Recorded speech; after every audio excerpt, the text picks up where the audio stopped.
This particular hunter possessed a sight that could pierce through the ordinary world. Hunters are the world's only defense. They must conquer dungeons before they shatter, or else monsters will pour out to devour everything. And Claude is a low-level hunter. Yet, he relentlessly dives into the most dangerous dungeons, driven to grow stronger and protect the innocent. One day, he will reach the very top. His current party, however, is less than elite. Still, they should be enough for this dungeon. But the moment they stepped into the subway, Claude felt a sinister energy in the air. When the monsters revealed themselves, the party leader charged in recklessly. The others panicked, scattering like frightened rookies. The healer's range was uselessly short, and the tank, meant to be their shield, was too busy attacking to defend the mages. When a shadowy attack shot straight for our main character, he knew this was no normal dungeon. And this team he joined, something was deeply wrong with them. The source of the chaos was the leader himself. It seems his grand plan was for everyone else to be slaughtered here. Betrayed, the other hunters burned with fury, ready to fight to the death. But Claude intervened, deflecting a fatal blow meant for one of them. The team's mage felt it then the pure, paralyzing terror of being seconds from death. He froze solid. That's when Claude's voice cut through the chaos, shouting orders and directing the terrified hunters. Once the monsters were slain, the team turned their simmering rage on their leader. He had to be insane, trying to lead them all to their deaths. It made no sense. Until now. The horrifying truth was finally revealed: their leader had been possessed by a demon. These foul creatures feast on the negative emotions of humans to grow stronger. The others had never seen anything like this. Only Claude knew what was happening. A demon's power uses your own fears against you, rotting you from the inside out. And their leader's heart, it was the most vulnerable of them all. They were all going to die. But Claude, for some reason, was completely unaffected by the suffocating aura of fear. He launched a relentless assault on the demon. The creature taunted him, its voice dripping with malice. "Don't you care about destroying the human body I now control?" Believing the human would hesitate, the demon attacked with abandon, leaving itself completely exposed. But Claude, he didn't hold back. He struck without a single shred of doubt. And for the first time in its wretched existence, the demon was the one who felt true fear. A human shouldn't be this cold-blooded. The reason Namchal Men's heart was so haunted was because of his younger brother. The man wasn't evil. He's a wonderful older brother, and his sibling is one of the strongest hunters in the world. But people always judged him for being the older brother, yet living in the shadow of Tammon's strength. The demon shrieked again. "To kill me, you'll have to kill Namchmen too." Again. Claude didn't even flinch. The demon felt excruciating pain ripple through its host's body. Enraged, the creature screamed, "You're the real demon here!" But those words meant nothing to our protagonist, because he could see what others could not. Despite the resentment festering in Namchamen's heart, his pride as a hunter burned just as brightly. If he had to sacrifice himself to save his team, he would do it without hesitation. Claude simply honored that unspoken will. The final blow sent the demon's head flying. But fortune was on Namchi Min's side. You see, Claude has a unique ability to attack a demon's spiritual body without harming the original host. When the team leader woke up, he was certain he had been struck by that fatal blow. His teammates, finally understanding what truly happened, were just relieved to see him alive, shaking with adrenaline. Namchmen couldn't process it. I should be dead." Then Claude spoke those calm words once more. "You don't have to worry, because I'm here." Demons feast on the fear in people's hearts. And Claude is a demon hunter. He even congratulated Nam Cha-min for his courage in the face of despair. Cha-min had never been praised by anyone other than his famous brother. The feeling was completely foreign to him. But what was even stranger was the guy behind our protagonist bluntly pointing out, "You know, demons don't drop any loot when they die. That's why you're so broke." This whole bizarre story started long ago. One day, a man named Lee Hoi woke up, and he was no longer in control of his own body. It now belonged to a new soul, Granfell Claude Arpus Romeo. That name, that's my character from the game I used to play. Long ago, a legendary VR game took the world by storm. It felt incredible, like living inside an anime. You could become a legend, just like Sung Jin-woo. Then one day, the impossible happened. The real world began to merge with the world of that legendary game, Arcana. People who played the game inherited the exact same powers as their in-game characters. With these new abilities, they could finally fight back against the monsters and dungeons that had appeared all over the earth.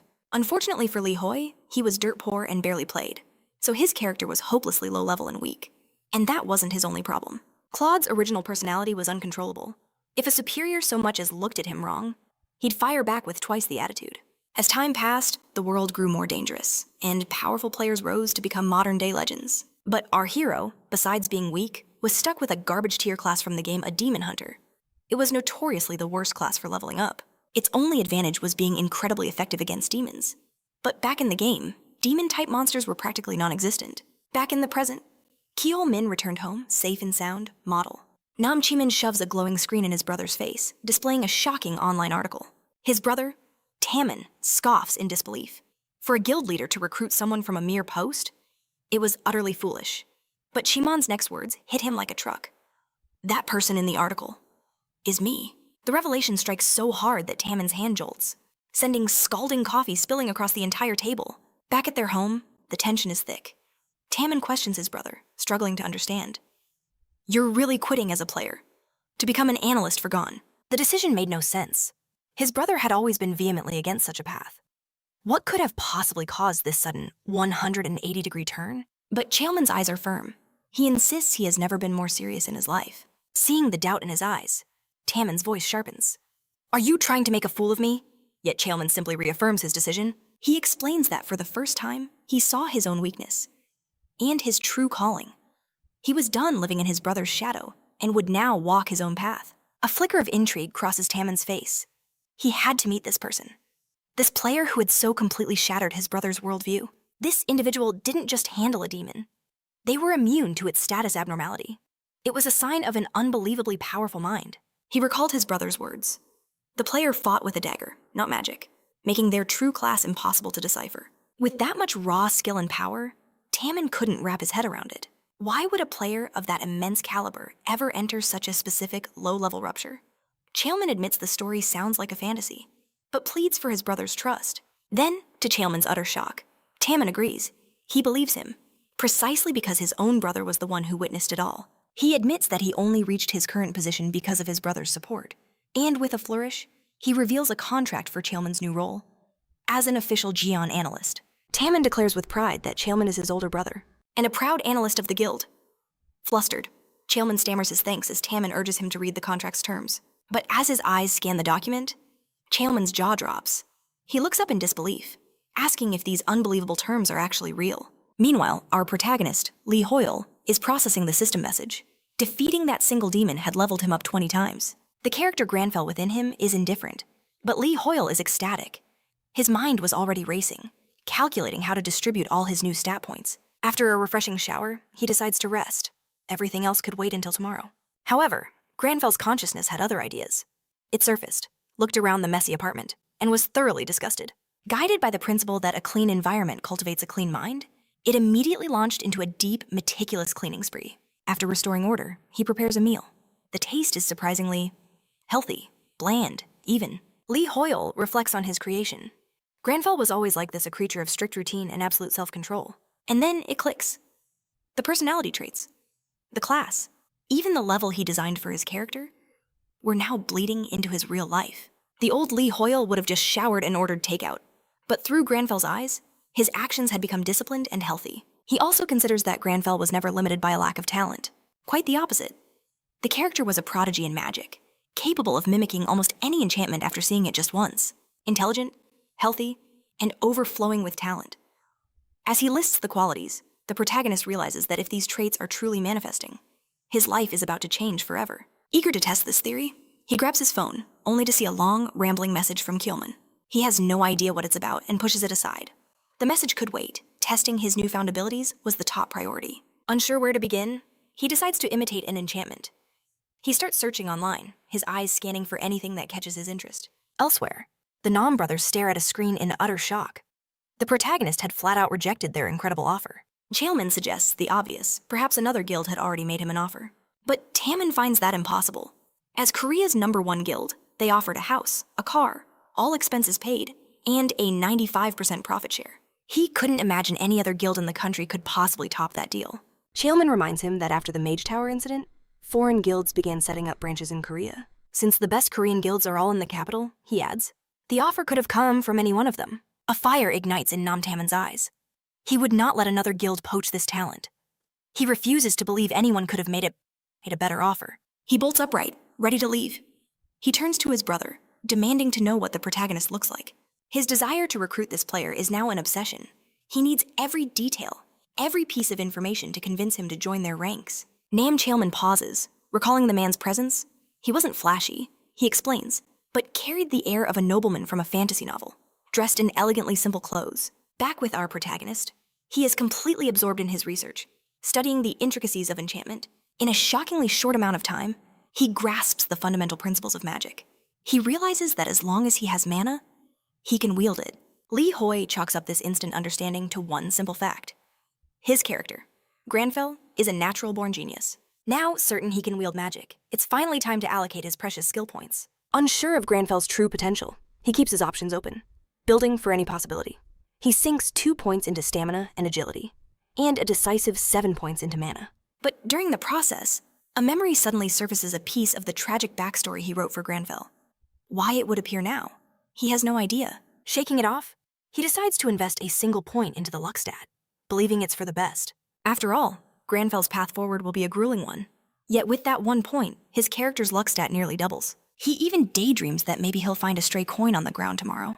But what awaits him at dawn is no mere coin. It's a system-shaking shock he's received a class quest. Ever since the game Arcana became reality, quests have become incredibly rare. There are hardly any NPCs in the real world to hand them out. Normal quests are already scarce, but our protagonist received a class quest, which at first glance seemed like a typical mission for a demon hunter. However, he quickly remembers this is no ordinary task. He sees a news report announcing that the #1 ranked player, Guyver of the Paladin class, has begun his own class quest. This kind of quest is legendary, granted to only 1 person per class, making it a world-changing event. It's said anyone who completes one can stand among the absolute strongest. Logically, for our hero, who is only at level 67, receiving something so monumental should be completely impossible. This leads him to a single, stark conclusion, which a quick search confirms. He is the last demon hunter left in the world, a fact that makes this terrifying situation suddenly clear. The protagonist knows the demon hunter's outpost is in Ashon. The place looks grand from a distance, but the reality is a soul-crushing shock. To even get there, one must climb 1,000 meters to the summit using nothing but treacherous routes. The so-called quests are just a cycle of meaningless, hard labor, and the facilities are utterly inadequate. Players aren't even given meals, because to reach the cafeteria, you have to endure the entire climb while an NPC screams insults at you. Our protagonist thinks it's no wonder everyone quit, but his character's persona argues that demons consume the human mind, and this hellish training forges the will. Faced with this new resolve, he decides to leave his past failures behind and investigate the quest. In that instant, he realizes what this is a counterattack prologue. Meanwhile, in the capital city of Seoul, the Korean branch of the Anti-Arcana Union works around the clock, an organization created to minimize the world's chaos. They've hired every single employee who worked on the development of the original game, Arcana. As updates manifest in the real world, their job is to collect and analyze information for all players. One employee asks his colleague if another Rupture update is coming this week. He groans that he's not in the mood for more overtime and hopes things stay quiet. He complains that Reynolds is the one responsible for the update page. And the moment he posts something, reality itself changes. Instantly, his colleague shouts that a new update has just dropped, leaving them both stunned. A wave of dread washes over the entire operations team. They know they're in for another grueling night. But this was no ordinary update. It warned of a demon's imminent appearance. Along with a rupture called the Count's Fortress, new monsters were listed as a threat, and this Count was clearly a dungeon boss. The threat level was estimated at 430, a number far beyond the rank 1 player, who was only at level 403. The employees conclude that this is an impossible raid. Not even all the high rankers and every guild working together could beat it. They consider asking the Mage Tower for help, but know the NPCs, they'll never act unless the tower itself is in jeopardy. This realization only deepens their despair. A rupture of this magnitude could shatter, unleashing its monsters into the real world and destroying everything. One employee declares that the update is completely unthinkable. It could destroy the balance of everything. Only a true miracle could resolve this situation now. Back with our protagonist, his system orders him to train his body for the coming mission, assigning a brutal workout. However, he feels almost no improvement, and questions if he's changed at all since his time in Exxon. His entire body trembles from the intense training. He can barely assemble a proper sandwich. A truly painful experience for a man who loves his food. And yet, while his modern-day self is breaking down, his character's persona tries to stay optimistic. He feels a strange sense of accomplishment and comes to a realization. If it weren't for the unbending pride of his character, Granfell, he would have given up right at the start. He manages to complete the mission, thinking he's finally earned a rest. But the system shows no mercy. The very next day, the training from hell begins again. The grueling routine intensified, and after a week, the relentless pace showed no signs of stopping. The moment one training mission ended, another appeared instantly. He only survived the daily trial thanks to the iron will of his character. Gran fell, but he couldn't help but wonder, how many more times must he repeat this torturous cycle before seeing a reward? He started to believe the only prize would be a slightly healthier body. But then, the system flared to life. He had completed the weekly challenge, rewarding him with 2 vigor and 2 dexterity points. Permanent status points were incredibly rare. Items that boosted stats, even temporarily, cost a fortune. The main character was ecstatic. He had gained 4 permanent attribute points without even leveling up. Suddenly, he realized that repeating quests like this wasn't so bad after all, especially if the rewards were this good. Just then, news of a massive update sent shockwaves through the entire player community. Reports flooded in that most major guilds were pulling out of the new Rupture raid, declaring it far too dangerous. The update, titled Territory of the Count's Family, had unleashed a terrifying new monster Count Ascura. A level 430 vampire demon, the highest level ever recorded, signaling a raid of unimaginable difficulty. The Korean branch of the UAA went silent, offering no comment. Our hero wondered if anyone on Earth could possibly defeat such a being. Rumors spread like wildfire that this raid's final boss would be the strongest in history, striking fear into players everywhere, especially after the top guilds retreated. The main character knew that demons were a player's worst nightmare. They grew stronger mid-battle and inflicted countless debilitating status effects. The golden rule was that a player needed to be at least 10 levels, higher than a demon just to stand a chance. An enemy like this was simply out of his league. Or it would have been, if not for the new quest that just appeared. His mission to hunt down the most dangerous vampire ever to exist, a task that had made even the world's most elite warriors turn and run. A wave of fear crashed over him. He had to fight an enemy that was, by all logic, impossible to defeat. Normally, Li Hoi would have fallen into despair. But his heart was beating with an unnatural calm, a cold stillness he could only attribute to Granfell. In Granfell's persona, he sneered that some inferior race dared to interfere with his precious time. They would have to be punished accordingly. Deep inside, however, Li Hoi was screaming that this was a terrible, terrible idea. A short while later, he decided to research the situation. According to all available intel, Count Ascura was located in Russia. To reach him, he knew he had only one option: the Mage's Tower. The tower housed a powerful magic portal, capable of teleporting anyone anywhere, which was why so many foreign guilds maintained branches in South Korea. The protagonist thought about calling a taxi, but his alter ego seized control, declaring that he would not wait a second longer. Before heading out, he ignored a warm jacket and instead grabbed several packs of tea, deeming them essential for the journey ahead. A swarm of local press had gathered before the Mage's Tower, hoping to catch a glimpse of the famous players arriving for the raid. One journalist remarked that more than a few rankers were expected, but his assistant pointed out that the teleportation was not so simple. It drained an immense amount of mana, and yet, at that very moment, he witnessed several powerful players approaching. The most anticipated of them all, Nam Tamon, appeared with his entourage. The entire press corps immediately mobbed him for an interview. An intern from NBS asked if Nam Tamon's guild had devised a strategy to defeat the monster. Chilman tried to wave them off for later, but his brother stepped forward, boldly proclaiming he had no idea how he would kill Count Ascura. He declared that a lack of a plan had never stopped him before, explaining he was just here early to get a head start on the competition. As the leader of the Gaon Guild, Nam Tamon announced he wouldn't be sharing intel, even if his rivals begged for it in the name of the greater good. He scoffed that if other guilds truly cared about world peace, they would challenge ruptures more often instead of just spectating. Just then, a cameraman shouted as the Shining Guild came into view. The guildmaster, Lox, was level 399 and ranked 2nd overall. He was considered one of humanity's greatest hopes. One of his allies suggested they bypass the media circus, and Lox agreed. His ally glanced at the Gon Guild, scoffing at their leader's arrogance. However, Lox noted that they were just on edge since all the top guilds were converging on the tower's portal. He added that the Gaon Guild was in decline, and its leader was likely betting everything on this one expedition.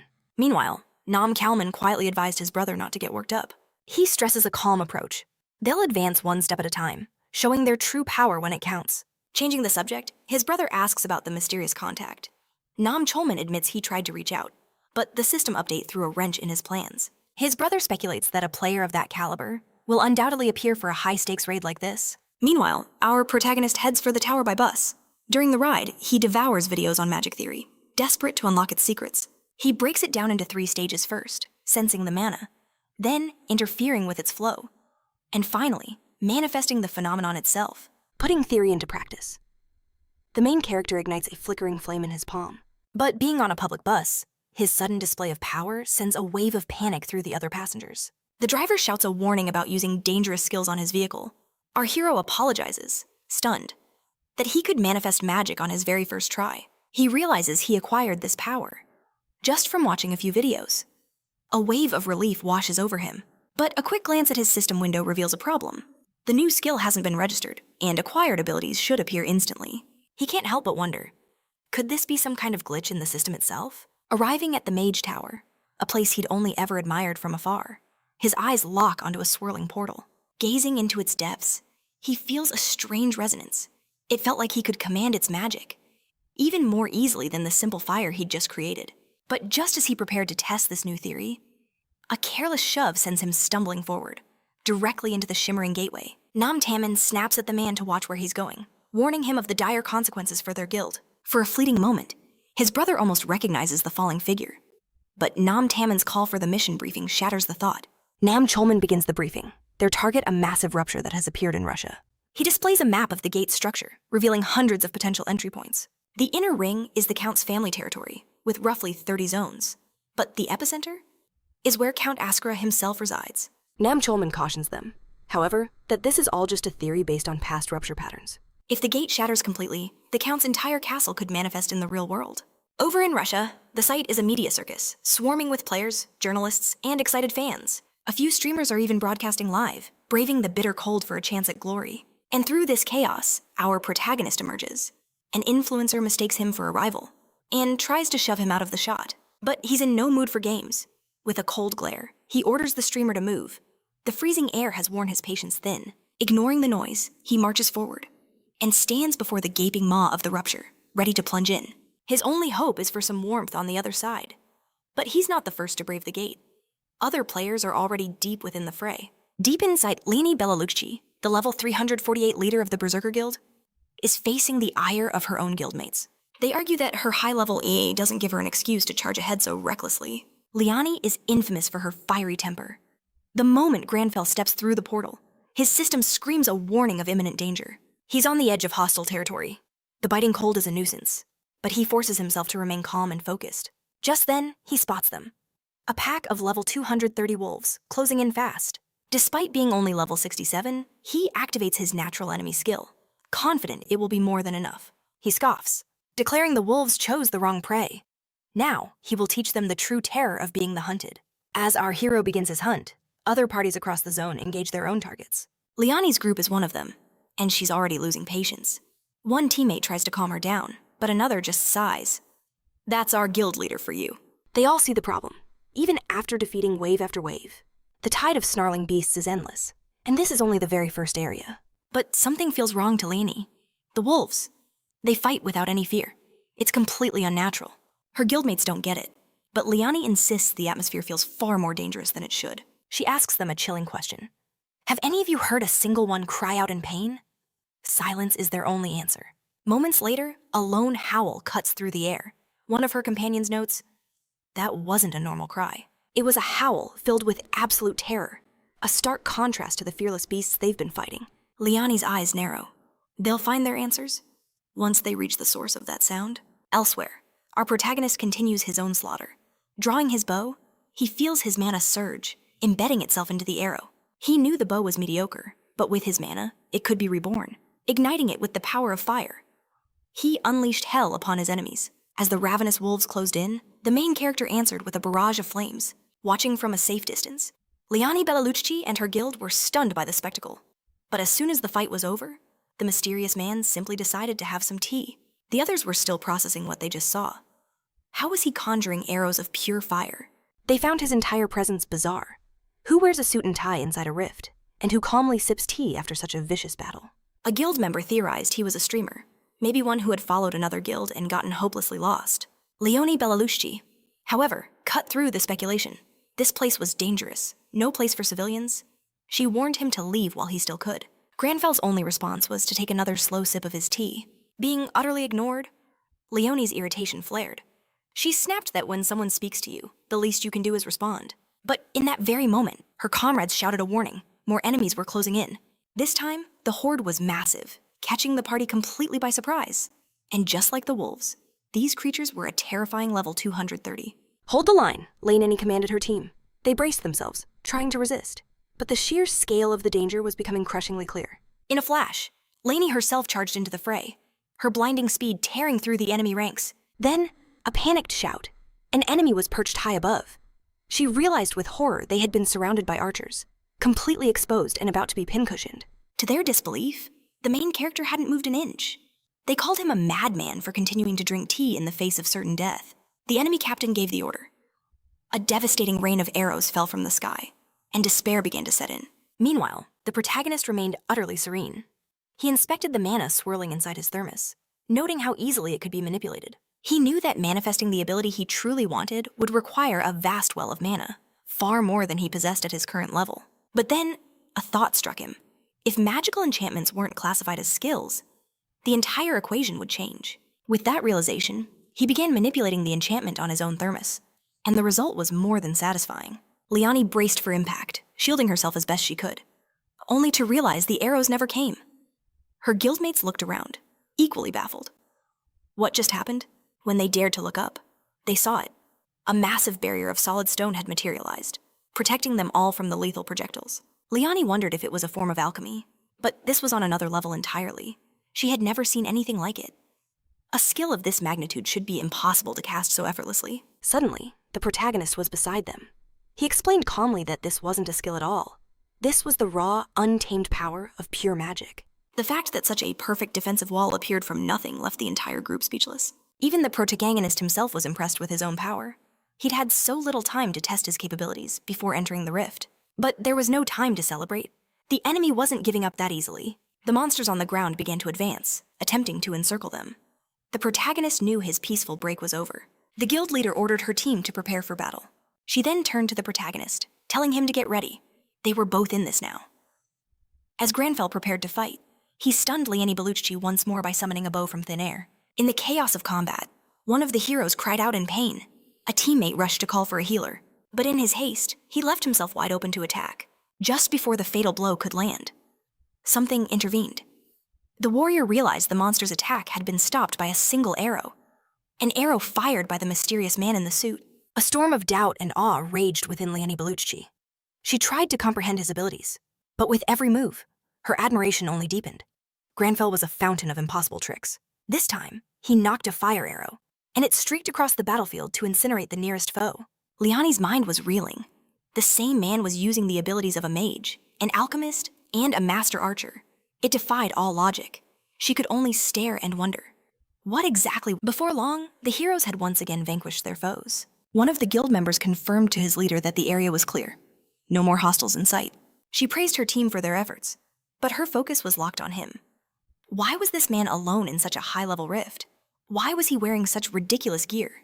And why wouldn't he answer any of their questions? Looking at him, he didn't even seem to be breaking a sweat. As much as she hated to admit it, she knew the terrifying truth. If it hadn't been for him, her entire guild would have been wiped out. The only explanation was that he was a ranker. And yet, she had never heard of anyone with a skill set like his. She even found herself thinking he was handsome, but she quickly pushed the thought away. After his cold and dismissive attitude, she refused to thank him for his help. Liani Belucci realized she'd been staring for far too long when he suddenly met her gaze.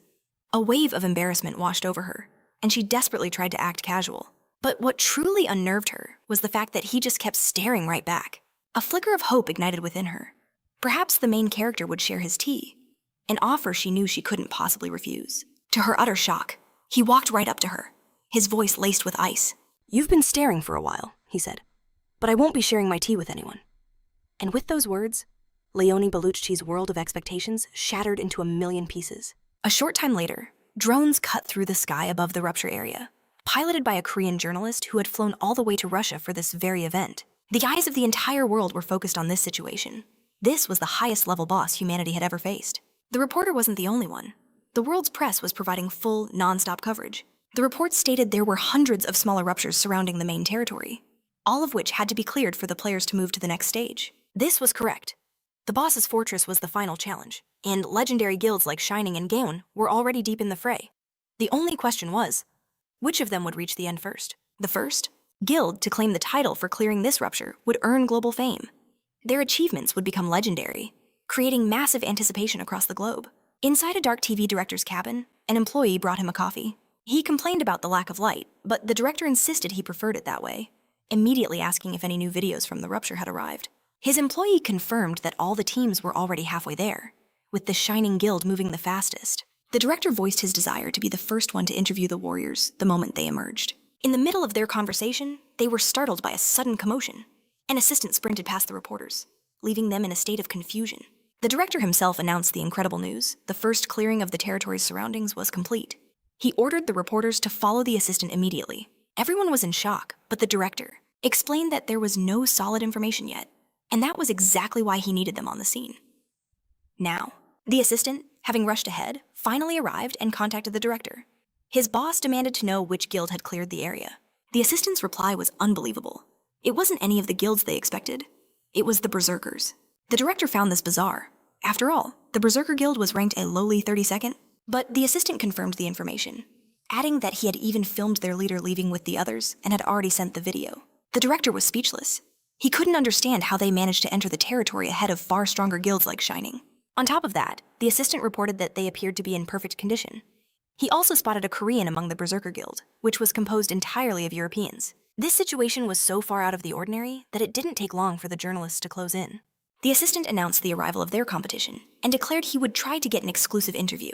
He approached the main character, demanding an interview about what happened inside and his relationship with the Berserker Guild. However, Granfel's response was cold and immediate. "Get lost." He added that his patience had a limit and was about to run out, leaving the assistant utterly speechless. The other reporters swarmed the Berserker Guild, all of them trying to get a word with the leader about what happened. She, however, simply stated she had no comment. Her colleagues seemed to be enjoying the sudden spotlight, but Leone Bellalucci was in no mood for interviews right now. The journalists insisted, arguing that this was a monumental opportunity for her guild. But all Leone Bellalucci could think about was how infuriating the main character was. He was the one who led the clearing, not her. She glanced around, only to realize he was no longer there. One of her teammates told her that the main character had left, saying he was going home quickly before continuing on. This left Leone wondering how that was even possible. Leone Bellalucci was furious with him. She had been considering giving him credit in the interview, but instead, he just turned his back and vanished. She knew that interviews could dramatically change a guild's value and status. She couldn't believe the main character had a good reason for walking away. Amidst the chaos, reporters spotted a new blue rupture nearby, from which the Geon Guild emerged. They were the ones who had been responsible for clearing that portal. The reporters immediately rushed to interview the GON members, but their leader, Nam Taman, spotted the Berserker Guild and couldn't understand why they were there. A reporter congratulated him for being the second to complete the clear, and at that moment, Nam Taman realized they weren't the first. Leone Bellalucci tried to say something, but no one could hear her. A tense atmosphere settled between the rival groups. A while later, at his guild's camp, Nam Taman watched the day's updates with his brother. On the television, he heard Leone Bellalucci declare that Jaeon isn't the only good guild in South Korea, and the words ignited his anger. He felt completely provoked. He commented that even if Leone's guild was the first to clear the rupture, the fame seemed to be making her act insane. He scoffs that the Berserker Guild is just spewing baseless rumors. A guild of that caliber existing in Korea, impossible. But his brother, Nam Chilman, pieces together the truth. The Berserker leader wasn't bragging about her guild, but about finding another Korean player in the rupture. Enraged, Nam Taman demands to know who this so-called amazing player is. Chilman isn't certain, but he knows of only one Korean with that kind of monstrous power. Meanwhile, our main character, Lee Hoyle, is finally taking a well-deserved shower, desperate to wash away the biting cold. His only desire is to fall into a deep sleep, but his character, Granfell, has entirely different plans. Granfell declares the house grew far too dusty in his absence and is in dire need of a cleaning. After the cleaning, Granfell even prepares their meal for the next day, a small gesture that soothes Hoyle's crushing exhaustion. Lee Hoyle uses the brief respite to check his stats. The battle loot was a bust, but at least he managed to level up to 86. Still, it felt like a pitiful reward for the hellish ordeal he just survived. Analyzing the fight, he confirmed that magic was far more mana efficient than skills, allowing for a barrage of spells in combat. However, his mana regeneration is painfully slow, a critical weakness he has no equipment to overcome. Adding to his problems, his Demon Hunter class itself offers very few benefits. Lee Hoyle knows he was lucky the other guilds arrived when they did. Without them, the situation would have been a complete catastrophe. Granfell, however, attributes this near disaster to one thing: Lee Hoyle's weakness. With zero humility, the character declares that if he's underestimated, he'll prove them wrong. And if he's overestimated, he'll surpass all expectations and forge them into reality. Lee Hoyle could only blame himself for programming such an arrogant personality into his own character. With that reflection over, Granfell announces the next rupture is in the Count's territory. There is no time to rest. He warns Hoyle that relying on magic alone is a fool's path. He must master close quarters combat. And not only that, he's already devised the perfect training method. Of all the players they encountered, the female guild leader caught his eye. Copying her skills would be a game-changing advantage. To Lee Hoyle's utter despair, Granfell proclaims that mastering the basics is the most crucial step. A sense of dread washes over Hoyle, which is immediately confirmed when Granfell announces he'll wash the dishes. And then the training begins. Night has fallen, but the sleep he craves must wait. Granfell decides it's time for a run. While jogging through the silent streets, an urgent news report cuts through the air. The announcer states that 95% of the surrounding area has been cleared. The Count's territory will soon open for raids. But the latest report is unbelievable. The progress rate for the Count's territory has already jumped to 60%, even before its official opening. At this speed, a breakout is imminent. Experts across the field are expressing deep alarm. Nam Tammin hears the news and is floored. Such incredible progress in a single day should be completely impossible. His brother notes that the clear time for a dungeon shrinks as its monsters grow stronger. But he asks for time to investigate the anomaly. Over at the Arcana Guild camp, a TV director is in a full-blown panic. He screams that there must be a rational explanation. Monsters don't just power up out of thin air. But his assistant delivers the grim truth. Not even the guild's elite analysts have an answer. The director realizes with horror that if that breach erupts, they're all doomed. The second those monsters get out, every civilian and player nearby will be slaughtered. News of the terrifying progress spreads like a plague, fueling widespread panic. Our protagonist understands why everyone is lost. An event like this has never happened before. But this is information exclusive to the game Axon. He knows the truth, and he knows he must hurry. He understands the nature of a vampire, a creature that bestows its authority through its blood. Count Ascura had shared his power with the monsters in his domain. And when those monsters were slain, all of that power naturally returned to its original master. The Count is now funneling that collected authority into the monsters within his territory, exponentially strengthening them and speeding up the breakout. The chilling conclusion hits him if he clears the Count's territory. He risks triggering an immediate fortress breakout the moment it opens. Granfell's voice rings with noble fury. Count Ascura is unworthy of his title. A true aristocrat, he proclaims, would never take back that which was given. Therefore, he must pass judgment on this fiend who tarnishes the honor of the nobility. Lee Hoyle agrees, but begs his character to get some sleep first. But Granfell is relentless.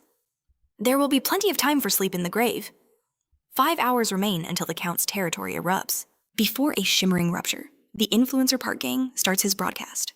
He announces that as the destruction progresses, an outbreak is imminent, and Korea's top guilds are mobilizing to stop it. But then, he drops an interesting piece of intel. Unlike other areas with over 200 ruptures, the Count's territory only has about 30. With so few gates, multiple guilds are forced to enter the same one, where all rewards are distributed based on contribution. This creates a powder keg of competition. You have to wonder which guilds will clash, as even top rankers will fight for glory and loot. Amidst the chaos, Nam Chilman appears, and his brother demands to know the situation. Chilman explains that with so few ruptures, conflict is guaranteed. His brother scoffs, confident they can handle anyone, so long as they don't have to face the legendary Shining Guild. However, Nam Chilman reveals the Shining Guild has gone north, meaning they'll likely clash with Unified Under Heaven. He adds that the Berserker Guild has allied with Second Son and Bohemian, and that the First Cleanse incident has made everyone cautious. As they speak, a figure approaches, making Nam Taman's body tense with immediate hostility. He comes face to face with his Japanese nemesis from the Inazuma Guild.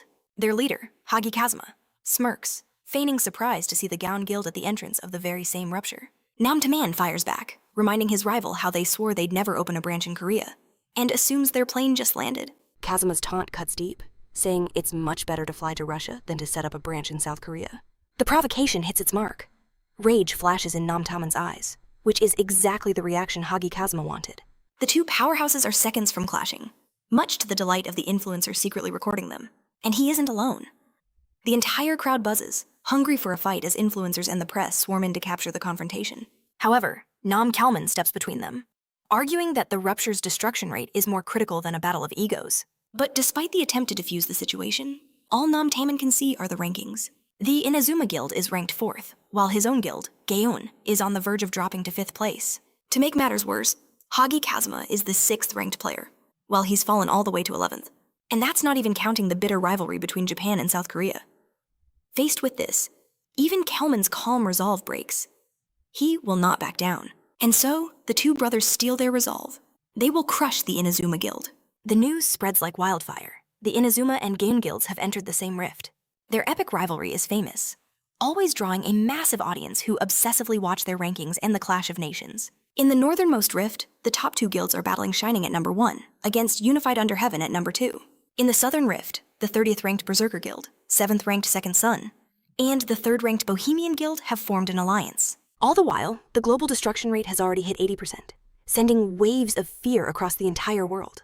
As this chaos unfolds, our main character has already slipped into a rift within the Count's territory. He learned a harsh lesson in his last raid. Running out of mana is a death sentence. He needed a more efficient way to fight. His solution was designated magic, an application of his alchemy skill that lets him transform matter into any shape he desires. In his first experiment, he easily transformed stones from the ground into a perfect cup and table. But the more detailed and complex the object, the more mana it consumed, making the technique impractical for combat. But as he contemplated this problem, a new realization struck him. Just then, his thoughts are shattered by closing monsters. Our protagonist scoffs, wondering if this is the so-called authority the Count granted them. He finds their aggression pathetic. He then unleashes his magic with a simple command, return to dust. Our protagonist finally understood. When he used his power to restore things to their original state, it consumed almost 0 mana. He named this new technique reverse magic. Meanwhile, in the deepest part of the territory, the monsters defending the area are being torn apart by Nam Taman. The enemies try to swarm him, but the guild leader is unstoppable, destroying them with ease and clearing the area in moments. However, Nam Taman notices there are far too few enemies. Something about this situation feels incredibly strange. An ally rushes to his side, reporting that on the Inazuma Guild's side of the rift, the situation is identical. She adds that since they entered, they've faced less than 10 enemies, even though both guilds went in opposite directions. Shortly after, Hagi Kazuma approaches, commenting on how the place is far more peaceful than he expected. Taemin glares at his opponent, asking why he's acting as if they were friends. Hagi Kazuma seethed with a burning hatred he couldn't explain, an animosity so deep, it screamed for violence. But just as their auras were about to clash, a sudden call interrupted this. On the line, his brother's voice was frantic. The dungeon analysis was nearly complete, but the video feed was dead. Taemin relayed his position a wide-open town square. A wave of pure panic shot through his brother's voice. He screamed for them to run, to get out of there now. Confusion flashed across Taemin's face, until he saw it. A terrifying tremor on the horizon. The Count's knights, an army of level 350 death dealers, were upon them. Instantly, the cold reality of their situation crashed down. They were surrounded, completely trapped. There was no escape. Nam Taemin's eyes darted around, confirming the worst. Enemies from every direction. His rival, Kazuma, had reached the same grim conclusion. This open ground was a death sentence. A knight's charge here was unstoppable. Taemin felt a knot of dread. He had no strategy for this. Hagi Kazuma, however, spat out a bitter proposal. I despise this, he growled. But we have to team up. For now. The tide of steel closed in from all sides. If they didn't act, every last member of both their guilds would be slaughtered. His brother's voice crackled with grim news. The Unified Under Heaven Guild was ambushed just like this, and decimated. You have to get to broken terrain, he urged. But looking around, there was nowhere left to run. Just as despair began to set in, a blinding flash of magic erupted. The enemy ranks were thrown into chaos, blasted back. Even the guild leaders stared in utter disbelief. Then, the very earth shook as a massive stone pillar erupted from the ground. It formed a solid wall, shielding them from the cavalry. Nam Taemin was stunned. Who could wield such incredible power? Through the dust and chaos, a lone figure emerged. Even from afar, Nam Taemin recognized him instantly. It was him. But how was this possible while the other heroes were still paralyzed with shock? The main character stood before them. Meanwhile, somewhere else, a streamer apologized to his viewers. Sorry I'm late, folks, but let's get back to tracking the Gain Guild. He began following the trail they'd left behind. But suddenly, his chat exploded with warnings. He wasn't the only one on their tail. Thinking fast, he announced a change of plans. All right, team, we're switching targets. We're going after Inazuma instead. But a thunderous explosion ripped through the air, stopping him in his tracks. Curiosity took over. He had to see what that was. That sound was the birth of the stone pillars our hero had. The sight of the colossal pillars left everyone speechless. Who was this mysterious newcomer? He had raised this entire fortress without uttering a single incantation. Hagi Kazuma's mind raced. To wield such magic required an unimaginable mana pool. And strangest of all, the man wasn't wearing armor. He was dressed in formal attire, deepening the mystery surrounding this unknown power. A few of the knights managed to squeeze through the gaps between the pillars, but the labyrinth of stone slowed their horses to a crawl.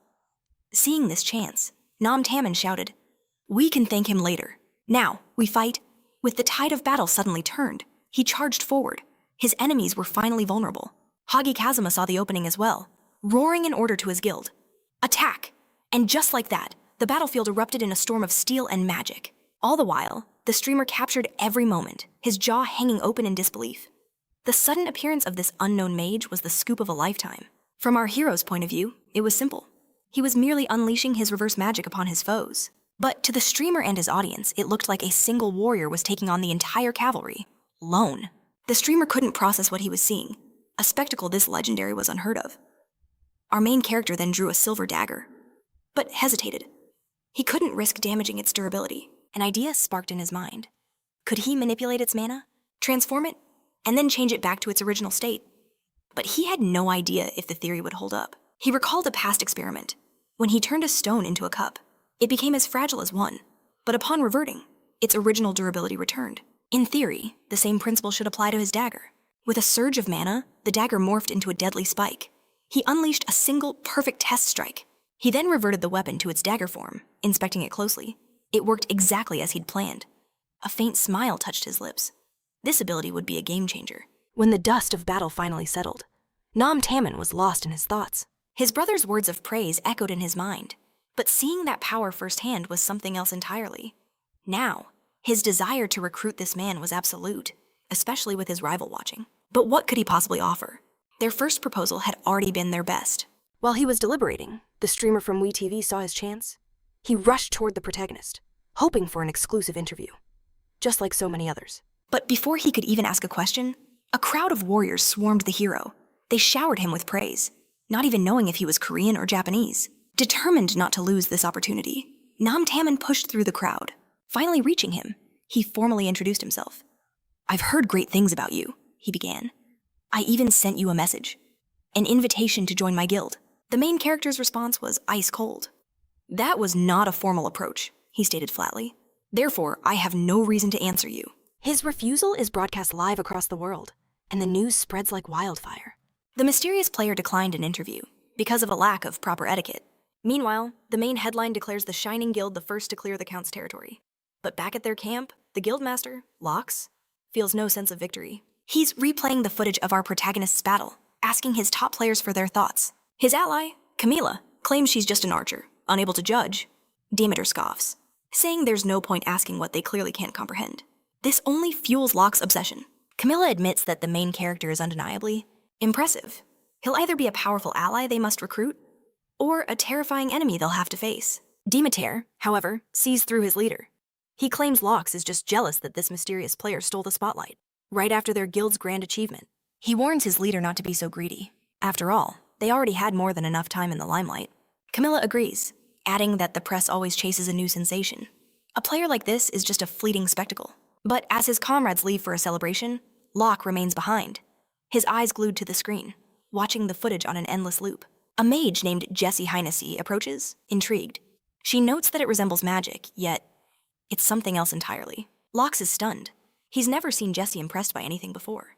She simply replies that the man in the video is truly fascinating. Not far off, at the Berserker Guild's camp, Liani Bellalucci is also watching the same clip. Her face contorts with rage. She screams that she knew from the very beginning that he was no ordinary player. Her guildmates try to calm her down, but their words only stoke the flames of her fury. Over at the Inazuma camp, the leader takes a call. The order is simple: recruit the protagonist. He accepts the mission with unshakable confidence. Sometime later, a reporter's voice rings out. The fateful day has finally dawned in Arcana, before a sea of spectators. The Count's territory and all surrounding areas have finally been conquered. The Shining and Unified guilds battled fiercely for the top spot, but Shining emerged victorious. Now, only the Count's fortress itself remains. With destruction progress at 72%, players from across the globe gather for the final assault. But inside the camps, the air is thick with tension. If the fortress erupts, the entirety of Russia could be wiped from existence. The entire world holds its breath, praying for the player's success. But another event has completely captured their attention. Out of all the battlefield footage, one scene went viral. A lone warrior, clad only in a business suit, performed miracles.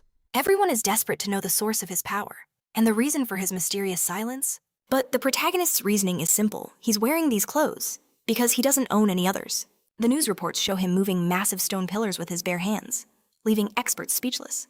They confirmed that without this mysterious player's intervention, the Gaian and Inazuma guilds would have been annihilated. He was the one who single-handedly turned the tide of the entire battle. It's noted that he merely watched the rest of the fight unfold. But what the world saw as a noble act was simply him running out of mana. Still, he's just relieved he didn't end up sliced into a million pieces. Sifting through his loot, Lee Hoyle realizes that for the first time since becoming a player, he's obtained a rare item, the Cursed Blood Imbued Necklace. Once the curse on such an item is lifted, a random, powerful effect is granted. It's an artifact most players would kill for. But Lee Hoyle has a different, much darker purpose in mind for this cursed artifact. Using the exorcism ritual, one of a demon hunter's unique skills, he can use the item as a sacrifice. The ritual's basic effect is to strike only the demon, leaving a possessed human unharmed. But with an offering, everything changes. It allows the user to invite a demon directly into their own mind. Lee Hoyle knows this is akin to the status abnormalities demons inflict on humans, but he is certain he can dominate any entity that dares possess him. In the midst of these dangerous thoughts, he receives a call from Nam Chunman. He doesn't know why, but a gut feeling tells him it's about his brother. Answering the call might lead his new persona to say something he'll regret. And with more pressing matters at hand, he decides a simple text message will have to suffice. When the brothers see his reply, they're left speechless, just like before. His response was brutally short and to the point. A wave of regret washes over Nam Tamon. He wishes he could apologize for his informality and make a proper offer, worthy of such a being. Watching their awkward meeting again on TV, he has to admit, he truly came off as a disrespectful fool. One look at his expression was all it took. He was radiating pure, unadulterated fury. Meanwhile, Nam Taman knew his calls were useless, with no other choice. He refocused on the main objective. The destruction rate was at 83%. He figured he had a precious 10 minutes to rest before diving back into the fray. But a moment later, a violent tremor shook the earth. Nam Taman shot up, demanding to know what was happening. An urgent news bulletin flashed across the screen. The Count's family fortress had just erupted. The rupture, which should have held for a few more percentage points, had utterly collapsed. Russia was now in a state of mass evacuation. In that same instant, devastating casualties swept through the camps, and the Russian borders were sealed shut. To top it all off, the Count's fortress began to materialize in the real world. And into this swirling chaos, our protagonist finally arrived. Instantly, whispers rippled through the crowd as people recognized him from TV. They watched him stride forward all alone, thinking he must be out of his mind. But for our hero, none of that mattered. He stepped into the enemy's domain and came face to face with a monstrous statue. The protagonist scoffed, questioning if this pathetic place could even be called a fortress. Granfell mused that such a place was excessive for a mediocre vampire, while Lee Hoyle remarked that the Claude family mansion was 10 times larger. Suddenly, the statue that had been perfectly still cracked to life.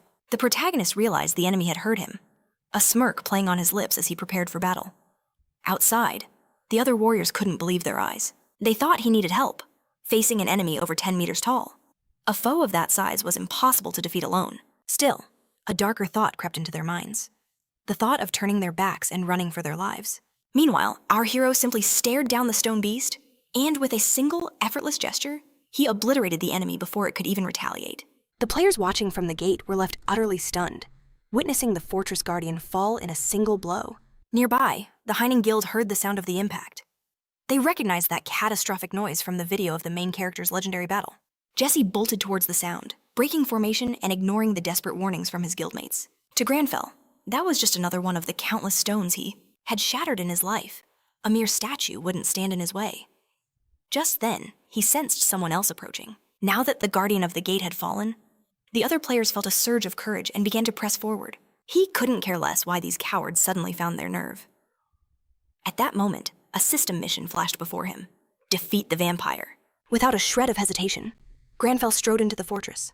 Lee Hoyle pleaded with his character not to act rashly, arguing that the Count was on a different level, but Granfell paid him no mind.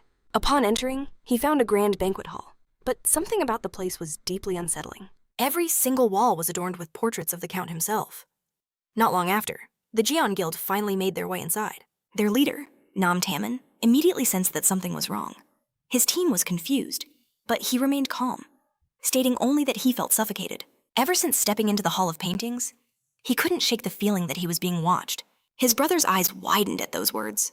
That oppressive feeling. It was the same as a demon's curse. He realized the portraits were actually disguised demons. Hearing this, Nam Taman gave a single, sharp command to his allies. Burn all of them, now! As the paintings turned to ash, the heavy feeling finally lifted. Nam Tammon's brother then noticed the players who had entered first were already retreating. And now, he understood why. A castle like this was bound to be filled with traps. The statues and portraits were inflicting status abnormalities, which explained why the Shining Guild hadn't dared to enter through the main gate. Nam Tammon knew he'd been careless. As a barbarian, he was the most susceptible to these mental attacks. The situation could get far worse from here. But back to our protagonist. As soon as he saw the portraits, he dismissed them as utter trash. He remarked that one would need a stomach of steel to eat while looking at such a face. He claimed the statues were even worse, pitying the very stones that were wasted to create something so horrendous. His critique extended to the entire castle, calling it horrible, with pointless hallways leading nowhere. It was clear the place had been designed by an amateur. After walking for a while, he Finally came across a massive staircase. He knew he was now heading in the right direction.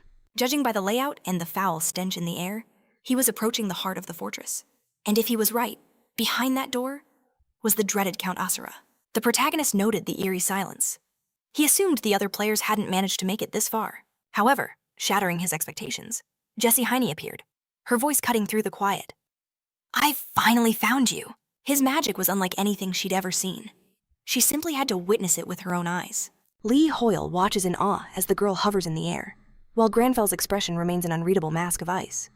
Jessie confesses her curiosity was too strong to ignore. She admits to replaying his video endlessly, yet the true source of his power remained a mystery she demands he solve for her, right here, right now. Meanwhile, the main character is meticulously preserving every drop of his mana, but this girl flaunts her power as if it were an endless river, an act he finds deeply insulting. With a firm grip, he takes Jessie's shoulder, setting her back on the ground. He tells her to show some respect. The first lesson for anyone seeking his knowledge. A jolt of fear runs through Jessie, but its source isn't the man before her. Her eyes widen in terror at the presence looming behind him. The commotion has awakened the master of the castle. Without a second's hesitation, the protagonist unleashes his skill. Natural enemy. As the Count drifts closer, his voice drips with ancient malice. He was curious who disturbed his slumber, only to find two insignificant humans. He sneers, calling them fools, mere mortals before a superior being. But while Jessie trembles, the protagonist stands utterly unfazed. He fires back with a mocking smirk, finding it amusing that such a vulgar vampire resides in an even more wretched place. With that, the protagonist reveals a necklace pulsing with cursed blood, choosing it as an offering for his ritual. Clutching the artifact, he declares he will teach this false noble a lesson for pretending to be a true aristocrat. Following his declaration, the protagonist activates the exorcism ritual. The vampire hunt is about to begin. A past strategy flashes through his mind, using the necklace to drag the Count into a mental battlefield. A war fought within consciousness itself. However, Lee Hoyle's warning echoed. To do this, he first needed to strike fear into the vampire's heart. A task Granfell felt was simple. Still, Lee Hoyle had warned him the Count was level 430. One mistake, and he could be possessed forever. Back in the present, the Count scoffs at the seemingly pathetic necklace. He almost admires his opponent's audacity, but declares that an arrogant insect is still just an insect waiting to be crushed. Jessie realizes the Count is absorbing the power he'd shared with his underlings, a fact Lee Hoyle is already aware of. He knows the terrifying truth the Count is already 300 levels his senior. If he reclaims his full power, the gap will become insurmountable. But then, the impossible happens. The Count's assault abruptly ceases as his very essence is pulled into the cursed necklace. Against all odds, Granfell had orchestrated everything perfectly, a realization that sends the trapped Count into a seething rage. He admits the trick is unique, but claims such a simple trap could never hold him. With a roar of fury, the Count unleashes a wave of explosions. He sneers with disappointment. He'd hoped for some entertainment, but his opponent had already been turned to ash. But to his shock, a voice rings out from the smoke. "Do you truly believe you are facing an inferior?" Annoyed and confused, the Count screams, questioning how his opponent is still alive. Granfell calmly advises him to look closer at his surroundings, because in this world, it is the Count himself who has already fallen. A chilling terror grips the Count, because lying right in front of him is his own defeated body. The shock is absolute. The reality-shattering sight sends his mind collapsing into chaos. Granfell had planned it all from the start, successfully luring his enemy into an inescapable mental prison. Outside, Jessie is bewildered. The Count mutters incoherently while the mage is unharmed. The protagonist then twists the knife, mocking the Count's fear. The taunt pushes the Count further to the edge as he screams for silence. Though his power is too weak to land a hit, his uncontrolled rage obliterates the entire top of the castle. Jessie is thrilled, believing this was all part of his perfect plan. But inwardly, he admits it was a desperate gamble. He continues his exorcism ritual, an ability that lets him attack a possessing demon without harming the host. However, by using an offering, the skill's true potential is unlocked, allowing the user to force the demon into their own consciousness. Victory in this mental war comes down to willpower. And on this battlefield, Granfell is an undefeated king. In the end, Lee Hoyle is stunned. He can't believe his character was so overwhelmingly effective. Even Jessie is impressed. Filled with awe, she asks what he did to the enemy. He explains the Count is now lost in his own mind, screaming endlessly and fleeing from shadows born of his own fear. The protagonist turned the terror that demons inflict on humans back on the Count himself. And with that, the mission is complete. With the enemy subdued, he moves to end it quickly, but his dagger attack deals almost no damage. He realizes it's due to the massive level difference, so he asks a confused Jessie to finish the enemy off. He's the one who has done everything. But while the protagonist would love to claim the victory, his current level is simply too low for that it model. Sensing her hesitation, his voice cut through the air. He told Jessie to quit stalling and finish the Count. She recalled her earlier request for his teachings. This, she realized, must be his lesson. She understood that true growth would come only after she defeated this enemy for good. With that, she summoned a torrent of magic and unleashed it upon the Count. Lee Hoyle watched, amazed by such destructive power. And with the enemy's demise, mission completion bonuses flooded his vision. Seeing that only ashes remained of the vampire, the main character wondered, could Jessie have defeated him so easily, despite their vast difference in level? This, he concluded, must be the true power of a high-level player. For her part, Jessie scooped up a handful of the enemy's ashes and was about to taste them. Shocked, the protagonist tried to yell, to stop her. But his character remained frozen, his focus locked on the system notifications. In that moment, Jessie's teammates arrived, asking if she had truly defeated the Count. Still in awe, she didn't know where to begin. Just then, Locke spotted the protagonist and realized with a jolt that it was the same man from the footage. Jessie Hyness confessed she wasn't used to such formalities, but that she would try. She then properly introduced herself and asked for the protagonist's name. Her friends watched on, their breath held in anticipation. He considered her. Although the girl was rude, she showed a genuine desire to learn. He agreed to give his name, formally introducing himself as Lee Hoyle. The news began to spread like wildfire.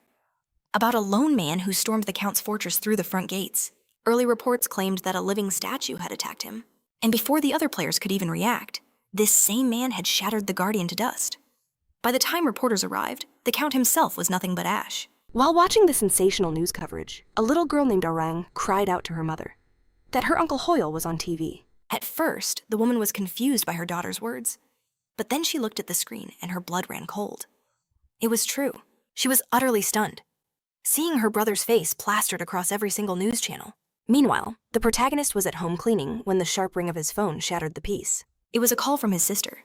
He knew, even though the media didn't have his name yet. It was only a matter of time. His face was everywhere.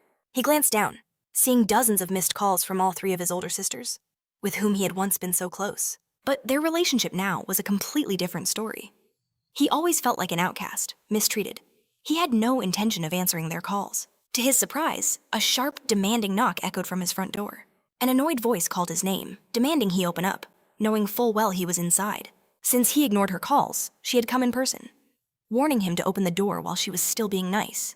Hoyle's surprise turned to dread as he opened the door to find all three of them there, Lee Yoon-hee, Lee Ji-yeon, and Lee Yerim. He pleaded with them to be quiet, worried about the neighbors. But as they saw him, each sister had a profoundly strange reaction. All the while, the news cycle wouldn't stop. Everyone was talking about how he defeated Count Grohl alongside the famous Jessie Hyness. Despite all the attention, he had simply stated his name and vanished, sparking an even greater mystery about who Lee Hoyle really was. Elsewhere, Nam Tae-min handed a hot chocolate to his brother, Nam Cheolmin, who remarked that Lee Hoyle was the only name on anyone's lips. Cheolmin, ever the realist, began to think out loud. He believed it would be nearly impossible to recruit him into the Hwarang Guild. But his brother was encouraging, saying there was still hope. He pointed out that the loot they had acquired from the plaza fight was all thanks to Lee Hoyle, giving them a perfect excuse to talk to him. Taemin agreed it would be only proper to split the loot and use it as a chance to speak with him. Even if he failed to recruit him, Taemin wanted to leave a much better impression than before. To achieve that, he planned to offer him the entire share of the loot. He told his brother to call Lee Hoyle immediately. A moment later, the protagonist's phone rang, but he was too busy to even notice. His oldest sister, Lee Yoon-hee, complimented his new hairstyle. The second, Lee Ji-yeon, found it hilarious, saying he looked like a K-pop idol. Lee Yerim, the youngest of the three, was the only one who seemed scared, noticing that even her little brother's voice had changed. Tired of his sisters fussing over his hair, the protagonist cut them off by offering tea. But his stunning new appearance remained the only topic they wanted to discuss. Lee Yerim realized the truth. Her brother was a player now. She asked if he had synchronized with his character. Meanwhile, the other two were lost in the past, reminiscing about the old days. Though the protagonist knew it had already been 10 years. The sisters recalled he used to call himself Granfell, and was obsessed with dyeing his hair platinum blonde. A memory that made him inwardly cringe. They even mock his noble-like greeting, finding it completely ridiculous. But his sister, Lee Yarim, isn't laughing. In fact, she's filled with worry and immediately asks if he's in danger. She confesses how shocked she was by the news, having heard horror stories about players getting hurt all the time. His silence only fueled her fears, and she warns him that she'll tell their parents, the only ones still in the dark. Seeing her genuine concern, our protagonist wants to soothe her fears, confident he can handle himself. However, the persona of Granfell takes over, declaring that a demon hunter of his caliber is more than enough for the task. He assures his sisters they shouldn't worry. After a moment, they say their farewells, pleading with him to keep in touch. Lee Yarim adds one more piece of advice: save his money instead of just lending it out. Her words hit him hard. Lee Hoyle realizes he has no savings at all, only the reward from clearing the rupture. This is the main source of income for players, paid out by the developers of Arcana, with the amount varying based on difficulty and contribution. Rumors are swirling that the Cosmo Company has gone bankrupt, and the CEO, Raymond Shaw, is funding the rewards with his own fortune. With his heart pounding in anticipation, he decides to check his bank account to see just how much he earned. Meanwhile, at the Shining Guild's Korean branch, Jessie is getting grilled about what she knows about Lee Hoyle. Her colleague Camilla insists she must know something after defeating the Count alongside him, but Jessie claims to know nothing. Her colleague scoffs, telling her to share intel instead of watching strange videos on YouTube. Annoyed, Jessie unleashes her power, warning Camilla to stop bothering her. She has more important things to deal with. With that, Camilla gives up. But she can't help but wonder why her colleague is obsessively studying Korean customs and etiquette. In the middle of her study session, Jessie receives a notification for the reward she earned clearing the rupture. At that very moment, Lee Hoyle gets the same alert and is stunned speechless by the massive sum he received, a jaw-dropping 110 billion won. While Lee Hoyle is ecstatic, his character finds the entire display pathetic. Beyond the cash, he also received the Vampire Count's orb, a unique rank-cursed item. He was thrilled, as this is an item most players throw away due to the incredibly low chance of breaking its seal. However, a demon hunter can use the item in an exorcism ritual with an offering, just as he did with the necklace that was essential for defeating the Count. And even though he thought the item would be destroyed, after being used, the necklace remained in his inventory after the fight, its curse completely broken. He realizes the exorcism ritual was actually a purification. So, on top of the orb and the necklace, he also has the money. Despite the good news, the huge sum of money keeps him awake at night. With so much cash, Lee Hoyle is lost, with no idea how to spend it. He considers buying new equipment, since he'll have to keep facing new rifts. But he decides his level is still too low for that. His level jumped to 134 from the last expedition, but he prefers to wait a bit longer before investing in gear. Besides, he's more interested in mana recovery items, which almost never appear for sale. Finally, Granfell himself demands to get out of the phone and get some sleep. The next day, at the Korean department of the UAA, the council members hold a meeting. Sunbae shows footage from the protagonist's fight, stating he must have used alchemy to move the stones blocking the cavalry's path. However, one of the members present doesn't believe alchemy can create pillars that huge, as no one possesses that much mana. Soon, a heated debate erupts among them over the possibility of such a feat. In the midst of the argument, Sunbae admits he's exhausted, since everyone is only talking about Lee Hoyle. His colleague agrees, saying he's tired too, as his friends and family have been asking about the very same thing for days. They also note that no one named Lee Hoyle exists in the records, leading them to believe it's an alias. Sunbae expresses his hope that things will calm down once a new update is released. But to his and his colleagues' shock, a new update appears much faster than they ever expected. The message announces that a new region is about to appear, called the User Archipelago. When Arcana was just a game, this was a mystical region known as Treasure Island, but no player had ever managed to find it. Everything that grew and lived there was described as a treasure so priceless. It was incomparable to anything in existence. And now, that legendary place was about to manifest in the real world. News of the event spread like wildfire. On top of the new update, a reporter announces that the Academic Society of Mages will also be resuming its activities. This society is a gathering of elite mages, a crucible where conversations and debates forge even greater skills. Just then, a report comes in. Jessie Heine is entering the tower, an esteemed guest invited to their gathering. Lee Hoy reflects internally that Jessie, ranked 4th in the world, was the very person his character just berated for her lack of manners. Granfell, in turn, recites a classic saying, the mage's tower values pure magic over mere skill. Lee Hoyel suddenly remembers that line was in the tower's description back when Arcana was only a game. He realizes this society could be a valuable resource. But Granfell is firm, not until the dishes are done. Within the mage's tower, the grand meeting is already underway, brimming with powerful figures. Among them is Cleo, a tower-affiliated mage, her heart pounding with excitement at the sight of so many masters. She eagerly awaits the groundbreaking research that will be revealed. And to top it all off, the head mage himself, Morello, is scheduled to address them all. Lost in thought, Cleo is nearly toppled by a clumsy mage, but only he stumbles to the ground. A shimmering barrier had protected the girl, who coolly calls the fallen mage an idiot. But a calm voice cuts in, telling Cleo not to call people idiots. It explains the barrier was a special ward, cast by the Tower Master for this event alone. Jessie elaborates, adding that it's a type of magic invisible to anyone without a proper invitation. The moment she sees Jessie, Cleo's entire demeanor shifts. Her arrogance vanishes, replaced by frantic apologies as she insists it was all her fault. Yet Jessie simply dismisses it, telling her no apology is necessary. She then gives Cleo an order as the guide. She must lead all guests to the Crystal Hall immediately.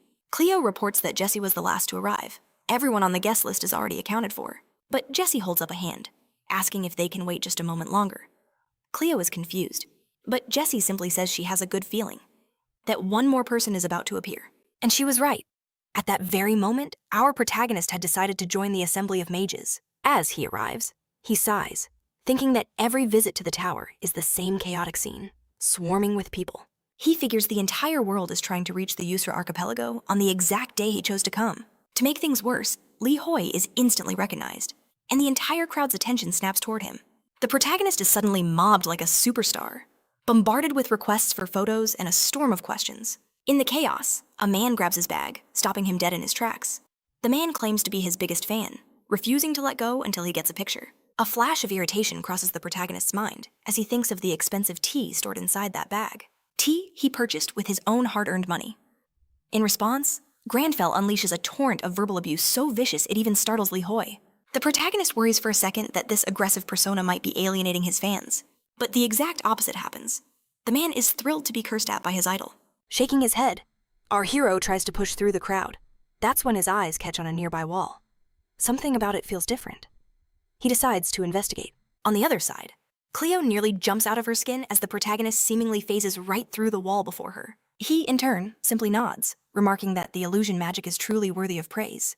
A few moments later, he ascends the stairs with Cleo, who still has no idea who he is. She was certain all the invited guests had arrived, and is baffled by this stranger's appearance.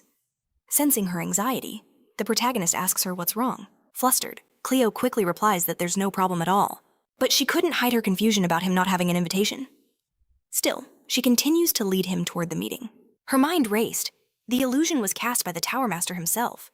No mage without an invitation should have been able to even perceive it. Growing concerned, the protagonist asks if he'll be turned away for not having an invitation.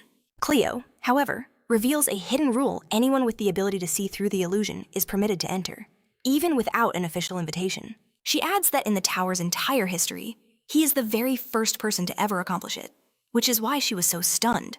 The protagonist, however, is already thinking one step ahead.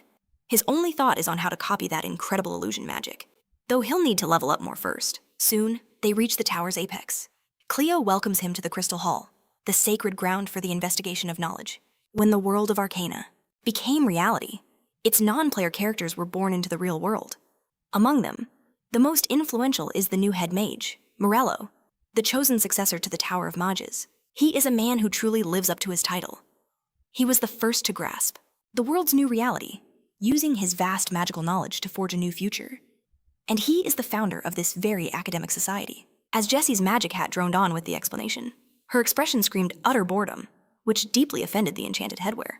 Jessie simply replied that his lecture was making her drowsy, and that to her, magic was nothing more than a skill. She had no grasp of inspection or interference. Eventually, her blatant disinterest caught the eye of the head mage, who paused and asked, "Are my words truly that uninteresting?" Morello explained that the tower had been summoned to this world for two distinct reasons. The first was something called interference, a recurring event that explorers simply referred to as an update.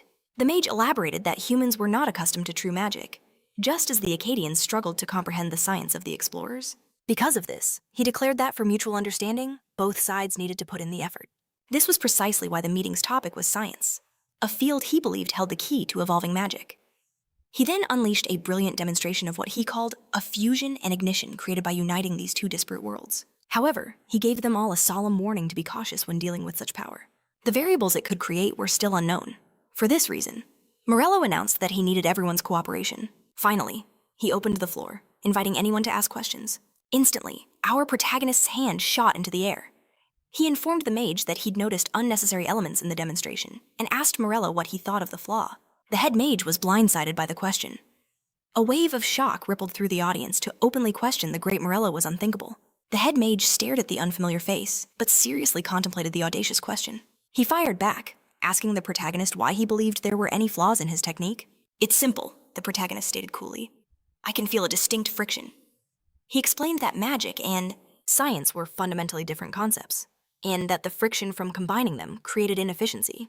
After his explanation, the protagonist perfectly replicated the head mage's experiment, stating he'd felt a similar friction between his own skills and magic. The sight left the mage absolutely speechless. It had taken him months of tireless research to accomplish such a feat. And yet, this total stranger had done the same thing after observing it just once. The protagonist went on to explain that while using centrifugal force created flaws, the results were undeniably powerful. Lee Hoyal knew that the original ignition spell consumed a punishing amount of mana. That's why he'd avoided using it. But by incorporating centrifugal force, the technique became brutally efficient. He couldn't help but smile. Coming to this meeting had been an excellent choice. In that moment, it all clicked for Morello. This could only be the explorer from the rumors, Lee Hoyal. He immediately resolved to invite him to join his research. The verbal proposal instantly materialized as a quest in the protagonist's system, offering him the choice to accept or decline. His next move was up to him. Meanwhile, at the Yuzra archipelago, where the first explorers had landed, one of them was vibrating with excitement. She stood with Leanie, saying it felt just like the old days, when they were full of dreams about their next big adventure. She joked that she should have packed a swimsuit, but Leanie cut her off, insisting they were not on vacation. Besides, the guild leader pointed out that they were far from the first to arrive. The place was already crawling with people. Her colleague simply kissed her cheek, teasing. "You look so cute when you're mad." Another guild member remarked on the strange mix of people. It wasn't just humans, but Acadians as well. A party member asked if he was talking about the NPCs, but in response, the man just pointed towards the Lionheart Knights. And it wasn't just them. The Shadow Mercenaries and the Explorer Alliance had sent their troops too. The girl from the guild shrugged, noting that the archipelago was famous for its treasures. So this level of attention was expected.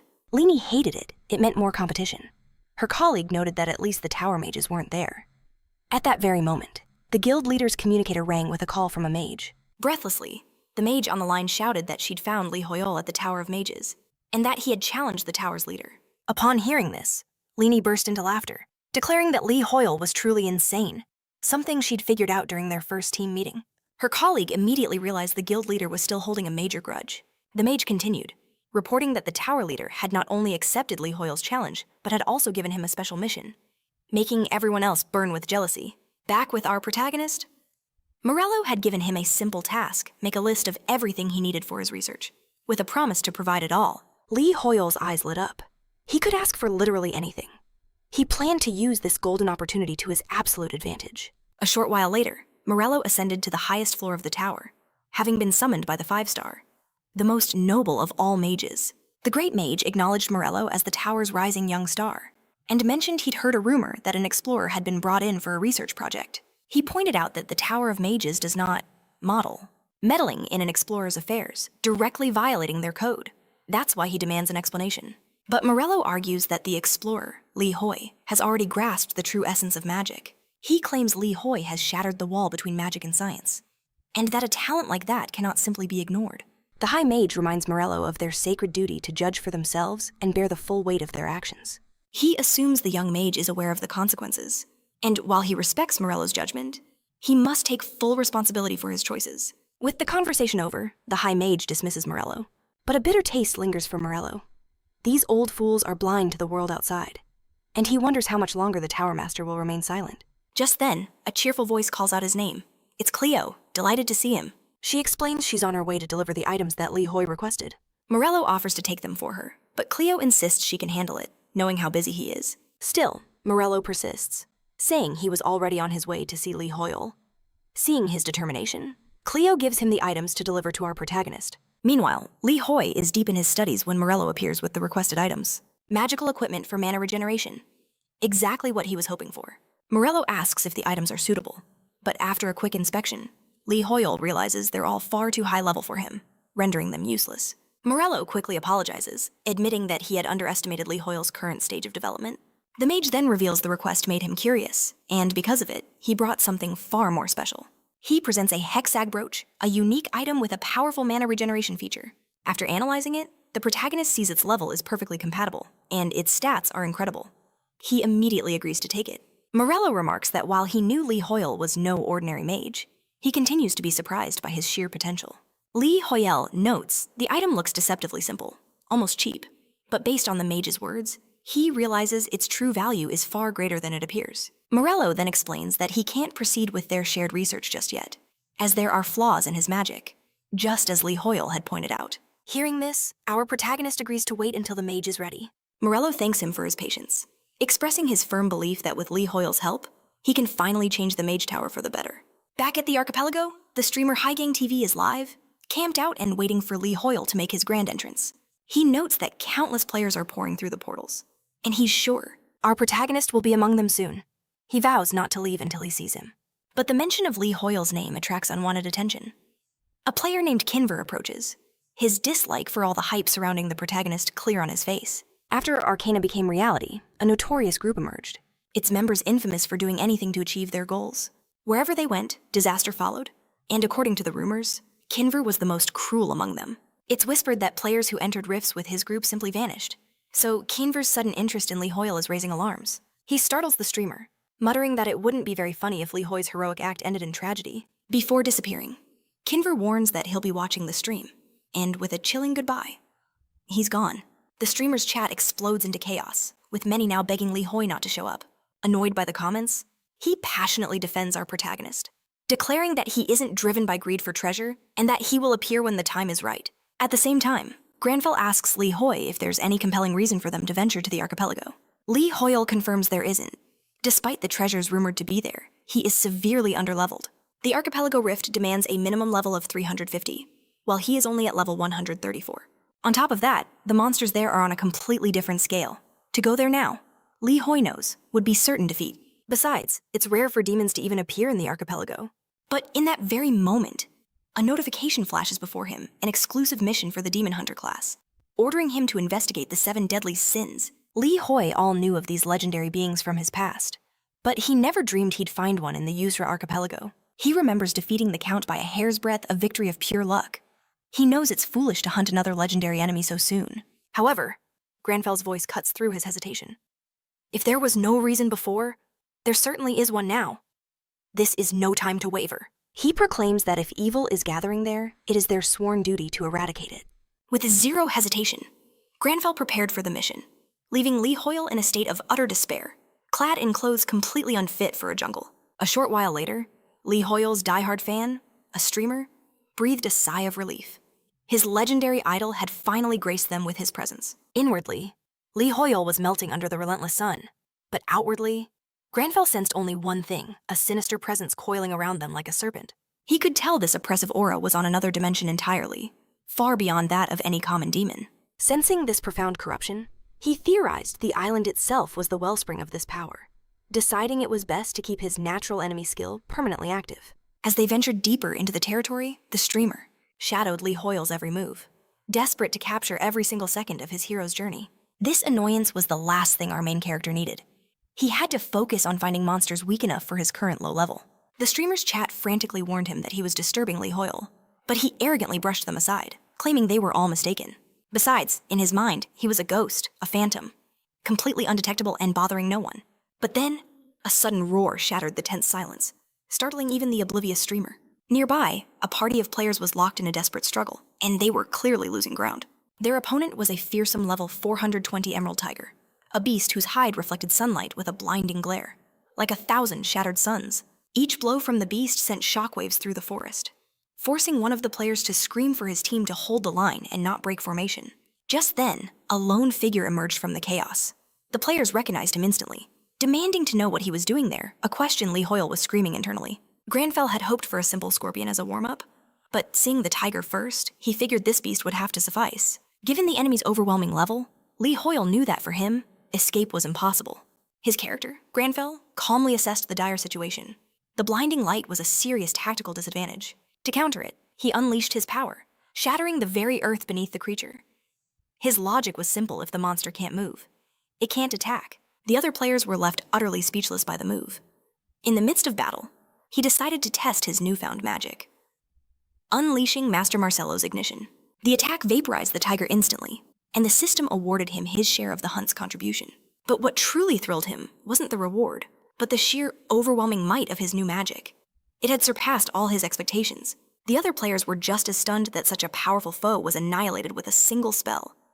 On that same archipelago, Shrike of the Second Sun Guild was seething with rage. He roared at his subordinates, furious that since their arrival, they were still trapped on the island's periphery. One of his men suggested they regroup with the other teams, revealing that the Shining Guild was already deep in the island's heart, while their own forces were too scattered to advance. Shrike's grand ambition was to divide and conquer, but now he saw his strategy had backfired spectacularly. Though he'd never admit his failure aloud, he knew his greed had caused him to underestimate this land. He ordered all guild members to retreat to the starting point. Just then, a guild member reported an urgent call from the West team, urging the leader to take it. Shrike offered to rendezvous with them, but was told they were already on their way back.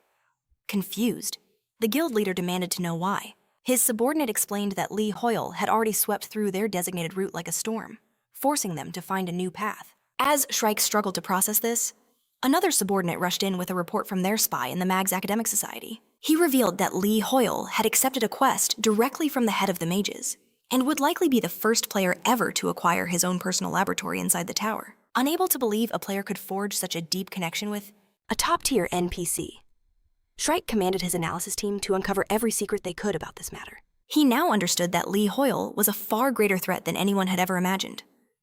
Meanwhile, Lee Hoyle was privately celebrating the spoils of his last battle. While his character remained an ice-cold professional, he was ecstatic about obtaining a unique ingredient in thought. That, with his new connections in the mage's tower, finding a master craftsman to process it would be effortless. Suddenly, the atmosphere grew heavy and suffocating. Granfell's sixth sense screamed danger, and a system window flashed before him, urging him to investigate the 7 deadly sins. Immediately after the warning, the world violently erupted around him. The protagonist's system declared that the island had been consumed by greed and was now in the process of self-destruction. As the tremors intensified, every other player on the island received the exact same terrifying alert. While the others panicked in confusion, Granfell understood precisely what was happening. He deduced that the collective greed of every player hunting for treasure had awakened the ancient entity responsible for this cataclysm. Granfell knew this newly awakened horror could only be the demon of greed itself, a truth known to every demon hunter from Ashan. A grim warning appears once the progress bar hits 100%. The legendary deadly sins will awaken. Our hero knows he must prevent this catastrophe, but the system's strange request offers a glimmer of hope. Stop it, not eliminate it. But he's already a step behind. The notorious Shining Guild has already plundered the first island, claiming its treasure. The air buzzes with rival players scrambling for riches.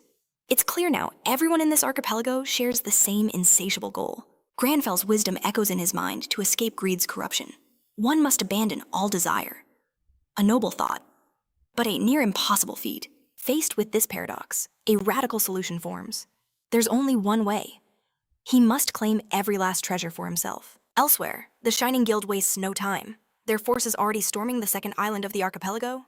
Camilla analyzes the grim situation. 10 islands in total.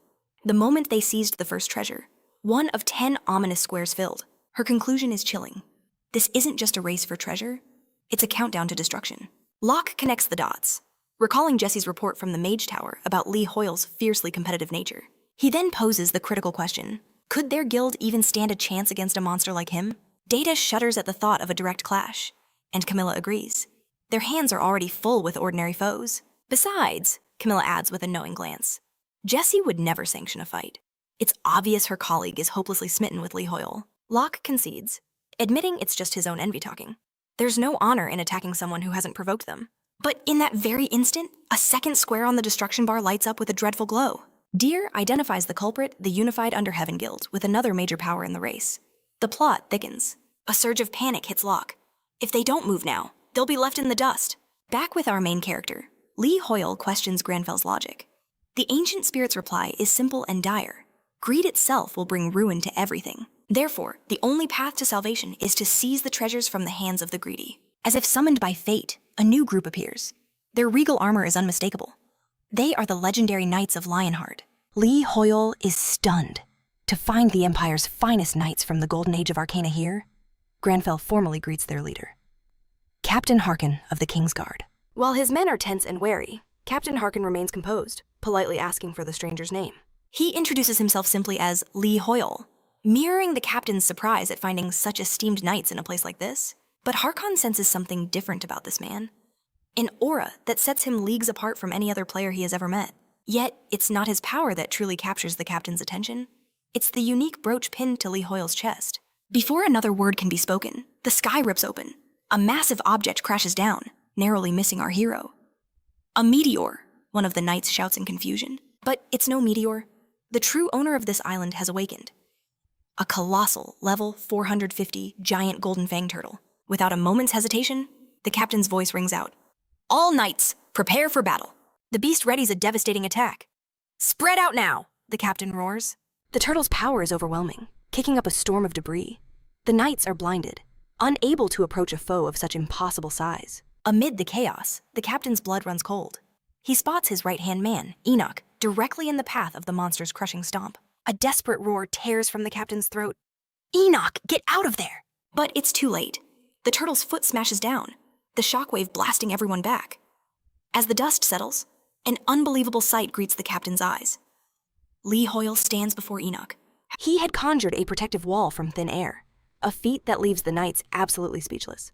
But Lee Hoyle cuts them off. There's no time for questions, he warns. The real battle is just beginning. The great beast readies another assault. The captain orders his squires into a defensive formation. While our hero makes a quick calculation, he must conserve his mana. Captain Harkon turns to him, his voice filled with gratitude. Thank you for your aid, he says, before making a solemn vow. Fight with us to the end of this battle, he declares. And the Knights of Lionheart will be forever in your debt. We will never forget this day. This was the exact alliance our protagonist needed to secure victory. He accepts without a second thought. Together, they might actually stand a chance against this colossal foe. Watching from a safe distance, a certain streamer obsessed with our hero captures the entire epic scene. This is the content he lives for.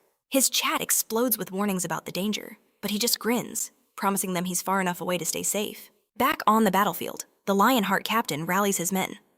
For honor and glory, advance. While the knights charge the beast head-on, our hero calmly analyzes the situation. The true weak point, he realizes, is its head. But to reach it, they'll need a new strategy. He decides to target the legs first, to bring the giant crashing down. Nearby, Enoch could only stare, his eyes wide with fear. While he was grateful for the rescue, this was too much. His captain, swearing an oath of loyalty to a mere explorer. It was a privilege once reserved for the royal family alone. Watching the knights engage, Lee Hoyle's initial thought was that they were weaker than he'd expected. But the grim reality soon set in. It wasn't that the knights were weak. The monster was just overwhelmingly strong, shrugging off their attacks. Since the warriors were all short-range specialists, only those at the very front could fight, leaving the others to helplessly wait their turn. The protagonist knew at a glance.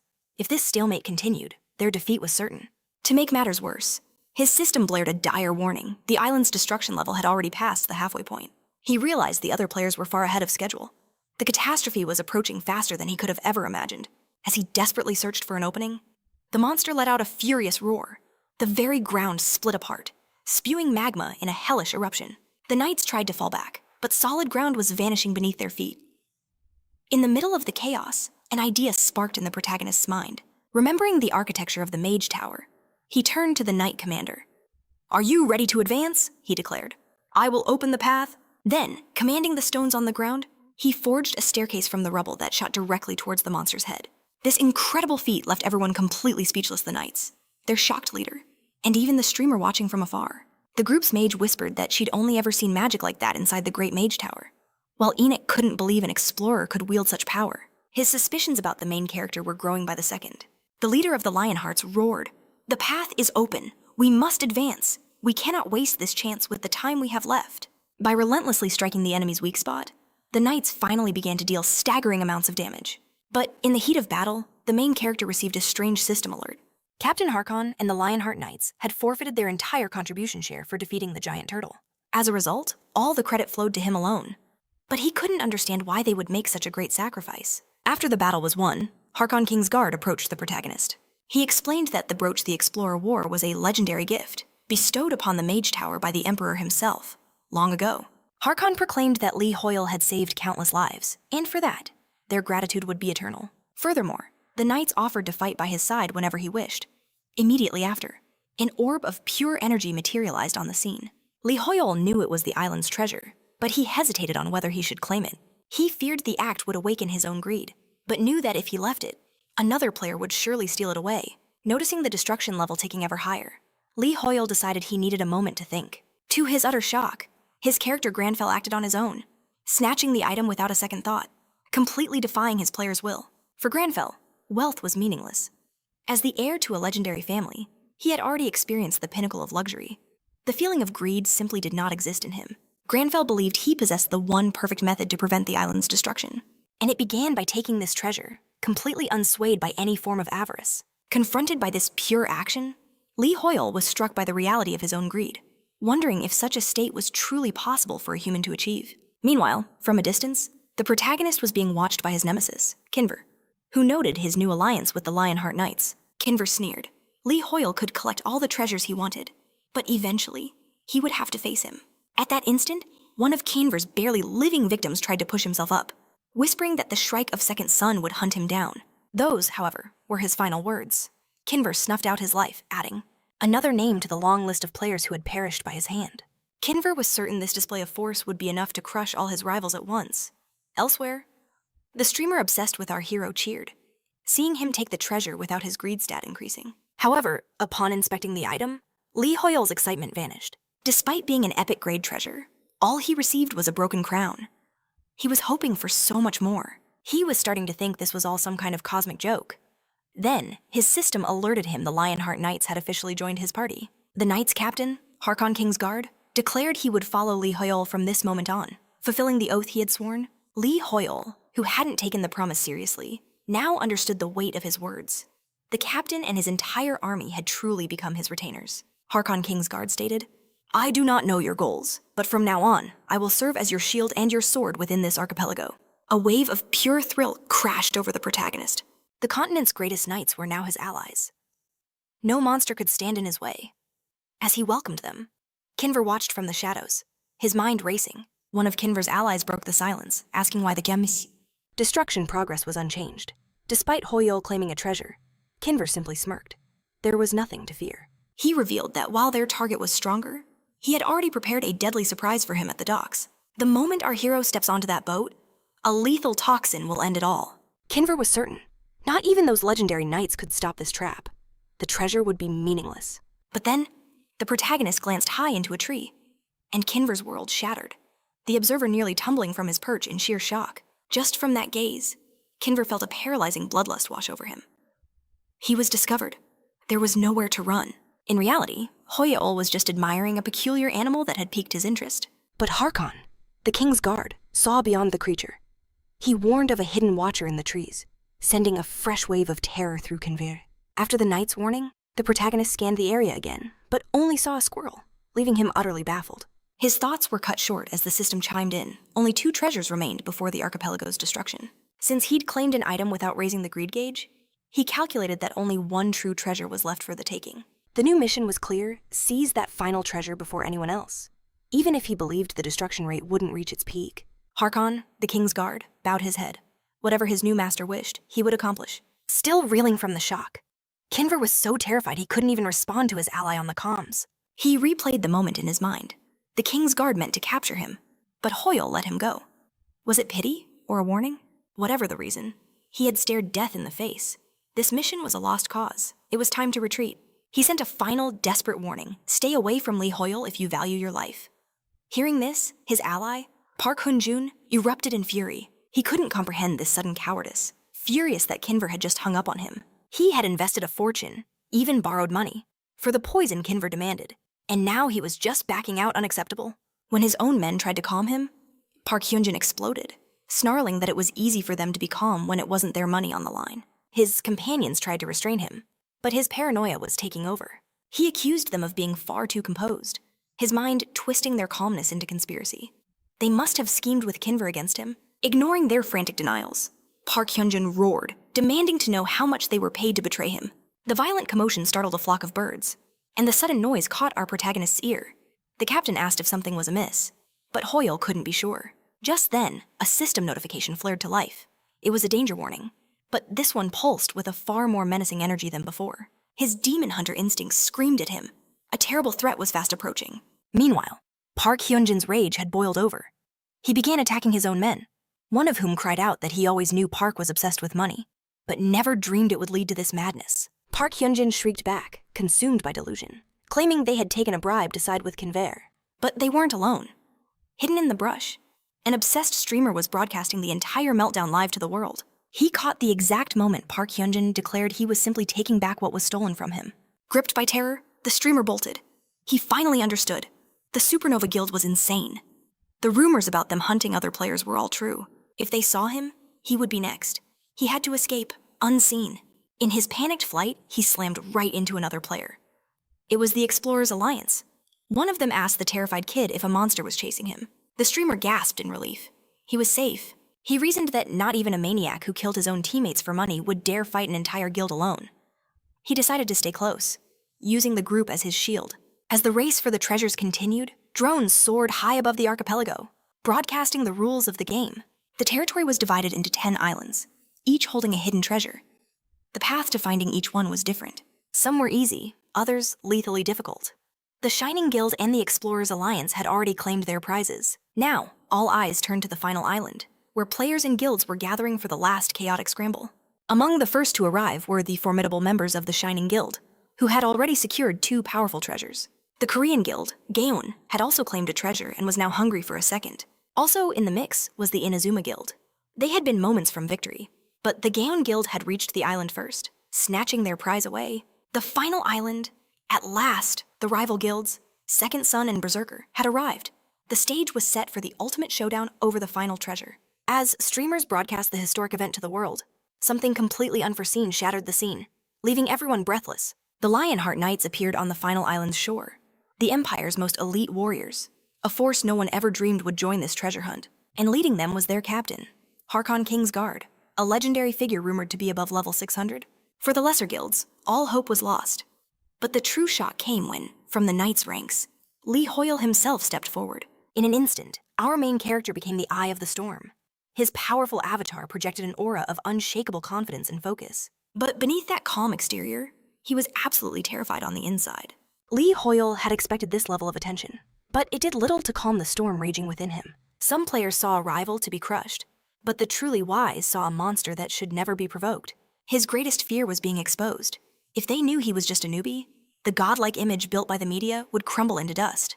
In the midst of the tension, Harkon King's Guard's voice cut through the air, warning our hero of an imminent threat. The ground itself then screamed and tore open. Molten earth erupted, sending players into a panic. They scrambled back, but for some, it was already over. They had all been ambushed by the island's true master, the Great Lava Koi, a terrifying level 420 field boss. More than just the beast, the suffocating heat from the magma turned the battlefield into a living hell for the explorers. Rather than charge in recklessly, many decided the wisest move was to observe from a safe distance for now. Ranged attacks were launched to test its defenses, but a swirling wall of lava incinerated every projectile, making any approach seem impossible. Namtaman, however, couldn't just stand by, ignoring his brother's warnings to not act rashly. From above, the streamer drones broadcasted the chaos. They revealed that not even the frontline tanks dared approach the boiling sea of magma. Amid the hopeless battle, Harkon approached Lee Hoyle, apologizing for being unable to assist as he had promised. But our protagonist simply stated there was nothing to fear. He hadn't brought them here without a strategy. The Shining Guild's leader watched in disbelief, wondering how anyone could remain so composed in the face of annihilation. Our main character, however, saw something they didn't. He knew magic activation follows 3 core principles: inspection, interference, and finally, manifestation. He realized the lava vortex wasn't a skill. It was part of the island's raw, natural power. To Granfel's unique perception, that raging magma was no different than the simple stones beneath his feet. And with that understanding, he lifted his hand and parted the sea of lava itself. Every player there, and millions watching worldwide, witnessed the miracle. The mystery surrounding his power was already immense.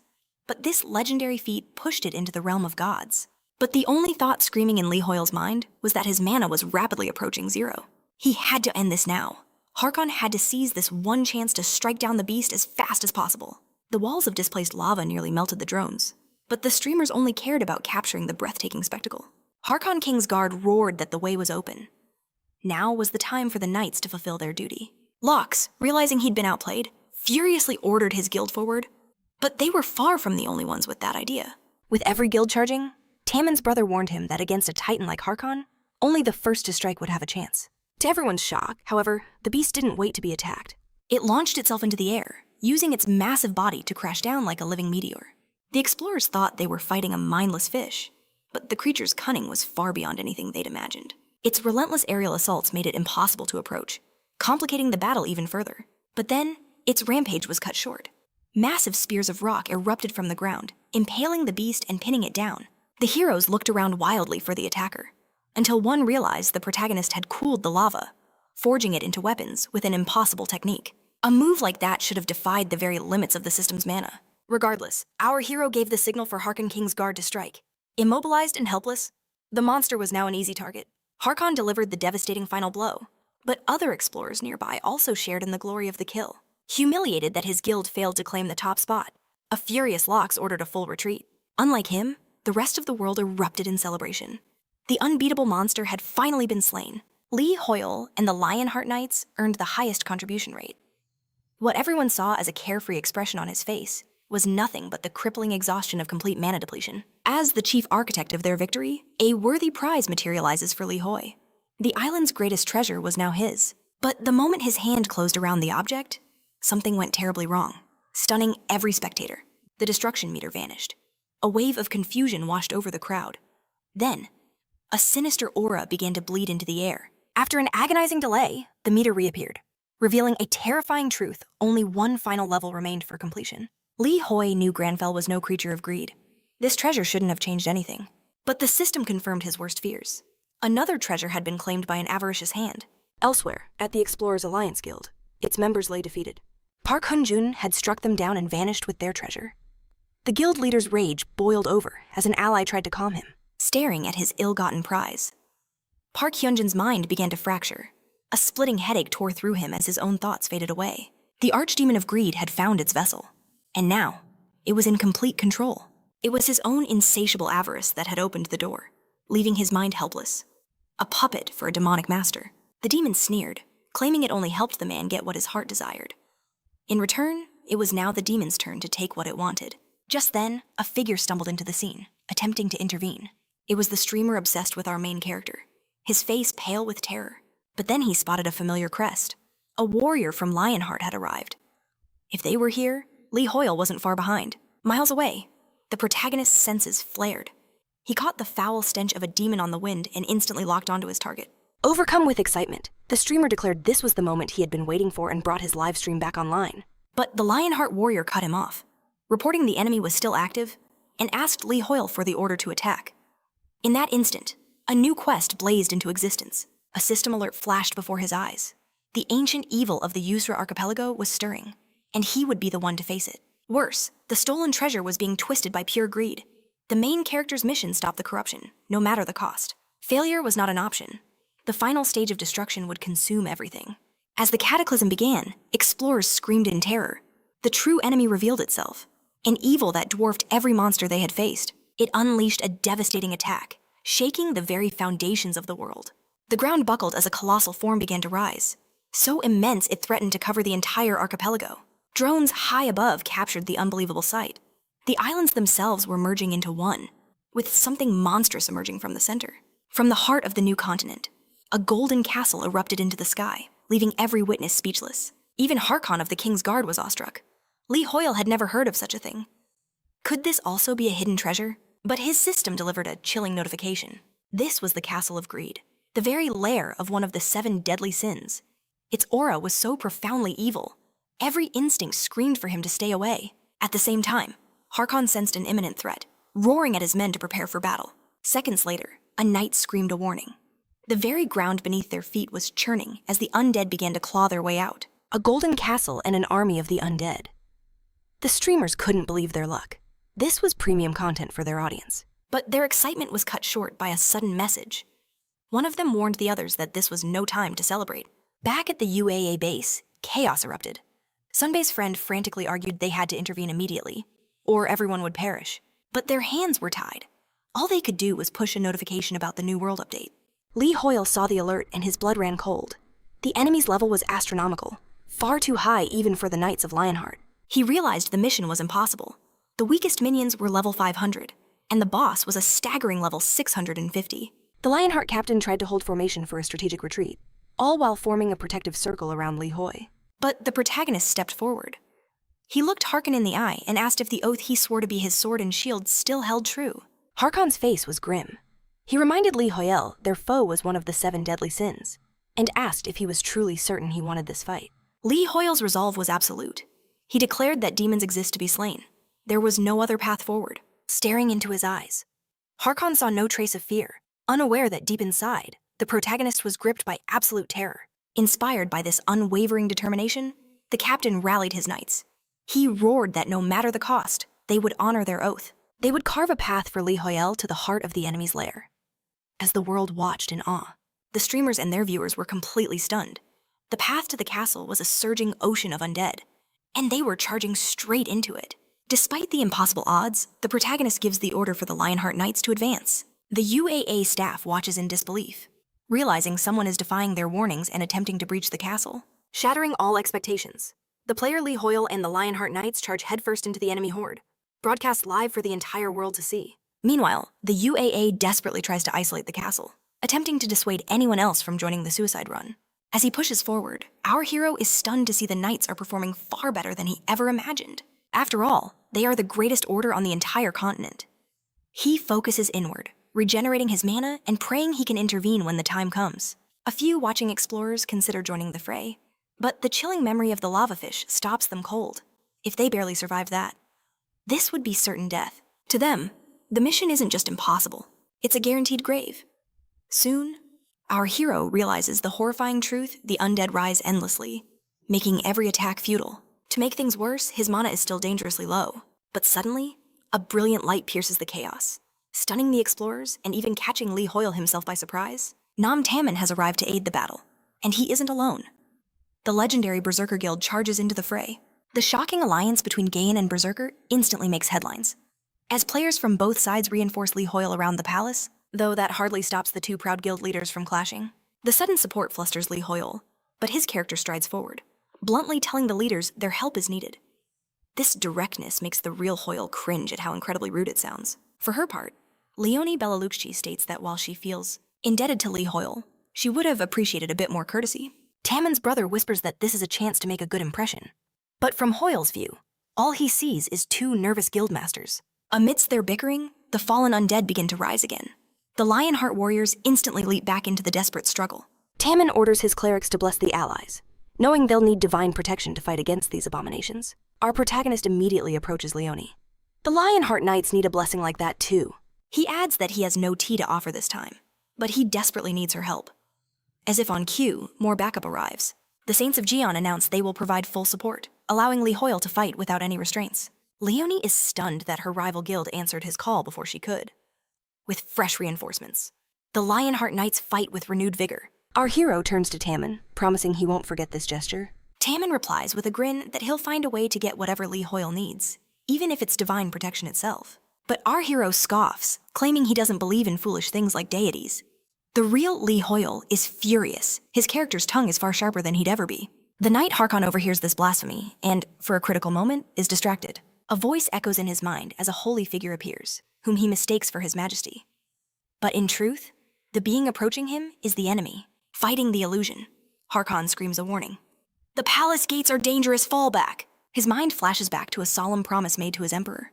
Standing before the throne, he had reported the demon general's appearance in the northwestern valleys, volunteering to lead the subjugation force. But the emperor showed no interest, fearing thousands of soldiers would be annihilated, leaving his army crippled. On top of that, the mage tower sent to investigate had already fallen, its halls left in ruins. As if that wasn't enough, the entire population of that nation had vanished without a trace. The emperor confessed his despair, how he begged his god every night, asking if this was the prophesied end. But his god, he claimed, never answered. He believed even the heavens had abandoned them, and asked if Harkon agreed. Harkon, however, argued that the demons were to blame, for they were blocking the very path to God. With burning resolve, he once again offered to defeat the demon general, certain it would reopen the path for all mankind. To his shock, the emperor simply stated that he no longer believed in a god. His faith, he declared, was now in Harkon and his will to overcome this evil. Back in the present, that very battle between good and evil rages on. As Harkon snaps back to his senses, the captain's roar cuts through the din, ordering his soldiers to advance. For His Majesty, the Emperor, is counting on them. Harkon's eyes lock onto his target across the battlefield, the demon general. With a righteous cry, he charges forward to end him, but the demon merely offers a wicked smile. It's far too late for that. Harkon can't reach him in time. Not only that, but his soldiers begin to scream as they're assaulted by an unseen force, Model. The captain was drowning in despair. This outcome meant he had utterly failed his sacred duty. In a flash of light, those on the battlefield were ripped from the chaos and dropped into the heart of the explorer's city. Harkon's world spun into chaos, his mind reeling with no idea where he was. The surrounding crowd, however, seemed unfazed, having witnessed such strange events before. But for Harkon, this was a terrifying new reality. Still, only one thought burned through the confusion. He had to get back to His Majesty. And then, like a mirage in the desert, the Emperor's silhouette appeared before him. Harkon cried out that he had wandered through countless realms searching for him, only to find the Emperor was by his side all along. He begged for forgiveness for his failure, vowing to fulfill his oath by crushing all of his Emperor's enemies. But what the loyal captain couldn't see was the devastating truth he had been ensnared in a powerful illusion, tricked by the very enemy he swore to destroy. Even Harkon's fellow King's Guard could sense something was terribly wrong, though they couldn't possibly guess the cause of their captain's madness. Li Hoi, however, saw everything with perfect clarity. A bitter regret filled him. Of all the people to be possessed, it had to be Harkon. He recognized the signs of a mind domination abnormality, a status effect that could be far more treacherous to handle than a simple possession. While our protagonist was lost in analysis, Harkon charged forward with murderous intent. His attack was cut short by Nam Taman's intervention, who was overjoyed at the chance to finally aid Li Hoi. But our protagonist met his gesture with an ice-cold stare, completely shattering the man's hopeful expectations.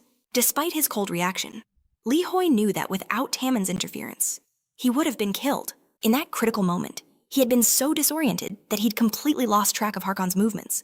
Elsewhere, Enoch was fending off his own captain's assault, desperately trying to reason with him. But the illusion held Harkon in an iron grip. In his twisted vision, his allies were grotesque demons trying to sway him to evil.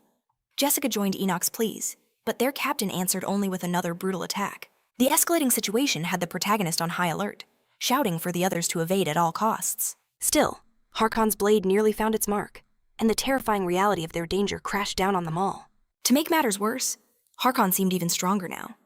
The demonic energy corrupting his mind had also amplified his power. Blinded to the truth, he was unknowingly unleashing this dark power upon the very people he had sworn to protect. With their backs against the wall, they had no choice but to fight back. But this was no ordinary warrior they faced. With a single mighty strike, Harkon shattered the very ground beneath them, sending everyone flying. Lean was thrown off balance by the shockwave, and Jessica became trapped under the debris as her allies scrambled to free her. Even Nam Taman took a direct hit, causing his brother to cry out in fear. Taman insisted he was fine, but his true problems ran far deeper. Onlookers watched in terror as the situation reached its peak. Then, Li Hoi stepped forward, stopping Harkon's rampage with a simple raise of his hand. In reality, our protagonist was simply trying to shield himself from the blow. But miraculously, the gesture halted Harkon's furious assault in its tracks. Through his clouded mind, Harkon stared at Li Hoi, demanding to know why he alone was so pure amidst the swirling demonic filth. Our protagonist had no clue what Harkon was seeing, theorizing that his demon hunter class must have some kind of passive counter effect on his enemies. Harkon roared for the man to reveal his identity, threatening to strike him down if he refused. Li Hoi knew he needed to say the right thing, but his character's inability to speak left him trapped in a silent desperation. He desperately wished to speak, but Granfell wouldn't respond. Faced with only silence, Harkon declared it no longer mattered. He would simply destroy him. But instead of speaking, our protagonist simply held out his hand. Harkon hesitated, wondering what new trick the enemy was planning. Yet, even through the haze of his delusion, his eyes fell upon the brooch. The protagonist wore it proudly, and the sight of it was like a key unlocking his true memories. This very brooch had forged the bond between them, sealed by an oath of loyalty. In that instant, all doubt was purged from Harkon's mind. The man standing before him could only be his true master, Li Hoi. Our protagonist saw the shift in the captain's eyes and finally let out a breath he didn't realize he was holding. He was back. Just then, a system notification chimed. His proficiency in the exorcism ritual had soared, unlocking a brand new function. But as his attention was focused on the system window, a sinister presence crept closer. Harkon tried to shout a warning, but it was too late. The same evil that had ensnared the captain now lunged for our protagonist. Li Hoi's vision shifted. He was in the realm of the mind, and he knew the twisted figure before him could only be one of the 7 deadly sins. In a sorrowful voice, the demon claimed it only ever wanted to protect its kingdom. It spoke of a land where the sea and soil were abundant, glittering with jewels, a place where its people loved one another, and everyone knew only happiness. The tale began when a stranger washed ashore on their beach. The kingdom's people showed him kindness, nursing him back to health and sending him home. But their charity was repaid with betrayal, as that very same man returned, leading an invading army. The peaceful citizens, who knew nothing of war, were mercilessly cut down as the invaders laid waste to their home. In a desperate plea for peace, their leader offered to share his vast treasures. But the invader didn't want half. He demanded everything. This insatiable greed shattered the leader's mind, twisting him into the very demon that now confronted our hero. With a voice full of malice, the demon declared its domain absolute: the island, the ocean, the very sky. It all belonged to him. He sneered that these foreign invaders had no right to take what was his. But the protagonist just sighed, calling the demon's tantrum a waste of breath he could no longer stand to hear. He declared that all this material wealth was meaningless anyway. The only thing of true value that can be stolen is the pride one holds within their heart. This truth struck a nerve, and the demon was instantly ejected from the hero's mind. Snapping back to reality, Harkon rushed to his side, asking if Li Hoyle was all right. Our protagonist revealed the secret: the palace's foundation was the key. If he could disrupt it, this whole nightmare would end. And so, he unleashed a torrent of magic, aimed at destroying the palace itself. The explosion was so massive it was seen for miles. The streamers covering the event could only stammer in disbelief as the entire Golden Palace began to crumble into dust. Watching from afar, Locke whispered that Li Hoyle's power was simply monstrous. In mere moments, the protagonist had finished the job. His mana completely drained after the destructive feat, he still stood tall, challenging the sin of greed once more. He roared that the demon's treasure was a hollow relic, and the soldiers who died to protect it were long gone. For that, the protagonist declared, the demon should be ashamed to ever call himself a ruler. From the smoldering rubble, the demon emerged, its form radiating pure fury.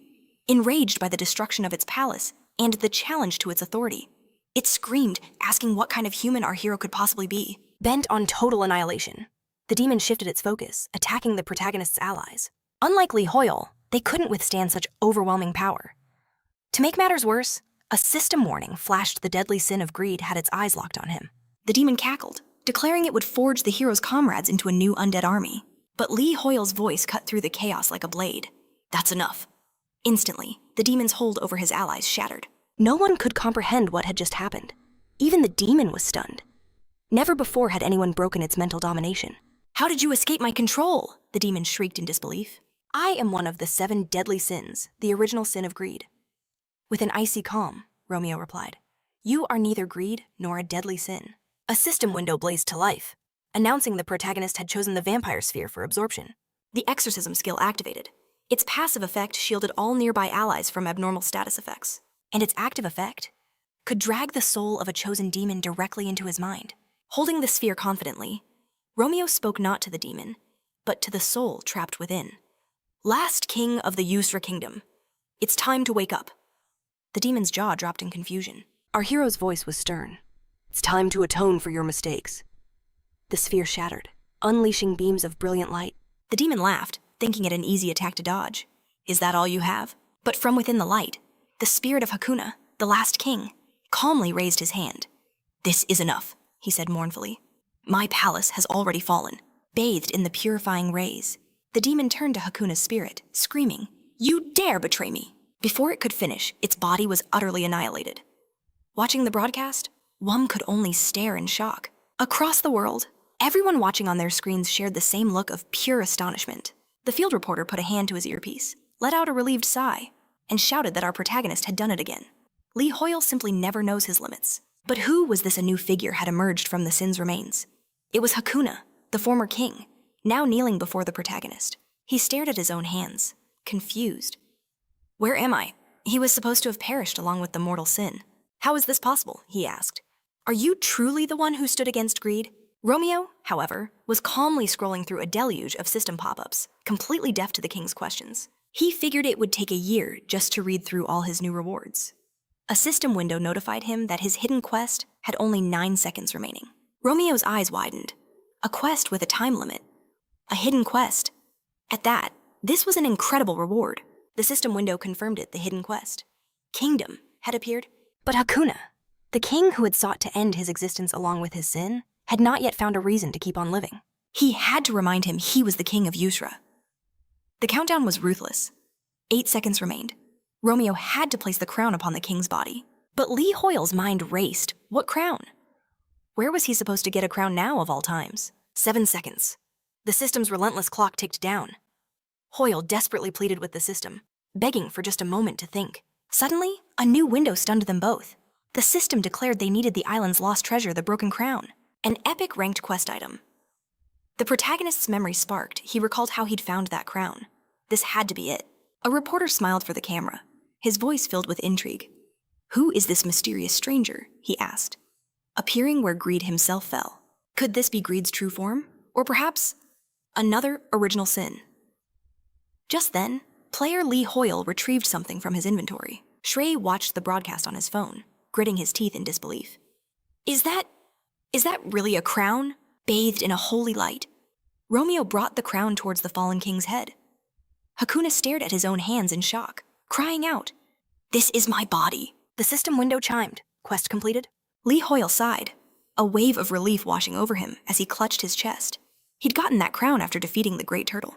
Back then, he thought it was just some useless high-rank item he'd gotten by chance. So this was its true purpose.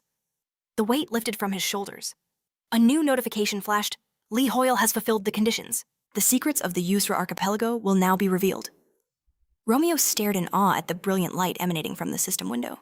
Across the world, hunters stared at their system windows in shock. Someone had just unraveled the greatest secret of the Yusra archipelago. In one guild hall, a hunter slammed his fist down. "What is the meaning of this?" he roared in frustration. "Does this mean the rift has already been cleared? What kind of guild pulled this off?" Another player simply stated, "It wasn't a guild." The hunter shot back. "What are you even talking about?" A young woman turned to her guildmaster. "Sir, you have to see this." Rox just laughed, scratching his neck. "Well now, someone's been busy." A live stream viewer typed frantically into the chat. What was that notification? What's going on? Is this the start of some new catastrophe? Who is someone? Wei Kong's face went pale as he looked up. It's all over. The field correspondent gasped, his hands flying to his head as he watched the scene unfold live. "This is a worldwide notification," he yelled. The same message is being broadcast to every player on the planet. Shielding his eyes from the blinding light, a man whispered in awe. "What does this mean? Did someone truly uncover the secret? Is it really talking about him?" The message was clear. The ancient kingdom of Yusra is revealed. Hunters everywhere stared, dumbfounded. The very ground split apart, unleashing blinding pillars of light that shot towards the heavens. The hunters could only gaze in terror and wonder. A knight spoke with a trembling voice. "A historical sight! It's rising from beneath the earth." The commander looked up, his face a mask of pure astonishment. Incredible!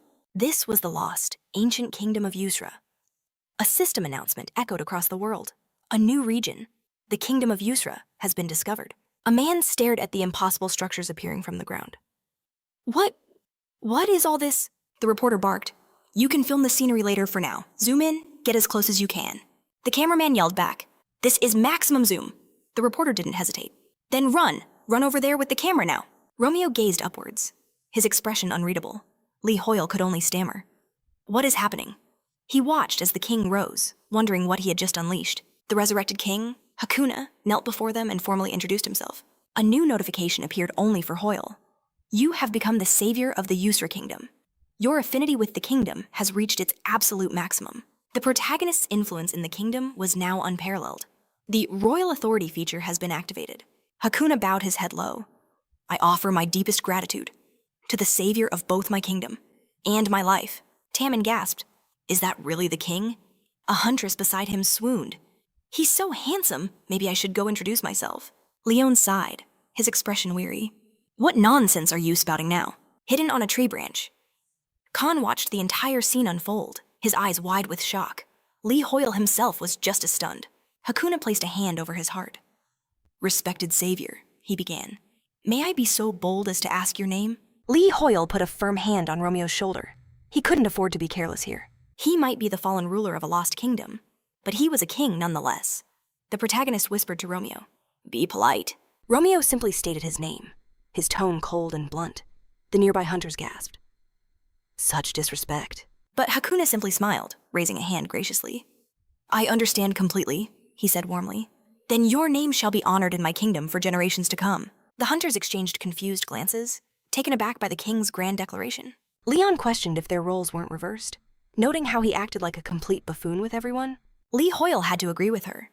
Tammin then reminded the king that he himself had remained silent. A faint smile touched the king's lips as he placed a hand over his heart, confessing that when greed consumed his soul, Romeo had shown him the path to redemption. a cold warning flashed through the protagonist's mind. Hakuna had better not be suggesting what he thought he was. Lee Hoyle just smirked, running a hand through his hair. The king looked away, admitting that upon learning the truth, he had decided to end his own life, taking his mortal sin with him. But our hero saved him from the brink, returning the crown to its rightful place. Harkham could only watch with breathless tension. Hakuna's head hung in shame as he asked why Romeo would do such a thing. What could he possibly expect from him, from a king who doomed his own people with a single fatal mistake? Meanwhile, on a distant island, subordinates scrambled to keep up with their leader, shouting, "Sir, why are we running?" Shrag ground his teeth in fury, his speed a blur as he roared for them to stop their whining and move faster. This triggered the first national level update in the entire history of Arcana. A completely new continent had just appeared on Earth. Shrag's fist clenched in triumph. "This is Yusra," he exclaimed. He knew this land held legendary value in Arcana's lore. It was a realm of countless cities and villages, teeming with rare monsters, hidden treasures, and the untapped resources of the land itself. The profits would be astronomical, if only they could successfully restore it. Shrag knew this was the chance of a lifetime. But a weary hunter beside him clenched his fist, grumbling that the guildmaster had already forbidden them from going. Overcome with ecstatic energy, Shrag bolted forward, shouting that he'd been terrified back then. As the king watched him, Romeo remained perfectly composed, his expression unreadable. The protagonist finally spoke, declaring that restoring the kingdom of Yusra was the correct path. The hunters were stunned. "Restore it?" they asked. "Is that even possible?" Hakuna was floored by his words. Looking down, he whispered, "Who would follow a king that has already turned his back on his people once?" Romeo's gaze was serious.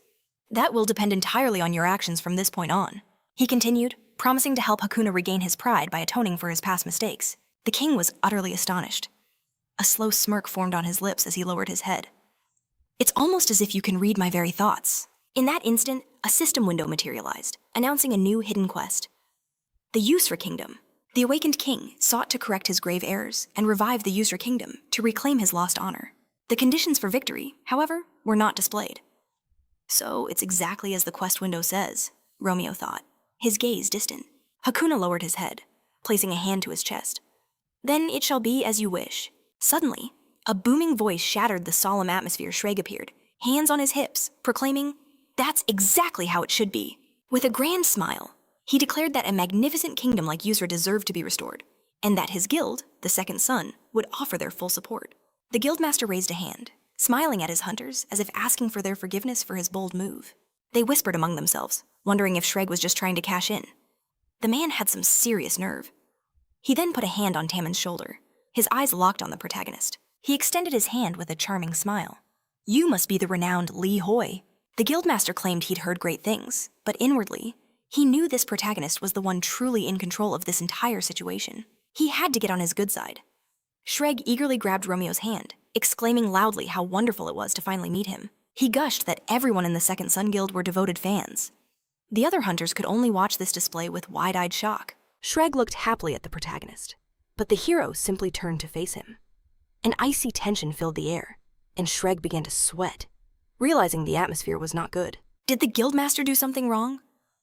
Hawkins' voice suddenly thundered. "Where are your manners?" Tammin smirked, placing a hand on his chin as he enjoyed the show. Shreg had just been publicly rejected. The guildmaster looked tensely at Romeo.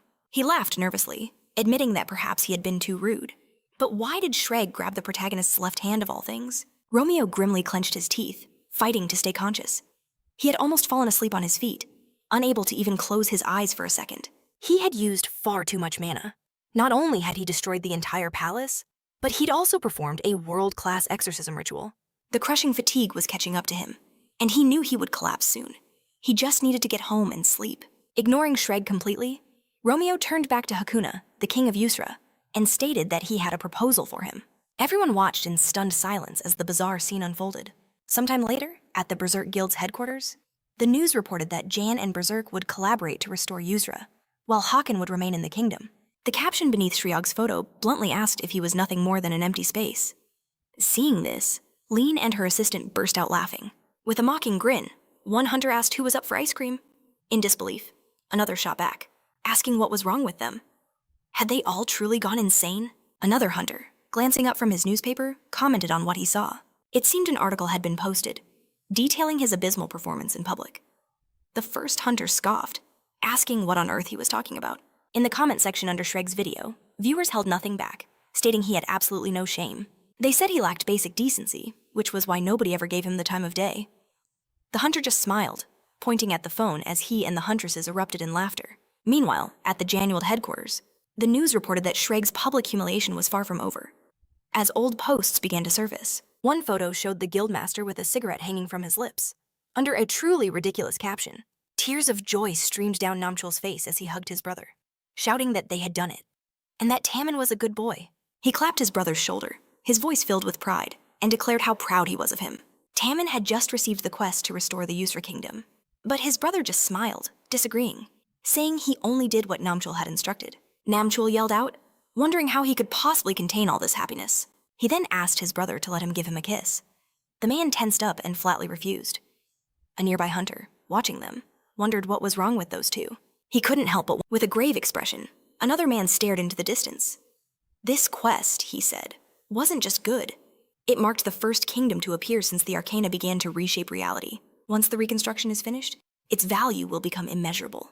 The man smiled, raising his glass, certain that countless people were now scrambling to form ties with the Yura kingdom, and Shrag was undoubtedly one of them, annoyed. Tammin furiously shoved his brother away. The man continued that its value would reach astronomical heights, being the first update on a national scale. Plus, the kingdom was famous for its natural resources. The potential was enormous. The surrounding regions, where monsters constantly respawned, would become prime leveling grounds. It's even possible a future update could unlock a special shop or auction house if they gain enough influence, or become nobles of the kingdom. And after the reconstruction, they would be granted the title of aristocrat. A hunter quickly stepped forward, calling out to Li Hoyle. He begged to be added to the Yura restoration quest. He claimed they were from the military guild and were experts at digging. But other hunters clenched their fists in fury, shouting for the main character's location. One was certain Li Hoyle had just been here a moment ago. Suddenly, a crack spiderwebbed across the wall, pulsing with energy. With a calm motion, Romeo shattered the wall, his hand raised as he peered into the darkness. Li Hoyle felt a wave of exhaustion wash over him. He sighed internally. At this rate, with all this chaos, he'd never make it home. Maybe, he mused, he should just head for the Magician's Tower instead.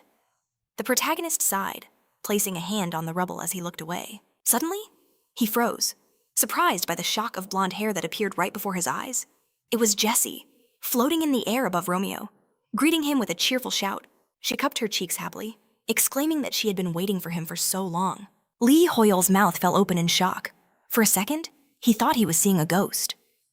A moment later, Jessie lowered her hat and bowed, politely asking how he had been. Romeo, with a stern glare, raised a hand to stop her. His voice was laced with menace as he noted how very polite she was being. Li Hoyle felt utterly drained. The protagonist extended a hand, saying, "I don't have any tea right now, but you can have a seat." As it turned out, the rocket he'd used couldn't even reach the Magician's Tower. Jessie beamed, saying that was a good thing. It would have been terrible if a rocket hit them, though she added that she could have stopped it. Romeo wearily put a hand to his face, wondering what in the world she was even talking about. The protagonist cut to the chase, asking what she wanted. Jessie explained she had some questions for him regarding magic. She had watched countless videos of Li Hoyle in action. She praised his incredible skill in research, intervention, and manifestation. Uninterested. Romeo just rested his head in his hand, stating that he was already tired. The protagonist thought to himself that today had been an impossibly long day. Jessie continued, mentioning that Li Hoyle had perfectly copied the spell of the Supreme Mage Morello on his very first attempt. But Romeo wasn't listening, his mind racing with other concerns. Jessie added that her own teacher had called the protagonist something far beyond a mere genius. Romeo's thoughts, however, were focused on the deadly sin of greed. The demon had mentioned original sin, but failed to recognize his exorcism skill. A demon of that caliber should instantly recognize a demon hunter. There was no other possibility. Smiling, Jessie raised her hand, pointing 2 fingers forward as she asked. That power you used, was that magic? She gazed at Romeo with pure expectation, addressing him by his name. But the main character simply closed his eyes and crossed his arms, offering no reply. Jessie looked at him, surprised by his silence, but Romeo gave no reaction at all. Her lips parted as she reached out a single finger. Jessie, standing on the table, brought her hand toward our main character's face. Gently, she touched his closed eyelid. In that instant, Romeo's eyes shot open. He stared in shock at an empty chair and a single note left on the table. Was this all just a dream? He couldn't be sure. Which part was real, and which was the illusion? The note simply promised that Jessie would return. Romeo realized he must have been so exhausted he'd actually fallen asleep right in front of his guest. Staring at the note, he muttered how rude he'd been. But his thoughts were cut short by a sudden system window flashing before his eyes. A notification blinked into existence. Quest alert, Morello's research. The tower's supreme mage sought to pioneer new magical frontiers with him. To do so, Romeo had to prove his worth and win over the senior mages. There were only 20 of them in total. And here he was, thinking things had finally calmed down. He knew the mages of this tower wouldn't accept an outsider so easily. After all, Morello had handed him this position on a silver platter. Romeo knew a test of his abilities was inevitable. Lee Hoyle let out a massive yawn, stretching his arms. Why, today of all days? He groaned. He was absolutely exhausted. Rubbing the sleep from his eyes, Romeo glanced at the door and allowed the mage to enter. The door creaked open, revealing Morello clutching a book. It's me, the supreme mage said. I rushed over because there's something urgent I must tell you. Peeking through one eye, Romeo cut him off. I already know why you're here, supreme mage, he stated plainly.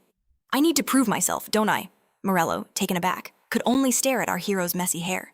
The supreme mage apologized profusely. It is my own failing that has caused them to doubt you, Lee Hoyle. Romeo strode towards him, adjusting his jacket. You're not the one who's lacking, sir. What he was lacking, Lee Hoyle thought, was sleep. Morello, confused by the cryptic remark, just apologized again. With unwavering confidence, Romeo spoke. Please, lead the way. If they don't believe in me, he declared, I'll force them to. A system window updated, convinced the senior mages. The challenge came from Belalaish. The senior mages wanted to greet the new researcher. Romeo's destination their conference. A short while later, the mages were assembled, all seated around a grand conference table. Belalaish, senior mage of the healing school, smirked, resting her chin on her hand. She thought it was a shame. But Lee Hoyle would never prove his qualifications. The entire room was sealed by a third-tier barrier, woven by 3 senior mages working in concert. Not only would he fail to enter, he wouldn't even be able to find the room to begin with. Suddenly, the doors swung open with force. An ominous figure stood in the doorway. Belalaish's jaw dropped in utter disbelief. The other mages stared, thinking the same thing. Impossible. Did he truly shatter a third-tier barrier with such little effort? Her face a mask of confusion. Belalaish demanded to know how. Even Morello, the father of modern magic theory, shouldn't have been able to do that. Romeo's voice dripped with icy rage. It seems someone decided to tamper with this door. Belalaish flinched, her hand flying up defensively. What was this overwhelming pressure, this immense power? He advanced on them slowly. I came all this way because I heard you wanted to meet me. So why are you wasting my valuable time with these childish games? In a flash, Romeo aimed his hand at the senior mage. Does this mean you're prepared to face the consequences? An ominous aura bled from him as he glared at Belalaish. In his eyes, leaning his hands on the bench, the main character watched as she screamed under his gaze, which glowed a menacing red. But inwardly, Lee Hoyle was struggling. He had almost fallen asleep on his feet. This was bad. He just wanted to go home and crash. Any longer, and this whole act would fall apart. Straightening his tie, Romeo spoke coldly. Let's make sure this is the last time. Belalaish could only stare in astonishment. Her mind reeled with fury. A childish game. Did he just call a grand spell that even she couldn't undo a childish game? Just then, another mage put a hand to his head. Wait, he exclaimed. I remember something. He was certain this was the same researcher Claire mentioned. The one who crashed the magician's conference without an invitation. Another mage gasped. Is that really true? The first replied. Now I understand why Morello himself recommended him. The senior mage looked away. Stunned, a single drop of sweat rolled down her face. So this was the man, the legendary researcher who saw through the Tower Master's own illusion magic. Later that night, beneath the stars, Romeo sat up wearily. Another system window had appeared before him. A system notification shimmered into view. 3 out of 20 senior mages now recognized him. The protagonist mused that his little display of power had paid off. Only 3? That was far less than he had anticipated. Lee Hoy let out a massive yawn, barely covering his mouth with his hand. Romeo, however, pressed his lips tight, his body trembling as he fought back his own exhaustion. He reminded himself that these were senior mages, the very best in their respective fields. So, for simply opening a door, it was a solid start. The protagonist placed his hand on the table, smoothed his tie, and remembered that he was a demon hunter first. Not a mage. He was in no rush to prove himself. Romeo, his face etched with fatigue, decided on his plan. First, sleep. Then, submit the loot from Izra for evaluation. And finally, start learning magic from the very basics. His head snapped up in surprise as a voice called out his name. A magical parchment flared to life, its voice commanding. Lee Hoyle, look here. Staring at the bizarre object, Lee Hoyle clapped a hand on Romeo's shoulder, wondering what on earth this thing was. The enchanted parchment zipped into the air and boldly announced its name, Marcello. It was a magic parchment, a common communication tool for magicians. If Lee Hoyle wanted to answer, he just had to speak to it directly. Romeo stared at the parchment in his hands with utter confusion. From its surface, the smiling face of Marcello looked back at him. The protagonist's gaze sharpened. He moved closer and demanded, "What do you want, magician?" "No need to get so close," Marcello's voice echoed. Annoyed by the tone, the protagonist crumpled the parchment and tossed it into the trash. In a flash, it flew back out and hovered before Romeo's face. "I actually wanted to apologize," the voice declared. He explained that he'd heard about the incident in the Crystal Hall. The enchanted door was a petty prank, and he was apologizing for the senior mage's rudeness. A supreme mage is a title given to one who has reached the absolute peak of magic, beyond any single school. And the senior mages demand that a supreme mage constantly prove they are worthy of that lofty position. Lee Hoy stroked his chin, a tense look on his face. It was like a pack of delinquents fighting to be the top dog. This must be incredibly exhausting for Marcello. The mage confirmed that this wasn't anything new. Romeo was being tested because Marcello himself had not yet proven his own worth, and for that, he was deeply sorry. The protagonist looked away. From the senior mage's point of view, he thought, it must look like some top-tier villain took an exchange student as his personal lackey. Romeo stated that a mage shouldn't apologize for such things. Even nobles must constantly prove they are worthy of their titles. The protagonist was more than accustomed to these kinds of trials. Marcello's image looked down sadly. "However, I worry that you're being underestimated because of me." The protagonist reacted to his words with wide-eyed surprise. He knew it was a huge mistake for the magician to use the word underestimate in front of Romeo. A slow smile spread across the protagonist's face, catching Marcello completely off guard. "If others underestimate me," Romeo began, "I just have to prove them wrong." Lee Hoy covered his face, bracing himself for the shameless boasting that was sure to follow. The protagonist smirked, closing his eyes.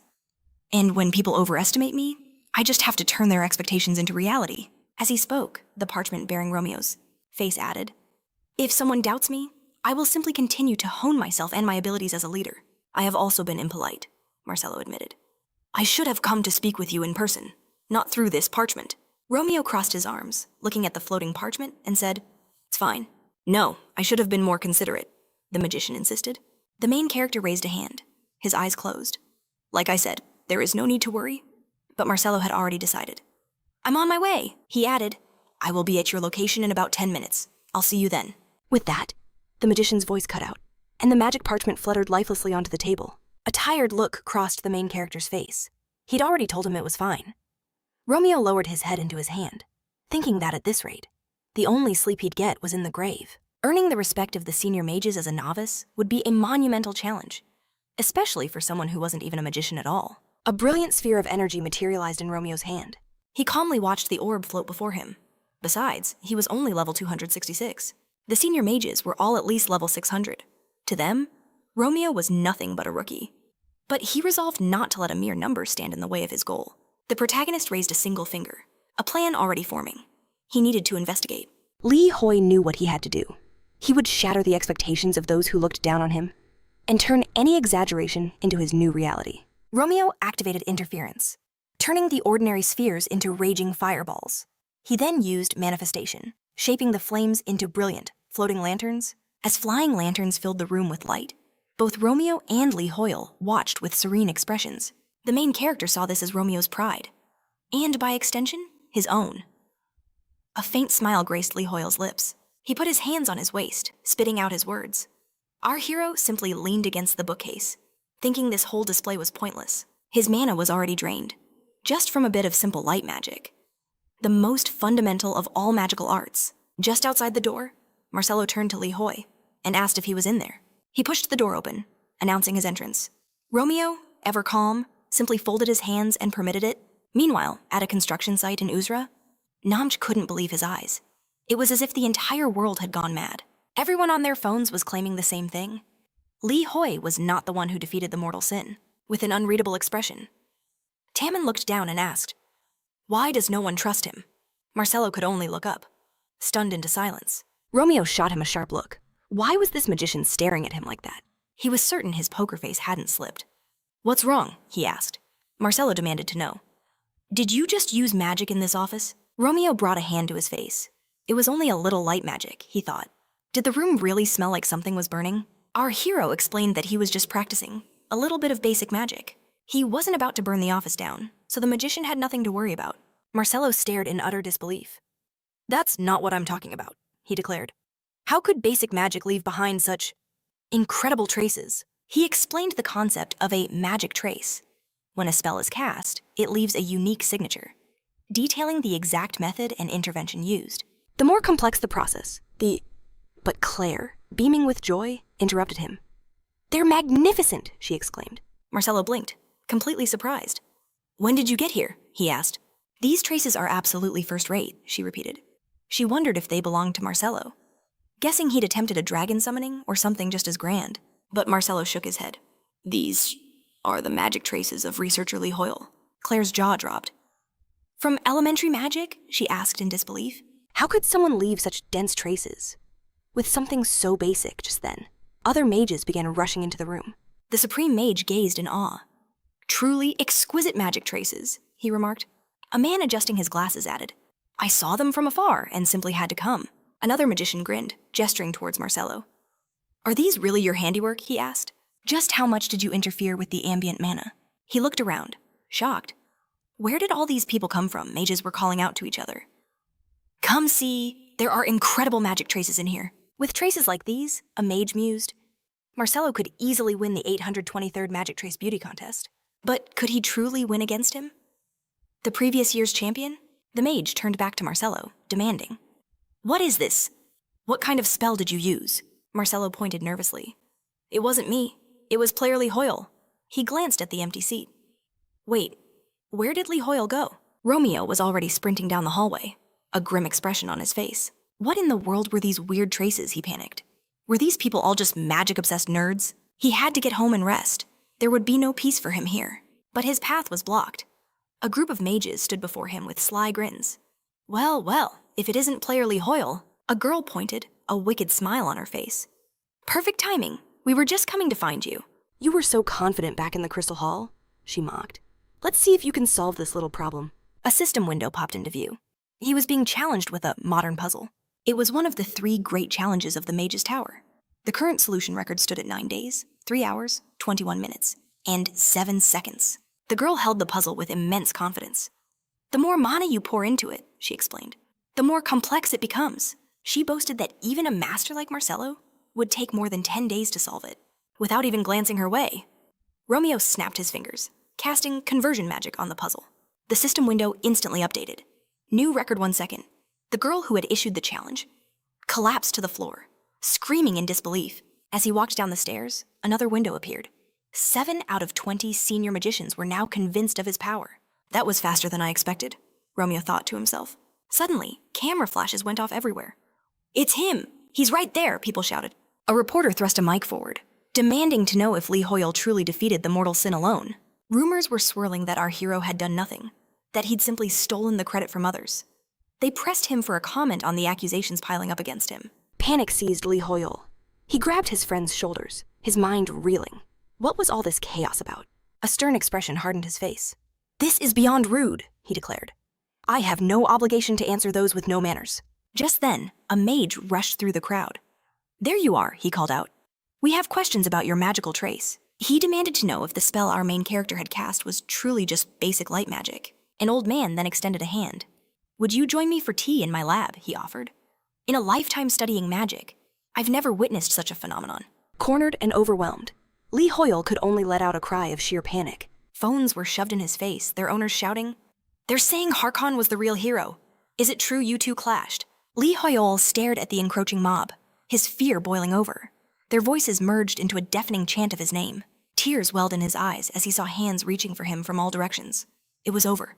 He was caught. What could he do? How could he possibly escape? Gritting his teeth, his eyes darted around desperately until something caught his attention. Lee Hoyeol focused on a strange flow of energy. What was that? Had the very fabric of mana suddenly shifted? A man with a smug grin held up his phone. "Lee Hoyeol," he yelled. "Stop avoiding us and give us an answer." I don't care anymore, he thought, and plunged his foot directly into the mana current within the wall. The crowd stared, mouths agape at the impossible sight. Mages and onlookers alike stared at the solid wall. Did he actually disappear? They whispered. Where did Lee Hoyeol go? In another place entirely. A woman named Belia looked up from her book, her eyes wide with surprise as the main character materialized before her. She snapped the book shut. Astounding, she murmured. The moment the Supreme Mage opened the path, Lee Hoyeol had sensed it and leaped through, as expected of the one who overcame the Tower Master's illusion. She thought. Lee Hoyeol stared, realizing she was the mysterious woman from the Crystal Hall. He pieced it together in an instant. Could it be that you're the one who helped me? He asked. He stated coolly. I felt the mana in that wall had been deliberately manipulated.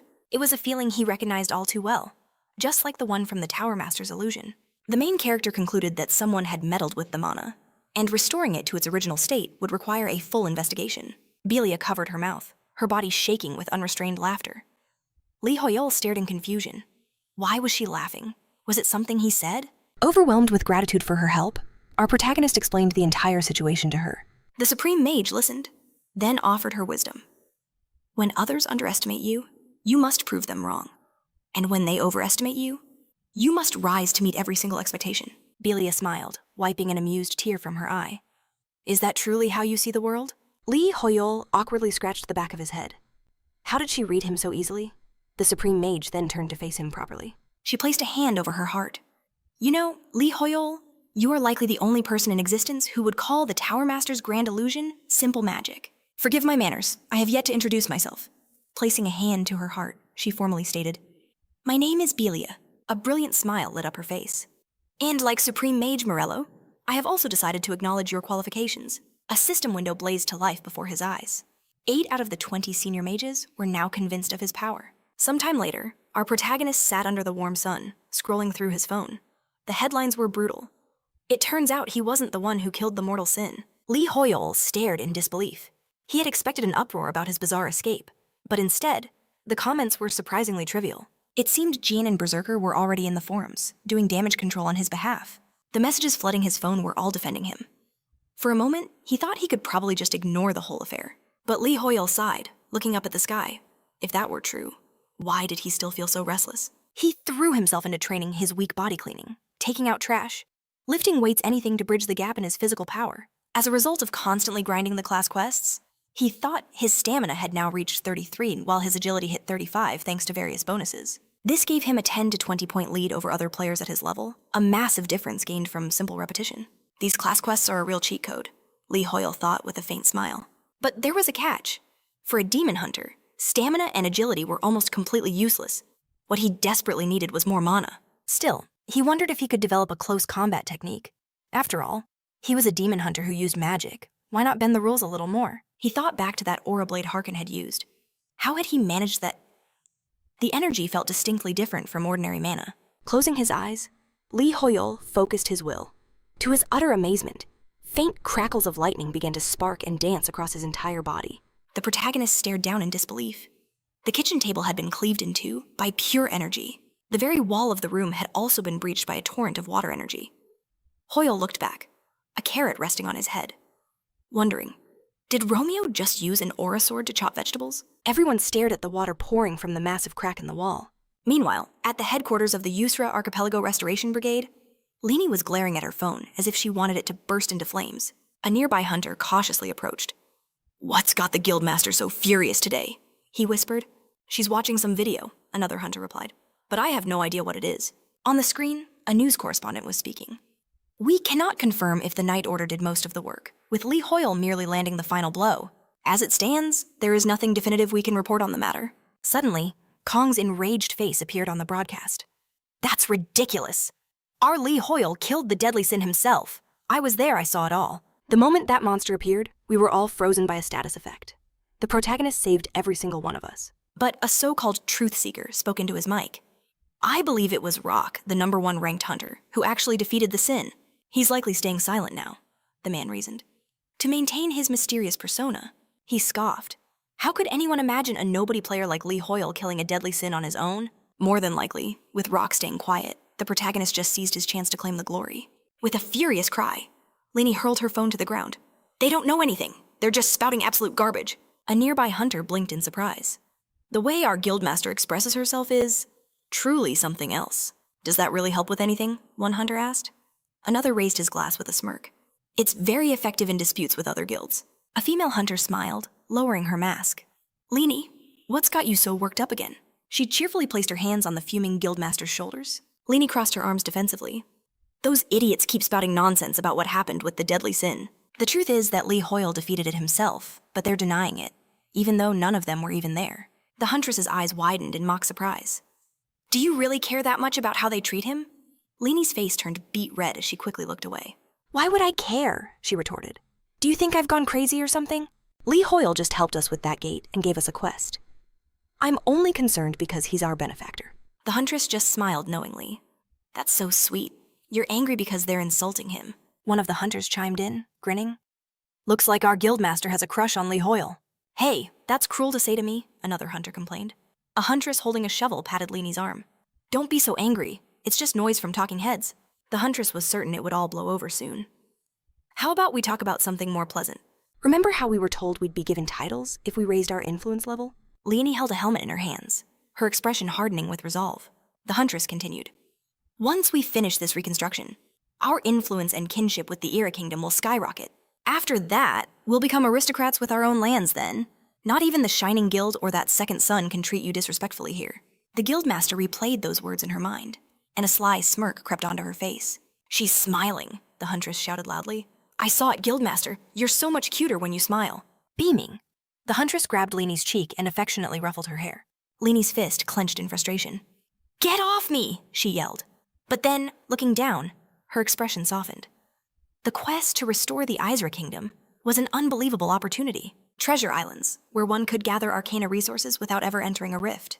Even the rights to a single mine would be worth a fortune. So why would Lee Hoyle just hand this chance over to them? Lainey scratched her head and sighed. And now we're even deeper in his debt. She wondered when he would finally call her for that cup of tea. A while later, the landlady texted that she'd extended his contract for being so diligent.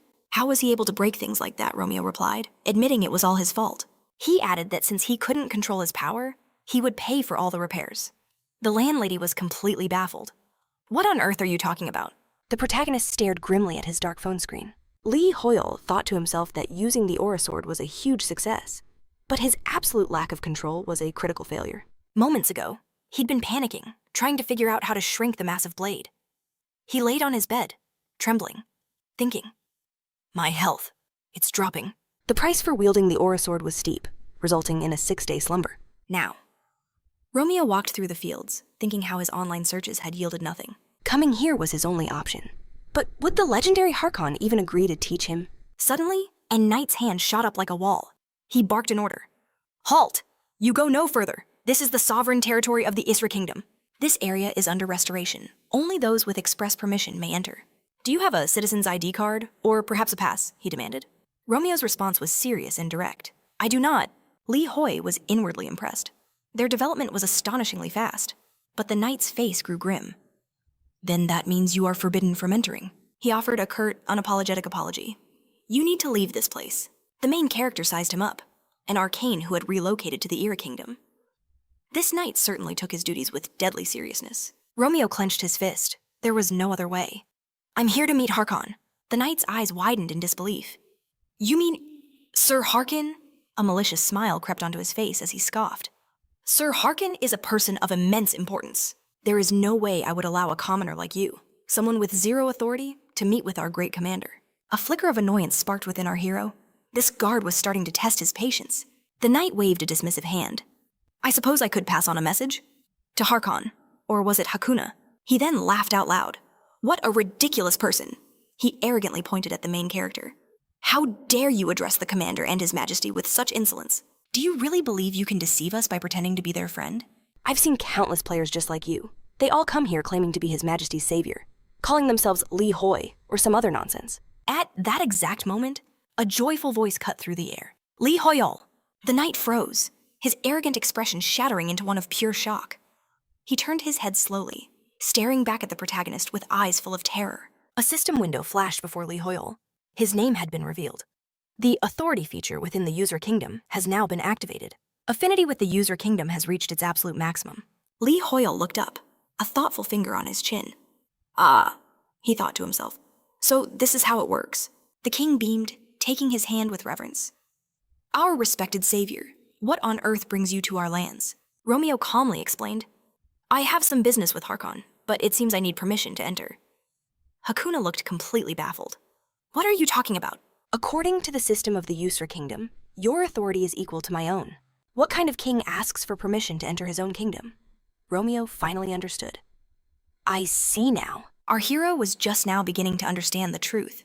This authority was a power far greater than he had ever imagined. Hakuna smiled, placing a hand over his heart. So, what business is it that you and Harkon must discuss? A short while later, knights stood in neat rows on the sand. Yoshika's voice cracked like a whip. Your stances are absolutely pathetic. Hold those swords straighter higher, she commanded. How do you plan to defeat the demons in your homeland when you are so inept? Yoshika's voice boomed across the training grounds. I want to hear you shout louder. Nearby, Harkon sat leisurely in a chair, a cup in his hand. So, you truly wish to master the Sword of Aura? What is this you're saying? Li Hoyol. Yoshika crossed her arms, her sharp eyes scanning the recruits. Number 16, get out of line. What is that disgraceful stance you're holding? Romeo, sipping his own tea, replied. As I mentioned, I want to learn how to control that light my sword emitted. The commander leaned forward, his expression suddenly filled with excitement. Are you telling me you actually saw that light? That is not something a person can perceive without incredible innate talent. Even after my decades of training, you continue to surprise me every time. Romeo simply put his teacup down and sighed. There is nothing surprising about it. Li Hoi grimaced internally. Could I possibly sound any more modest? Harkon let out a heavy breath, a knowing smile on his face. I'm afraid it cannot be done. The Aura Sword isn't something one can learn just by wishing for it. Besides, you are not a magician. Even if you could see the Aura's light, you would need to train for at least 10 years before you could manifest it. But Romeo sternly cut him off, his voice absolute. I can already manifest it. The commander was stunned, his hand clenching into a tight fist. You just... What? The main character interrupted him again. I can do it. What I want is to learn how to control it. Harkon was utterly speechless. He then roared for his subordinate. Yoshika! She immediately snapped to attention. Yes, Commander. A massive grin spread across Harkon's face. He gave a booming order. Bring me my sword and bring me the lion's oath. Yoshika's eyes widened in shock before she saluted sharply. I understand. After a moment, a colossal slab of metal loomed before our protagonist. Li Hoyol stared, perplexed by the strange monument. Enoch's voice cut through the air. Why is the lion's oath here? Jessica retorted. How should I know the commander's intentions? Harkon announced with authority. This wall is called the Lion's Oath. It was a sacred relic, passed down through generations of the Lionheart Order, forged from a mythical metal unknown to this world. The slab was said to be indestructible, a symbol of their unbreakable vow. One scar on its lion-faced crest was carved by the first commander. The other was left by Harkon himself. The commander drew his blade, its presence filling the air. Li Hoyol, he challenged. You who can manifest an Aura Sword? Will you be the one to leave the third scar? Romeo's eyes locked onto the legendary sword's hilt. Enoch shot out his hand in alarm. Commander, he is not even a sworn member of the Lionheart Order. Jessica smacked his leg, silencing him with a sharp command. That's enough, she thought to herself. A player could never accomplish such a feat. But Jessica knew. Harkon always had a reason. A faint smile touched Romeo's lips. I cannot accept this sword, he declared, shocking the onlooking knights. What was he planning? He then drew a simple, ordinary blade. Instead of the commander's sword, I will use this. A system window flashed into view. It was a Lionheart Order training sword, a rare grade weapon, requiring a minimum level of 200. Harkon's eyes widened. Is that truly just for training? The blade itself was completely dull. Romeo raised it, his gaze fixed on the slab, and a breathtaking aura erupted around him. With terrifying focus, our protagonist unleashed a single devastating strike. His aura blade shattered the impossible. Enoch's mind reeled in disbelief. It can't be. Such a massive sword of aura. How can a mere mage wield such power? Bathed in the glow of his power, Romeo asked coolly. Will this suffice? A wide grin spread across Harkon's face. Lee Hoyle, you never cease to amaze me. Just how deep does your potential run? With newfound excitement, he declared, let the training commence. The commander noticed Lee Hoyle's trembling hands, mistaking it for raw eagerness to grow even stronger. Harkon approached our main character, turning to Jessica and Enoch. He will begin his training under the two of you. They both nodded in agreement. Smiling at Romeo, the commander explained. Mastery of the sword always begins with the fundamentals. Enoch and Jessica are brilliant swordmasters, both capable of wielding an aura blade. Therefore, Lee Hoyle, you will learn from them. And for now, your aura sword is forbidden. Tears welled up in our main character's eyes. The commander. He understands exactly what I need. Romeo stepped forward with resolve. I will do as you say. Soon, he stood among the ranks of new recruits. Enoch watched him, a wry thought crossing his mind. A mage, learning the way of the sword? And he'd already earned the commander's favor. By refusing the commander's sword, Lee Hoyle had shown profound respect. For that reason, Enoch decided he would treat the newcomer with respect, however grudgingly. Jessica's expression was all business. I am Jessica, your instructor from this day forward. Prepare yourselves, she warned. The training of the Lionheart Knights is hell. She commanded, all of you, change into your training uniforms immediately and return. Inwardly, she fumed. He may have an aura sword, but he's still just a mage.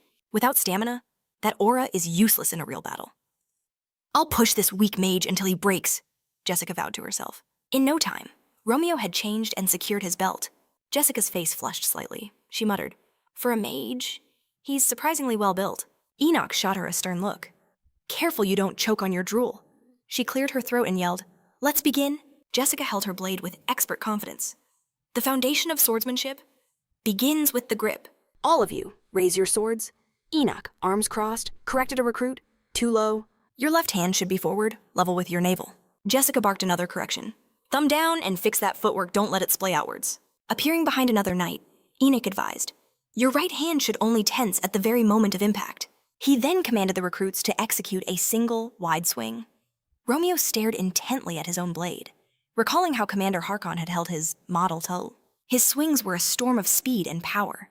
In response, our main character raised his blade and calmly closed his eyes. Then, his eyes snapped open. He wondered, is this how it's done? Romeo unleashed a devastating wave of aura, slamming it into the ground and blasting the recruits away. The instructors stared in utter shock, bracing against the gale. They could only look at the main character, their expressions unreadable. Enoch, clutching his disheveled hair, shouted for Lee Hoy to wait. How did you just do that? He demanded. The protagonist simply replied, I mimicked the commander's movements. Impossible, Enoch thought. That was simply impossible. Lee Hoy had just flawlessly executed the commander's ultimate sword technique, a level that knights strive for decades to achieve. Jessica was stunned. Did he really replicate it perfectly after seeing it just a few times? This was a true aura sword. Until this moment, Jessica had believed Lee Hoy was merely a unique magician. She had never witnessed a genius of this magnitude. Harkon watched from afar, a confident grin spreading across his face. This was a talent blessed by the gods themselves, one that far surpassed his own. It would be a tragedy if Lee Hoy let such a gift wither away by remaining a magician. The commander decided he had to take the protagonist under his wing, lest the world of magic claim this prodigy. Just then, a voice addressed the commander. Harkon turned, his eyes widening in surprise as he bowed and exclaimed, Your Majesty! The king smiled warmly. I heard my savior came to learn the aura sword, so I came to watch. He then gestured to the ground. Don't you think there's too much sand? It could be quite harmful to my savior's airways. Harkon shot a menacing glare at the knights. Do you want Lee Hoy to catch tuberculosis? He roared. The commander's voice thundered across the beach. Sweep every last grain of sand from this area. Now, the king shielded his eyes, remarking, the sun is scorching today. What if my savior faints from heat stroke? Harkon's deadly gaze once again fell upon the knights. Go to the jungle, uproot several trees, and plant them here, he bellowed. Provide shade for Lee Hoyle immediately. The commander turned back, amazed. I never imagined the king would be so invested in the protagonist's first lesson. Hakuna is truly the greatest of all men. The king just laughed and asked, Oh, is that so? Harkon's voice boomed with conviction.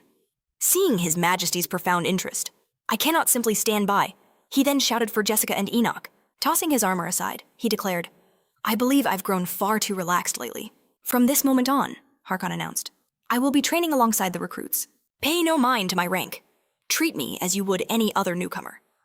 Enoch stared, utterly flabbergasted. "Commander, what are you saying?" Jessica tensed up, pleading. "Sir Harkon, please, let's calm down first." "We should consider the newcomer's opinions," she insisted. But the commander, smiling, turned to the protagonist. "May I join you?" Romeo felt a strange pressure, as if refusing would be an act of high treason. He calmly replied, "I am always honored by the commander's presence." But inside, he couldn't care less. Then he added, "Since it has come to this, why not have Jessica and Enoch train with us as well?" Harkon's smile widened. "The protagonist is right, an excellent idea," he roared. "Jessica, Enoch, get ready." The two instructors glared at him with pure fury, thinking to themselves, "That Lee Hoyle is an absolute menace." The commander bellowed, "Let us begin. We will all do a magnificent job." And so began the most bizarre training session in history, right beside the Knight Commander himself. Sometime later, within the Mage Tower, a knock came at the door. The black magic researcher, Senior Mage Mattis Carl, granted him entry. This was the man who single-handedly elevated black magic from a despised art to its current respected position. In fact, if not for Morello, Carl would be the one reigning as the supreme mage of the tower. The senior mage asked calmly, "What is it?" The junior mage approached the desk. "Among the items Lee Hoyle requested for appraisal, one of them appears to be related to black magic. That is why I've come." Carl's interest was piqued. The adventurer Morello took in. His eyes scanned the items on the table. These were no ordinary materials. A flawless emerald, scales of a silk koi, and most notably, a vampire sphere. It was incredibly rare for such items to come from a single person. Just who is this Lee Hoyle? Carl wondered. "Bring me a magic parchment. I will write to him myself." The senior mage would personally appraise every single one of his items. After some time, the grueling training on the user archipelago had finally ended. Under a dark sky, exhausted knights were still sweeping sand. The recruits were fast asleep on their outdoor beds. Nearby, Romeo gripped a training bar, his training far from over model. A system window flashed before him. "Train your weak body. 20 kilometers of running, completed. 1,000 push-ups, done. 465 pull-ups out of 500. 300 burpees, complete." Lee Hoyle coughed up blood, every muscle fiber screaming in agony. He was so tired. It felt like death was closing in. He'd pushed past his limits hours ago. His mind flashed back to Harkon, who had cheerfully run up to him, ecstatic to be training for the first time in ages. He'd even challenged Romeo to another 100 laps. Lee Hoyle snapped back to reality, fury rising within him. That commander was a complete freak. If Harkon had any common sense, he would have done the bare minimum and disappeared. Just then, a system window materialized. "You have completed training that exceeds your capabilities. The necessary conditions have been met. A reward will be granted." A smirk spread across Lee Hoyle's face. The moment he saw his stats jump, the crushing fatigue melted away. Now, all he needed was sleep. But as he looked up, Romeo's eyes widened. A bird was flying towards him, carrying a letter. The parchment magically unfurled right in front of him. A voice emerged, introducing himself as Carl. He was here to report the results of the item assessment Romeo had requested. Lee Hoyle's memory sparked. He'd completely forgotten about leaving the items with the mages. His expression hardened as he ordered, "Speak." Carl explained that the vampire sphere was an incredibly rare demonic tool, and he requested to rent it for their research. A wicked smile crept onto Lee Hoyle's face. The minimum level was 400. It was useless to him right now anyway. Besides, this deal could be the perfect bargaining chip when he needed to return the hexagonal brooch. With a serious expression, Romeo agreed to the rental. And the other items, the system pinged a unique grade pure emerald with no level requirement. Carl continued, "After our evaluation, we've determined it has the following effect. When you're hit, it restores stamina. It's also perfect for use in crafting jewelry." Another system window appeared. Item silk koi scale, an island treasure, grade unique, no level requirement. When used in item creation, it will grant the following effects. Increased affinity with the fire attribute, a higher chance of evasion, and it will unlock the aesthetics characteristic. It can be used in production, just like the other materials. Carl finished. Romeo crossed his arms. Aesthetics. He had never heard of a stat like that before. A wry smile touched Lee Hoyle's lips. Since he was curious, they were definitely going to use it. Romeo's voice was firm. "The silk scales, however, are not available for rent." The main character then made a request. Use the emerald and the scale to create a piece of jewelry, and a scarf. The elder mage simply replied, "Understood." He added a quick warning. "For us to produce items of this caliber, the price will be substantial."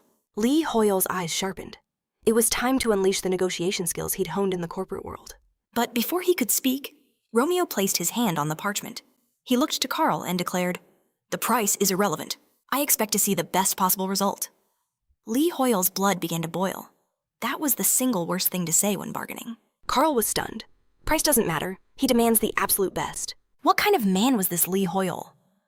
He finally understood why Morello had chosen him as a companion. A knowing smile spread across Carl's face. I understand everything, Lee Hoyle thought tiredly. This has to be the end. He couldn't stay awake a moment longer. He desperately needed to sleep.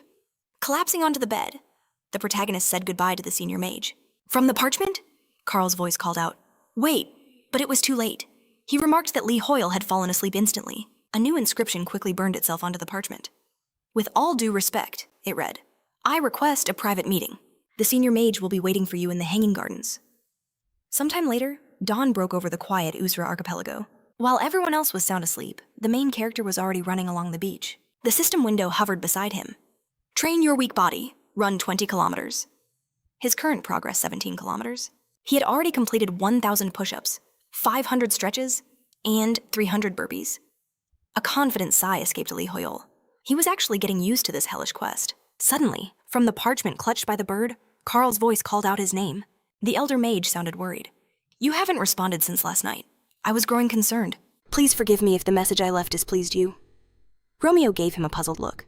Message, I didn't see any message. Far away, Carl concentrated fire energy in his hands.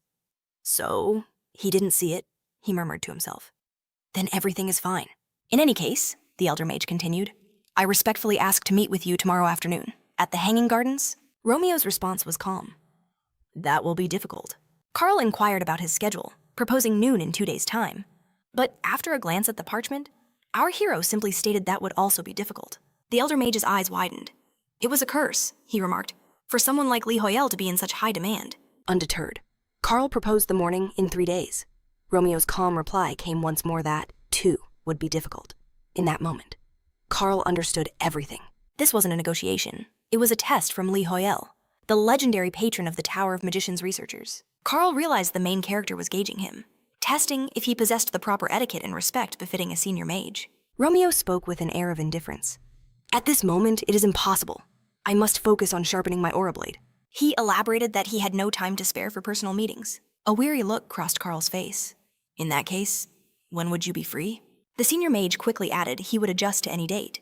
Romeo calmly replied that he was free in 2 days' time, at approximately 1 o'clock in the morning. Lee Hoyle was baffled. He knew for a fact that Romeo was scheduled to visit the mage's tower for research on that very day. So, this was all a power play, making it seem like he was granting a favor. The messenger bird shot into the sky, leaving a trail of smoke in its wake. Carl's voice boomed, "Then I will see you then." Harkon just smiled, crossing his arms as he watched the protagonist. Later, during the morning training session, Jessica raised her sword and bellowed for them to take their positions. Enoch's sharp eyes landed on a trainee. "You must stand so the tip of your sword shows no hesitation. Tense your core and strike down from above," she commanded. The protagonist looked over, surprised, wondering what the commander was talking about. A smirk played on Harkon's lips. "Allow me to repeat myself. There is nothing left for me to teach you. Lee Hoyle." "What does that mean?" Romeo asked, stunned. The commander raised a hand, his voice firm. "It is exactly as I said. Our hero had now reached the stage where true enlightenment could only be found through the crucible of real battle." "Real battles?" Romeo questioned. Lee Hoyle grew tired just thinking about it. Was he really going to be fighting so soon? His training had only started yesterday. A flicker of fear crossed Romeo's face. "Commander, are you truly certain about this?" Harkon's smile was brimming with confidence. "You greatly underestimate your own power. If it's not too much trouble," he continued, "could you show me your aura sword?" Romeo couldn't fathom what the commander was planning. Still, with a surge of confidence, he raised his blade in acceptance of Harkon's request. He had to concentrate. If he couldn't control it like yesterday, his energy would be drained in an instant. What exactly was the aura sword? It was a power completely different from the skills and magic he had mastered until now. An ability that could be mastered by anyone, regardless of class. He could feel it, a current flowing through him that was not mana. So, if he could just harness that flow, it would be like wielding a new form of magic. Harkon watched, his eyes gleaming at the brilliant light. Romeo calmly held the blade, now wrapped in a shimmering aura. Lee Hoyle watched in awe, realizing the aura sword was an ability akin to magic itself. By activating his research and intervention skills, the sword's wild aura instantly stabilized. The commander placed a heavy hand on the protagonist's back. "A stable aura blade," he said, "is born from a disciplined mind and a diligent spirit." Even after yesterday's grueling session, Lee Hoyel had continued to practice on his own this morning. There was never any doubt he could control it. Harkon gripped his shoulder with joyous intensity. "I never imagined an aura could be so pure." "Lee Hoyel, you are a true born master of the sword." With a fiery passion in his eyes, the commander moved in close to Romeo's face. "What do you say? Will you walk this path of the sword with me, to its very end?" Lee Hoyel flinched, thinking Harkon's intensity was more terrifying than any military officer. He had to escape before the commander roped him into something. Romeo quickly turned away. "My apologies," he said, "but I do not plan to devote myself solely to the sword." Our hero added with unshakable conviction. "However, if the path I walk happens to cross the way of the sword, then that too shall become mine." Flustered, Lee Hoyel threw his hands up, shouting, "Just shut up!" Harkon, however, seemed overjoyed by his declaration. He raised a hand in farewell. "Then I hope we meet again at the end of your path." Leaning against the foliage, Romeo thought to himself that he needed to change and get out of here. The other knights stared at their commander in shock, wondering if the secret to the aura sword was really just diligence and discipline. With renewed vigor, they began swinging their blades with ferocious shouts. Jessica and Enoch simply watched, sensing they misunderstood something, but decided to let them be. Jessica lowered her head with a sad smile, thinking that she'd never even heard of someone mastering the aura blade in a single day. Lee Hoyel was a true genius, completely different from the rest of them. He was a world away, a chasm so vast she knew she could run forever and never bridge the gap. A fire of defiance lit her eyes. She, too, was a proud swordmaster. One day, Jessica vowed she would stand beside them as an equal. Enoch watched her, his gaze intense, feeling the same impossible distance from Lee Hoy. It was like chasing a distant star, forever out of reach. Fury surged through him. He, too, was a proud swordmaster, and one day, he would claim his place by their side. Meanwhile, Harkon gazed at his comrades, their spirits blazing like a bonfire. A faint smile touched his lips. Their fighting spirit was magnificent. True geniuses have a way of igniting the souls of others. For the first time in ages, even the commander felt a long-forgotten fire stir in his heart. A short time later, Romeo journeyed deeper into the woods. His gaze drifted, replaying Harkon's words in his mind, that he was finally ready for a real battle, but doubt still lingered within him. Weren't there any low-level monsters left? Something he could practice on. Maybe a level 10 demon deer? Suddenly, Romeo's head snapped up. A level 300 silver leopard was charging right for them. A system window materialized. Alert. No demonic presence detected in the vicinity. The natural enemy skill remained dormant. Terror-stricken, Lee Hoy grabbed Romeo. "I said a deer, not a killer leopard," he screamed internally. A 74 level difference. Were these people completely insane? But Romeo's expression was grimly determined. "To bear its fangs before me. What an insolent beast." His sword began to glow, enveloped in a powerful aura. "I shall teach it some manners." Another system window appeared. Skill activated. Pride of the aristocrat. Lee Hoy's mind reeled in fury. Stop activating weird skills, that's not even a real thing. Elsewhere, Kitchi, captain of the Shadow Mercenaries, stood over a pile of slain beasts, her weapon dripping with blood. She scanned the desolate area. Where did they go? 9 out of 10 of her squad had vanished. Her eyes narrowed. Where did this horde of monsters even come from? Had they stumbled into the wrong territory? Taking cover behind a tree, her gaze fell upon the leopard, and the warrior facing it. The captain's eyes widened in shock. Could that be the legendary silvered leopard? And an aura swordmaster? This was a serious development. Adventurers capable of wielding an aura sword weren't just common wanderers, and his opponent was the silver-maned leopard, the very sovereign of this island. A sly grin spread across Kichi's face. Well now, this simplifies things. Her squad had been forced to move cautiously, just to avoid this exact beast. But now that he's picked a fight with it, the path to the kingdom is wide open. She glanced back with a smirk. Sorry, adventurer, but thanks for the help. A promise to her comrades echoed in her mind, and Kichi was lost in a memory of the past. Her weapon held high, she had addressed the Shadow Mercenaries. In 3 days, we meet in Yuzra. Once we reach the surface, our lives in Arcana will be over. We will begin anew, in El Dorado. Snapping back to the present, Kichi sprinted into the forest. If this mission in Yuzra pays off, even I could become a noble. Just who was the true power in Yuzra? Meanwhile, Lee Hoy was grabbing his head in sheer terror, staring at the monster. The main character realized this situation was beyond hopeless. His aura sword was active, but a 74-level gap was an impossible wall to climb.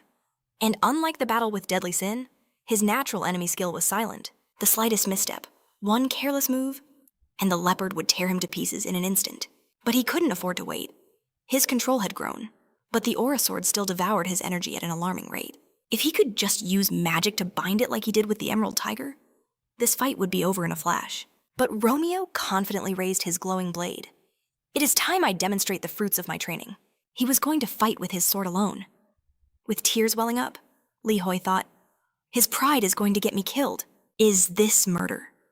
With a terrifying roar, the leopard lunged, its massive paw raised for a fatal strike. Romeo gripped his aura-clad sword, his focus absolute. This is it. Li Hoi watched in pure horror, his hands clamped on Romeo's shoulders. We're dead. We're so dead. This is absolutely the end. They probably won't even pay out my life insurance since I just predicted my own death. Overcome with fear, he begged his family for forgiveness. But what happened next left him utterly stunned. In a flash of light, Romeo surged forward, his sword cleaving through the beast. Li Hoi was speechless. Why was it so slow? A 74-level gap? And it went down in a single strike. Could this truly be the power of the aura sword? With a piercing gaze, Romeo shook his head. This isn't even a warm-up. Li Hoyel wearily decided to sheath his blade for the moment. Later that day, in the Hanging Gardens, the senior mage sat waiting for his fateful meeting with the man called Carl. He sat with his arms crossed, his gaze fixed on the ground below, deep in thought. So this was Li Hoyel, the very adventurer Marcelo had recognized. It was time to see for himself what kind of man he truly was. In a flash, our protagonist appeared in the garden. He strode down the path with unshakable confidence, his fists already clenched. Are you the senior mage? Romeo asked. Carl simply gestured to himself, confirming it was him. I am a researcher of forbidden arts. A senior mage, Carl thought to himself. So this is the infamous Li Hoyle. The moment our hero took a single step, the very ground seemed to tremble with his presence. This was no ordinary man. It is an honor, Romeo said with grave sincerity, internally. However, he gritted his teeth as his entire body screamed in protest. He had pushed his aura blade far beyond its limits during yesterday's trials. Tremors racked his body, making it a struggle just to stand, forcing his muscles to obey. He approached the mage. What business do you have with me? The senior mage simply pointed to a chair. Please, sit first. Carl's eyes suddenly shot to his own hand, which was now swirling with an unfamiliar dark energy. His mind reeled in disbelief. His rings, artifacts that measured one's sensitivity to black magic, had turned pitch black in an instant. He had never witnessed such a profound abyss of power. Just how deep did this man's talent run through it all? Romeo's expression remained perfectly calm. Hoyel felt a shiver. Why was Carl staring at him with such intensity as he sat down? The senior mage's mind drifted into the past. He remembered hitting the ground hard, a box of precious materials scattering everywhere. Cruel laughter echoed around him. Beg for our forgiveness. The men loomed over him like vultures. You should have been more careful with your toys, they sneered. But what Carl had spilled weren't the sanctified ingredients of the mage's society. I never imagined a senior mage would be obsessed with such crude witchcraft, one of them jeered. He laughed. If this trash is magic, then even my dog could cast spells. It's utterly useless. Later, as he furiously scribbled his notes, Carl wondered, was this ancient folk magic truly so sinister? How could a true scholar of magic deny a phenomenon without even trying to understand it? He made a vow that day. He would prove the true value of this power to those ignorant fools. Soon after, in the grand hall of the Mages' Society, the senior mage stood before them all to hold a conference. He channeled dark energy into a skeleton. Behold, he announced, by using this unique mana, we can make the bones of the dead move as if they were alive. This new magic solves problems our current system deems impossible, all by using a different source of power. This is nothing but meaningless theatrics, a mage shouted from the crowd. What is the meaning of this sacrilege in our esteemed society? How dare you present such a horrifying spectacle here?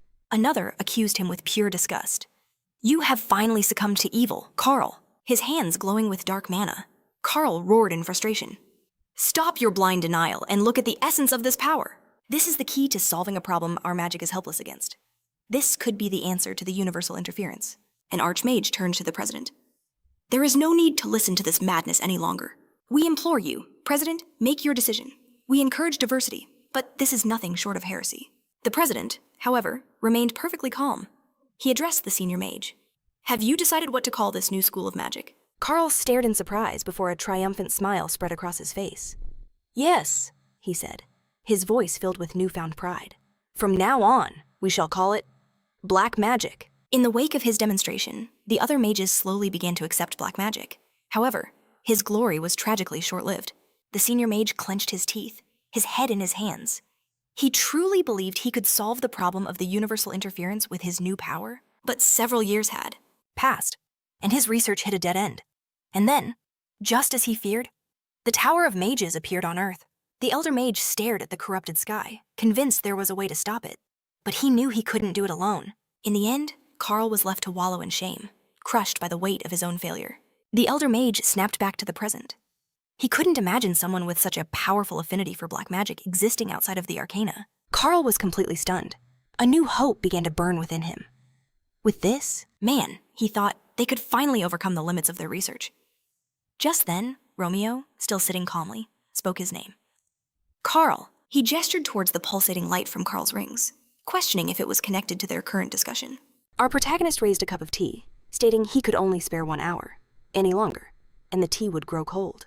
The Elder Mage stared at the mana blazing on his rings, utterly astonished, and offered his deepest apologies. He explained that these rings measured a target's sensitivity to black magic, or in other words, their raw, innate talent, but they had never before pulsed with such a deep, abyssal color. A surprised Romeo pressed him, asking what black magic truly meant. The term felt strangely familiar, though he couldn't place why. Carl clarified that it was a unique form of magic that drew upon a source entirely different from the norm. Raising his hand, the Elder Mage conjured a brilliant firebird from mana, and began his explanation. While regular magic interferes with a target's mana to manifest a spell, black magic uses one's inner darkness as its fuel, a fundamentally different kind of power. To demonstrate, Carl summoned a spider shrouded in sinister dark mana. This black mana, he said, is forged in the caster's very heart, and its potency is directly linked to their past. The deeper and darker the shadows of one's history, the more overwhelming their black mana becomes. The Elder Mage turned away, covering his mouth in disbelief. For the main character's sensitivity to be this high was simply astounding. What kind of life must Li Hoi have lived? Carl was terrified to even imagine it. Romeo lowered his head, processing the words. Inner darkness. A dark past. A wave of shame crashed over Li Hoi as he clutched his head, thinking the Elder was exposing his most embarrassing history. This was utterly mortifying. What kind of public humiliation spell was this? The protagonist glanced at Romeo in surprise, assuming this must be the dark past he was referring to. He set his cup down with a sharp click, his voice laced with ice. This is quite unpleasant.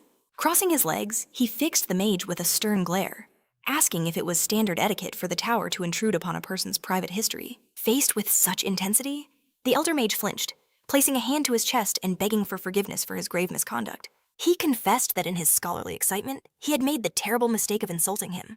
The Elder closed his eyes, vowing to report himself to his superiors to face official disciplinary action. Romeo tensed. This was escalating far more than he intended. He accepted the apology with a serious expression, conceding that an inquisitive mind was vital for a scholar. He couldn't truly fault someone so devoted to researching black magic. The Elder Mage looked upon him with eyes full of immense admiration. Rubbing his chin thoughtfully, Romeo asked, "However, if black magic uses a different type of mana, does that mean one can wield it even when their normal mana reserves are depleted?" Carl leaned forward, his voice tense with excitement. "Are you interested in black magic? If so, I propose we embark on this path of study together." A memory of Harkon surfaced in Romeo's mind. It seemed he had encountered a power like this before. Just then, a system window appeared, informing Li Hoi of a new objective: prove himself and convince the senior mages. The goal convinced 9 out of 20 mages. The main character's eyes widened. The number of mages who acknowledged him had risen from 8 to 9. Carl must have been the last one. With his goal achieved, it was time to leave. Romeo raised a hand, taking a step back. "That is all the time I have," he declared, adding that he would contact him again later. The senior mage bowed low, shouting his profound gratitude. Li Hoi knew if he stayed a second longer, Carl might try to chain him down as a graduate student of the Mage Tower. Later, in the main character's new office, Romeo sat lost in thought, his chin resting on his hand as he stared at an open book. Li Hoi tilted his head, feeling a wave of exhaustion. He was already living the life of a graduate student, but this man was a true freak for diving into research the second he arrived. Romeo's gaze shifted, landing on a parchment that was glowing with a faint magical aura. It was a message from Marcello, officially congratulating him on joining the Mage Tower. Bia had sent a note of congratulations as well, asking if he'd like to have lunch. Maya also wrote, expressing her pleasure in meeting him. Suddenly, the system window chimed. The persuasion of the senior mages had been completed. Lee Hoyle clenched his fists in victory. Could it be that all the senior mages had followed Carl's lead and acknowledged him? It seemed Carl was a truly influential figure. The system window flashed. A reward was being processed. His affinity with the Mage Tower was increasing at an explosive rate. His influence within its walls surged uncontrollably. A new function had been activated. A wide grin spread across Li Hoi's face. If his affinity and influence with a national-level power like the Mage Tower were rising this fast, did that mean the Isra Kingdom and the tower itself were now within it? Romeo calmly tossed the parchment into the air. He glanced at the mess, noting how little had changed. A silent rage burned within him. Was he truly fated to never find happiness? Li Hoyle's eyes widened at the system window. A new function. Just what kind of power was this? His finger cautiously reached for the glowing pane. The main character stared, his mind racing. What was happening? Sometime later, a news report echoed across the airwaves. For the first time ever, the Arcana Nation had manifested in the real world. The Yera Kingdom was flush with an immense amount of capital. The Giant and Berserk guilds were pouring their resources into the kingdom, investing heavily. The reporter turned to the expert, asking for his professional opinion. The expert spoke with grim certainty. In simple terms, this was a brilliant move, a play for the future. And that future was arriving sooner than anyone thought. The Jane Guild's position had already skyrocketed, climbing from 5th to 3rd in the official guild rankings. Tammin and his brothers stared intently at the monitor. Tammin broke the silence. What do you make of this? Namcha's hands never left the keyboard. I'm only thinking of one thing, he said. How to repay the debt I owe to Lee Hoyle. His brother's gaze fell, his expression tense. He knew the truth. Their guild's meteoric rise was thanks to one man alone. Without him, Namcha wouldn't even be sitting here. It was Lee Hoyle himself who had recommended their guild to the Isra Kingdom. In the end, every ounce of their success they owed to the main character. Tammin clenched his fist with determination. Then we will perfectly complete the Isra restoration quest, he declared. We'll fulfill the mission Lee Hoyle entrusted to us. He turned, expecting a fired-up response. But his brother's silence was deafening. The screen displayed their stunning achievement. The Jane Guild, now ranked 3rd. This should have been a moment of pure celebration. But a dark cloud loomed over their victory. Their non-cooperation with the Mythology Guild was a critical mistake. In a time like this, unity was paramount. Tammin's anger flared as he stared at the screen. What is this nonsense? Those freaks from the Mythology Guild? Are they spouting their usual garbage again? Nam Cowell replied calmly. Just as you said, brother. Mythology is acting like spoiled children, as always. But this time, he added, they've even dragged members of the National Assembly into their games. The National Assembly? Tammin scoffed. Don't they have better things to do, with mythology vying for control of the business world? Would powerful politicians really move just for money? It seems they put in a lot of effort this time, his brother mused, a tense look on his face. How did this happen? How did mythology get a politician in their pocket? A short while later, a National Assembly member hung suspended from the ceiling, completely shrouded in sinister, dark mana. The master of the Mythology Guild, Becky Yi Sol, stood by the window. She inhaled, letting the dark energy fill her senses. Glass in one hand, she raised a phone to her ear. Secretary, she commanded, cancel all of my appointments for tomorrow. The secretary hesitated. But you have a meeting with Assemblyman Choi tomorrow? I'm aware. She cut him off before he could finish. The secretary pressed on. What should I tell the Assemblyman? Sol's form began to shift, taking on a demonic visage. Tell him I am heading to the Yusra Kingdom. There is someone there, she whispered, that I am very eager to meet. Moments later, inside the Mage Tower, a system alert chimed. A new function had been activated. The main character's phone suddenly buzzed. He glanced at the screen, wondering who could be calling. A flood of messages instantly filled the display. Lee Hoyle recognized the senders immediately. It was his sisters. But why were they all contacting him at this hour while sipping tea from a mug? He scanned the screen. Just then, a magical parchment materialized in front of his face. He caught it, his brow furrowed. A message from the Mage Tower. The senior magician, Maya, greeted him with a booming voice. I sent a message already, she explained. But since you didn't reply, I sent this parchment directly. Maya offered a wide, unapologetic smile. My apologies for being so insistent. I'm writing because now that you're working with the Supreme Mage, she continued, you're practically on the same level as us. As promised, I have prepared something for you. A second parchment from Vanram suddenly appeared beside hers, interrupting loudly.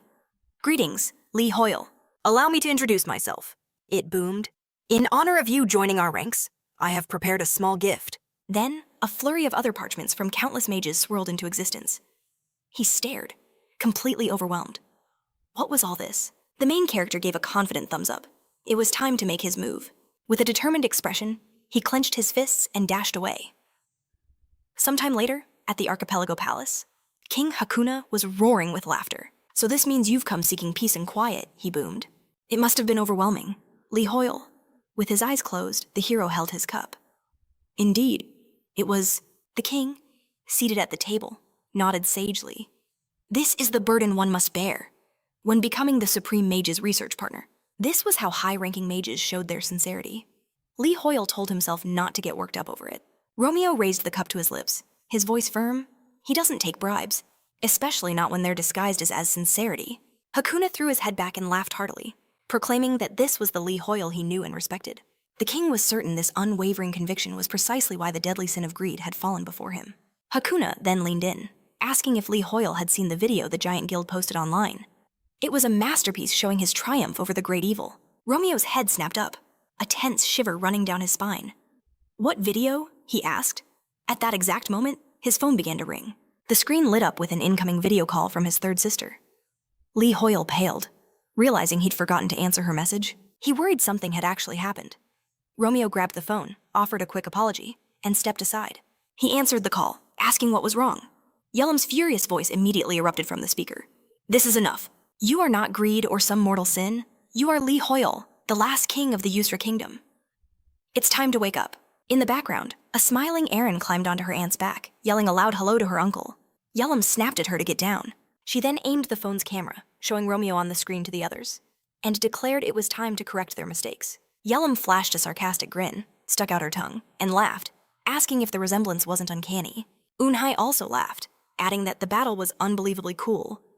The video, she mentioned, already had over 100 million views. Romeo quickly ended the call, thanking them for watching before placing the phone back on the table with a bit too much force. With his head hung low in defeat, Li Hoyle asked the king if there was a place he could go to rest.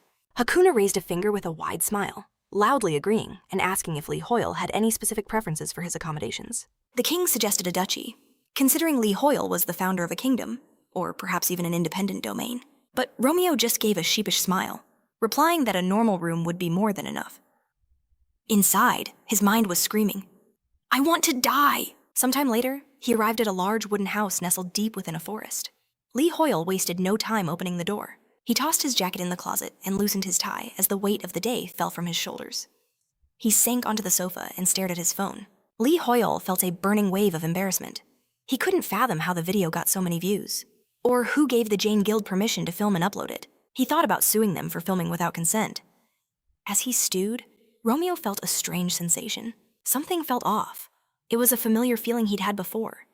Suddenly, with a mask on his face, Li Hoyle flung open the window, muttering that it was just dust. He scratched the back of his head, thinking to himself that he hadn't cleaned since he first arrived.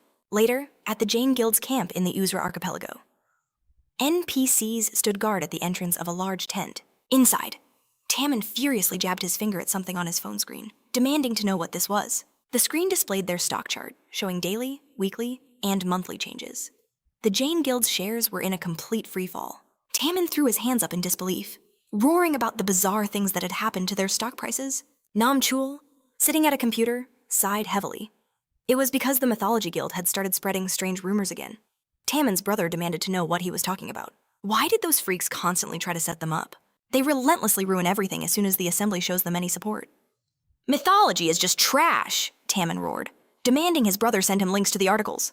Namchul covered his mouth, theorizing that Mythology wanted to force them to split the Uzra restoration quests before the rewards were nerfed even more. His brother wondered how the Mythology Guild had suddenly gained so much power and influence. Tammin read a headline aloud. "Was the Jane Guild liquidated and a merger with the Mythology Guild announced?" What kind of ridiculous headline is this? He continued fuming. Why is the headline like that when the article claims Guildmaster Tammin fell in love with Guildmaster Sue and is now chasing her, begging for her hand in marriage? At that same moment, the NPC guarding the tent raised a hand to stop an intruder, asking what they wanted here. Tammin scoffed, saying he could write garbage like that too. He raised a finger in anger, shouting, "Guildmaster Tammin hates Sue. And if you ask why, it's because the Mythology Guildmaster has a very beautiful mole with a hair sticking out of it on her back." A serene voice suddenly appeared right beside him. "Is that really true?" it asked with a smile. Tammin and his brother whipped their heads around in shock to see Sue herself. The guildmaster calmly asked where he had heard such a thing. She tucked her hair behind her ear, her smile never wavering. It seems you know things about me that even I don't. Guildmaster Tammin must be truly interested in me. Enraged, Tammin furiously rolled up his sleeve and demanded to know how this happened. He yelled that their own guild members were supposed to be standing guard outside. Namchul clenched his teeth, a cold dread washing over him as he realized something had gone terribly wrong. He ripped the tent flap aside and saw the NPCs sprawled across the ground. Namcha shot Sol a venomous glare, warning her that she knew the price for attacking their guild. The mythology guildmaster covered her face in shock. Did they actually attack us? But Sol feigned pure innocence. I had nothing to do with it. They just dozed off. Wisps of dark mana crept towards Namcha's head. A familiar, chilling dread washed over him. In that instant, he realized who she was. The woman who dragged the mythology guild to the 41st rank. Before she arrived, their guild was completely insignificant.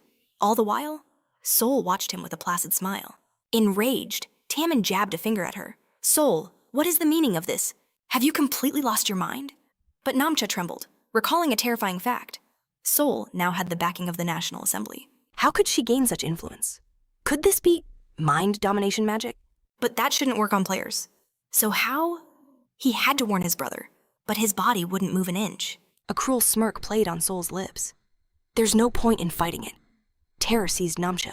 This feeling. It was exactly like when that demon possessed him. Standing near the tent among the fallen NPCs was Romeo. He lowered his mask with a heavy sigh. In that moment, both Tammin and Sol froze. Their eyes locked on something. The main character stood at the entrance.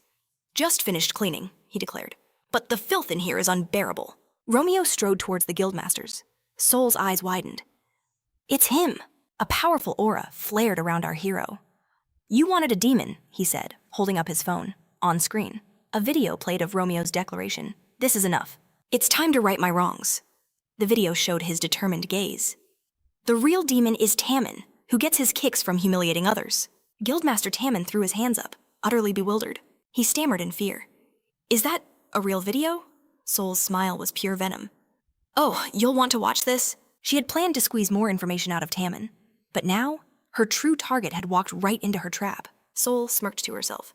So this was Lee Hoyle, the so-called Light of Yusra. In person, he didn't seem like much. Was this truly the man who had defeated a deadly sin all by himself?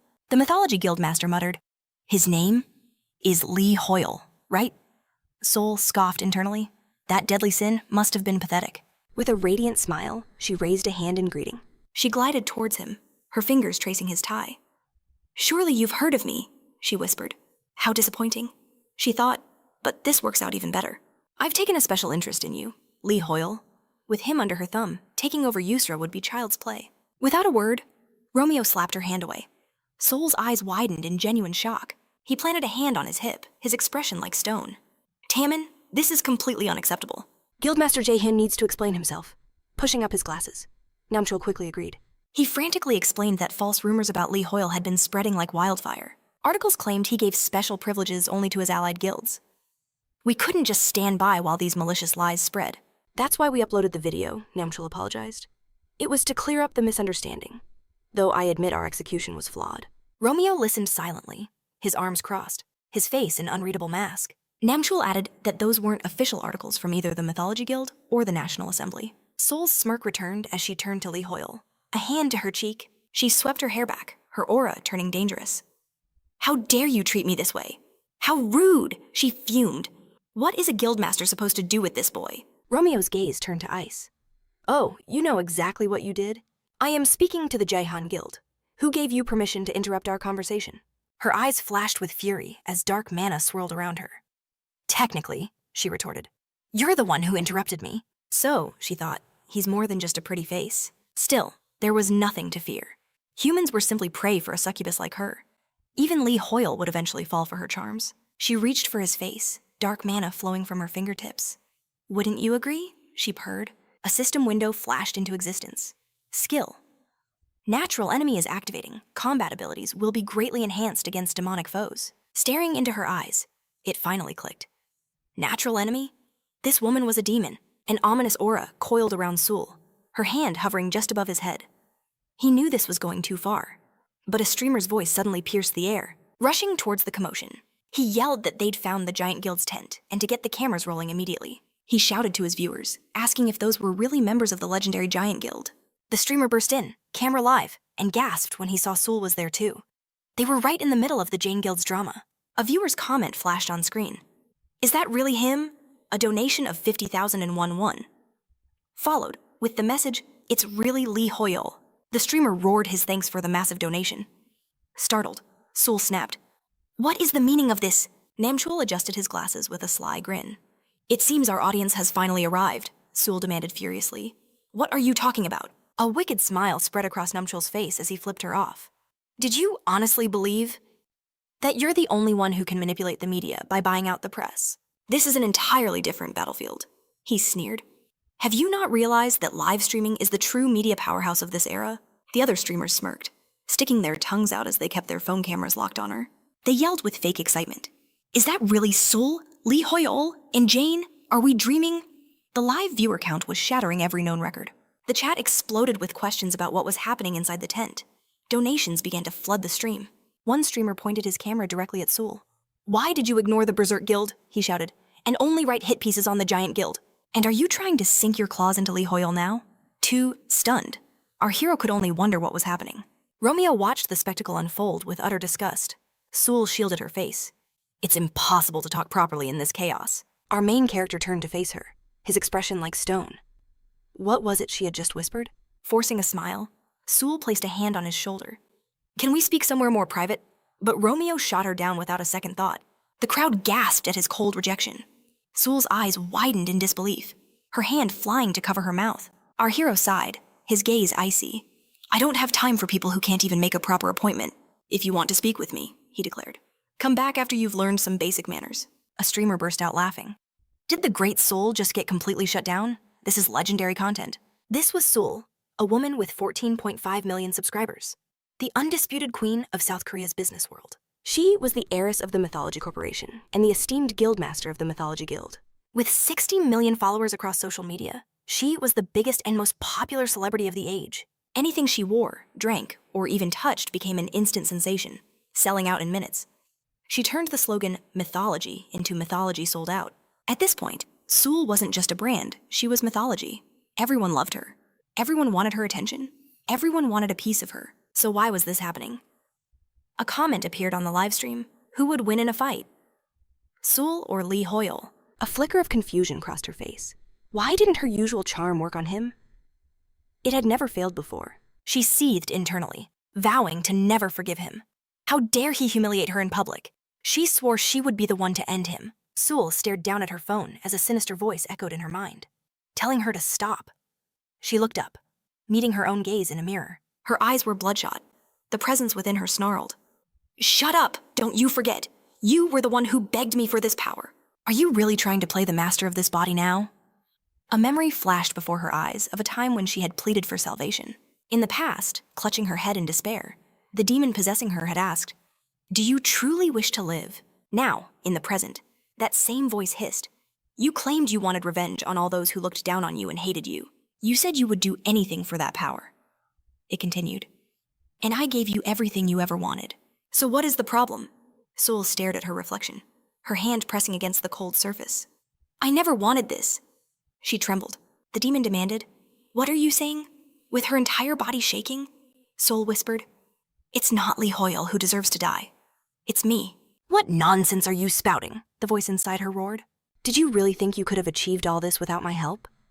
Even your own father called you a mistake. Show some gratitude." In a flash, Sul grabbed a shard of bloody glass and pressed it against her throat. The demon reeled in shock. This body, it was disobeying its will. "How are you doing this?" it shrieked, her other hand trying to pull the shard away. "Have you completely lost your mind? Are you truly resisting me now? Have you gone mad? Did you just try to take your own life?" The demon seethed. "You need to know your place. You could have killed us both." Just then, Sul felt a new, unfamiliar sensation course through her. What was this feeling? "Is this some kind of joke?" the demon questioned in disbelief. "Why would you do such a thing? I gave you wealth. I gave you fame, model."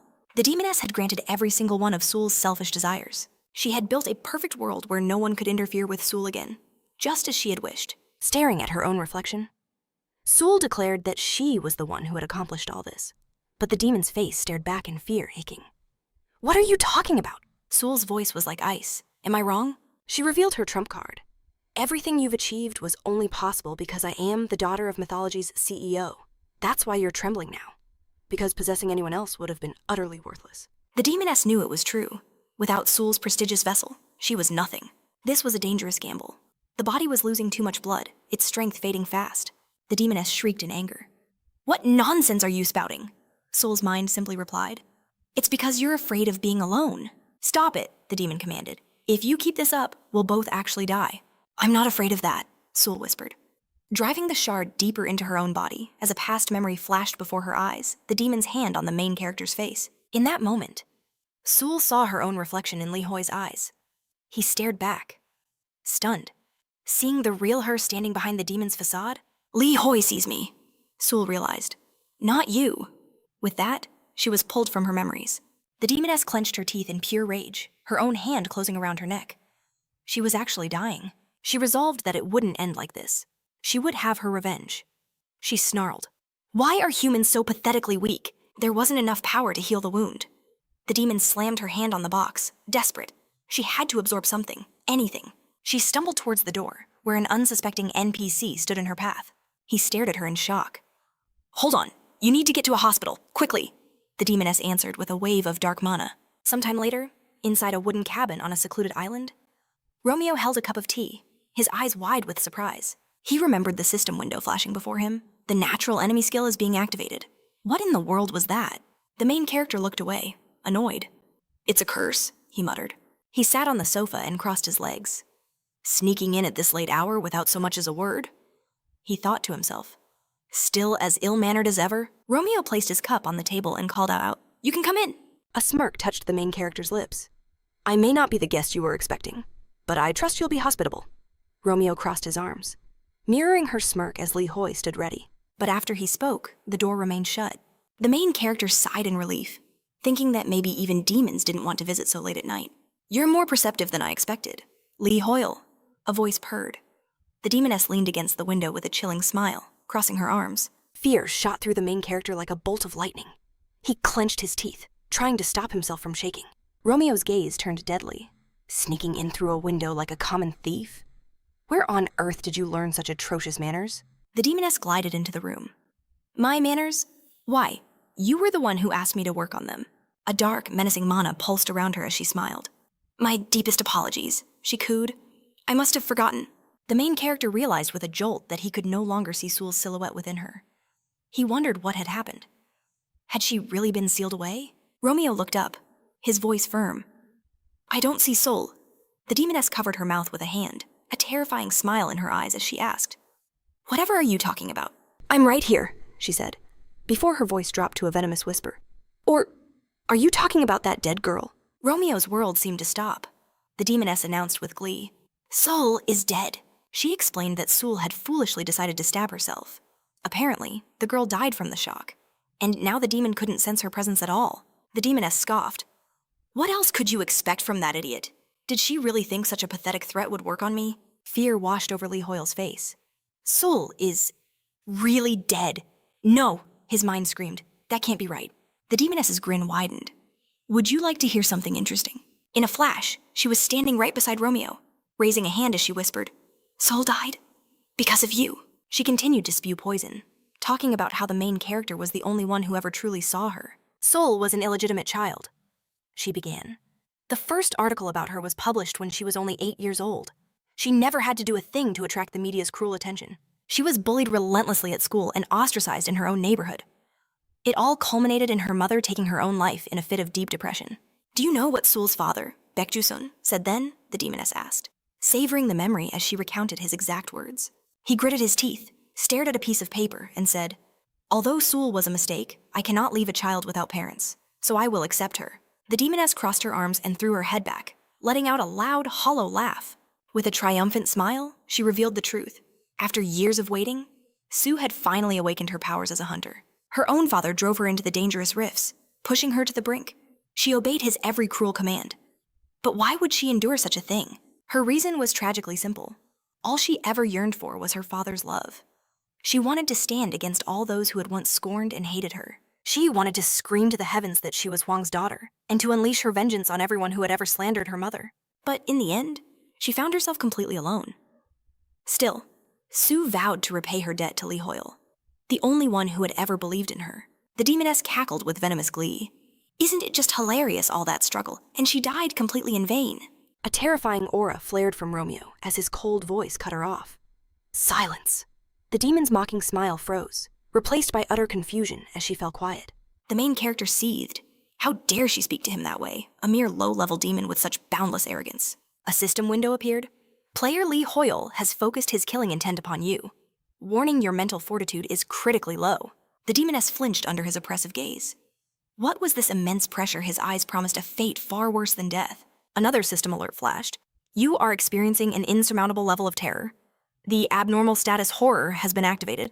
Romeo's voice was a low growl. Run! The demoness began to shake uncontrollably, her eyes wide with primal fear. I don't waste words on my prey, he whispered ominously. In the next instant, Lee Hoyle was whisked away to an unknown dimension. Where am I? He wondered, utterly stunned.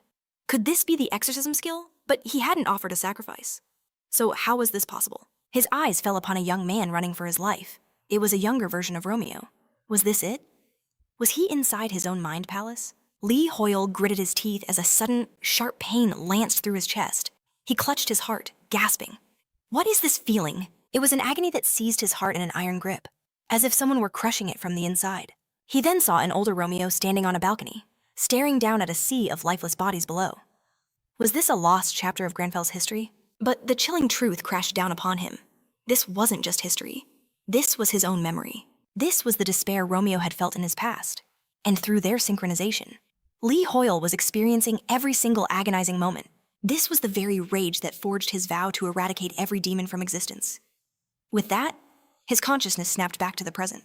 The demoness fearfully looked up, only to meet Romeo's gaze. A terrifying mask of pure fury. His voice was laced with ice. How dare you mock a person's honor? How dare you laugh at a soul who sacrificed everything to repay a debt? Overwhelming rage blazed within him. He raised his hand, and a storm of crimson energy crackled violently in his palm. Is it really that amusing? He snarled. To laugh at someone who held on to their pride, even against your despicable, underhanded tricks. The demoness pushed herself to her feet, her laughter now shaky and strained. For a creature like me, she began, but was cut short. Countless blades of pure energy materialized in the air, surrounded by an ominous mana. Romeo simply lowered 2 fingers. A strange smile bloomed on her face. She knelt and bowed her head. Then I shall atone for my sins with my death. But did she truly expect to die? The devastating beams of mana shot right past her, striking the far wall. His expression remained stern. He knelt, ignoring the demoness, his gaze fixed on Sue's lingering spirit. Can you hear me? Romeo's voice softened. I saw your pride. Sue's spirit looked up, tears streaming down her face as she whispered, I'm so glad. He thought to himself, she must have suffered so much.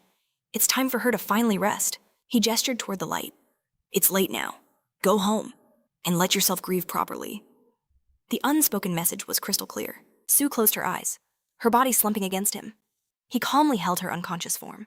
He studied her peaceful face, his expression grim. She had said she stabbed herself. But he couldn't find a wound. The immense mental and spiritual strain must have caused her to pass out. He needed to find a place for her to rest. But before he could act, the door burst open. Jessica stormed in, calling his name. We felt a demonic presence on patrol, she yelled furiously. Then her tone shifted. Wait, are you all right? Before she could finish, her eyes locked onto the scene before her. Him, standing over an unconscious woman. Her face turned crimson.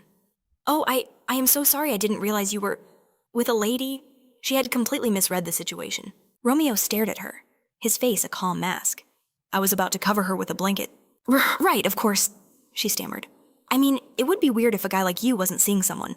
He wondered why she was getting so worked up. Anyway, she shouted, flustered, we apologize for the intrusion. We'll just be leaving now.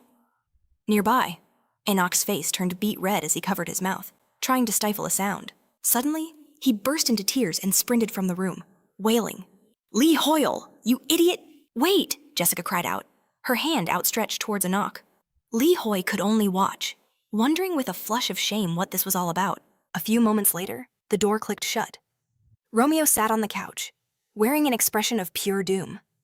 Li Hoi leaned his head back wearily, wondering if this hellish day would ever end. Suddenly, fighting a mortal sin seemed like the easier choice. Just then, a system window materialized before him, announcing that a new class quest had appeared. The main character stared grimly at the glowing text. What fresh madness was this? A terrible feeling began to crawl up his spine. At that very moment, in the AU department in Korea, Sujeong was focused on her computer screen. A massive update notification flashed across it. Arcana had just announced the release of a brand new region, the northern city of Perifrost.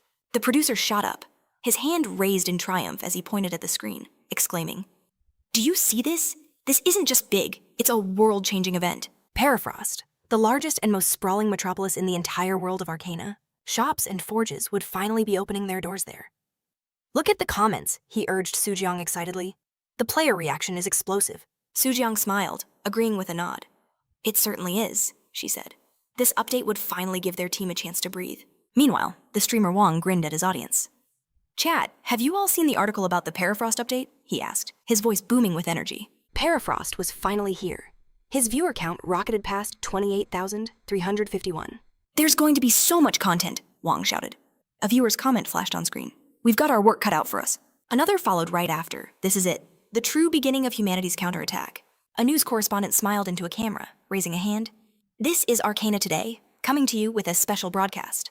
We have groundbreaking news regarding the northern city of Perifrost." The entire community was ecstatic about the long-awaited update. Perhaps this truly was the dawn of humanity's revenge. But as Li Hoyle stared at his own system window, his blood ran cold. "The Demon King has appeared," he whispered in shock. A new class quest had just been issued to attack the Demon King. The king himself, his tyrannical grip tightening on the world. The last hunter had a new destiny to tear him from his throne. The main character's mission was clear. He had to venture into the northern region of Perifrost. Perifrost. Li Hoi's mind reeled. The Demon King is in the middle of the city. He couldn't believe it. The ruler of the new capital was the Demon King himself. An enemy of this magnitude was unheard of. Grabbing his phone, he declared, "I have to warn everyone else." He turned to Romeo, his voice sharp with urgency. "Leave a comment on the Arcana page anywhere. Just get the word out now." Romeo, however, simply smiled, calmly raising a cup to his lips while scrolling on his phone. "The Demon King," he mused, "reminds me of Ixion. The Demon King, the ultimate sworn nemesis of the demon hunters, an enemy from a time when Arcana was still just a game." The man crossed his arms, his expression grave. The Demon Kings are on a completely different level of existence. They weren't just powerful, they were overwhelmingly strong. And their numbers were vast. They even possessed their own ranking system. Very few demon hunters have ever survived an encounter with even the lowest ranking Demon King, he explained, handing Romeo a thick book. "You'd better start preparing. This book contains the names and descriptions of every Demon King we know of." A grim smile crossed the man's face. "Memorize every single one." A system window suddenly flared to life. A new quest had appeared. "May you be filled with the knowledge of the Demon Kings, so that you may hunt them. Remaining time 1 hour, 59 minutes, and 59 seconds. I'll be quizzing you in 2 hours, the man declared. Back in the present, Romeo recalled the moment. As he later learned online, that quest hadn't even been mandatory. He let out a soft laugh.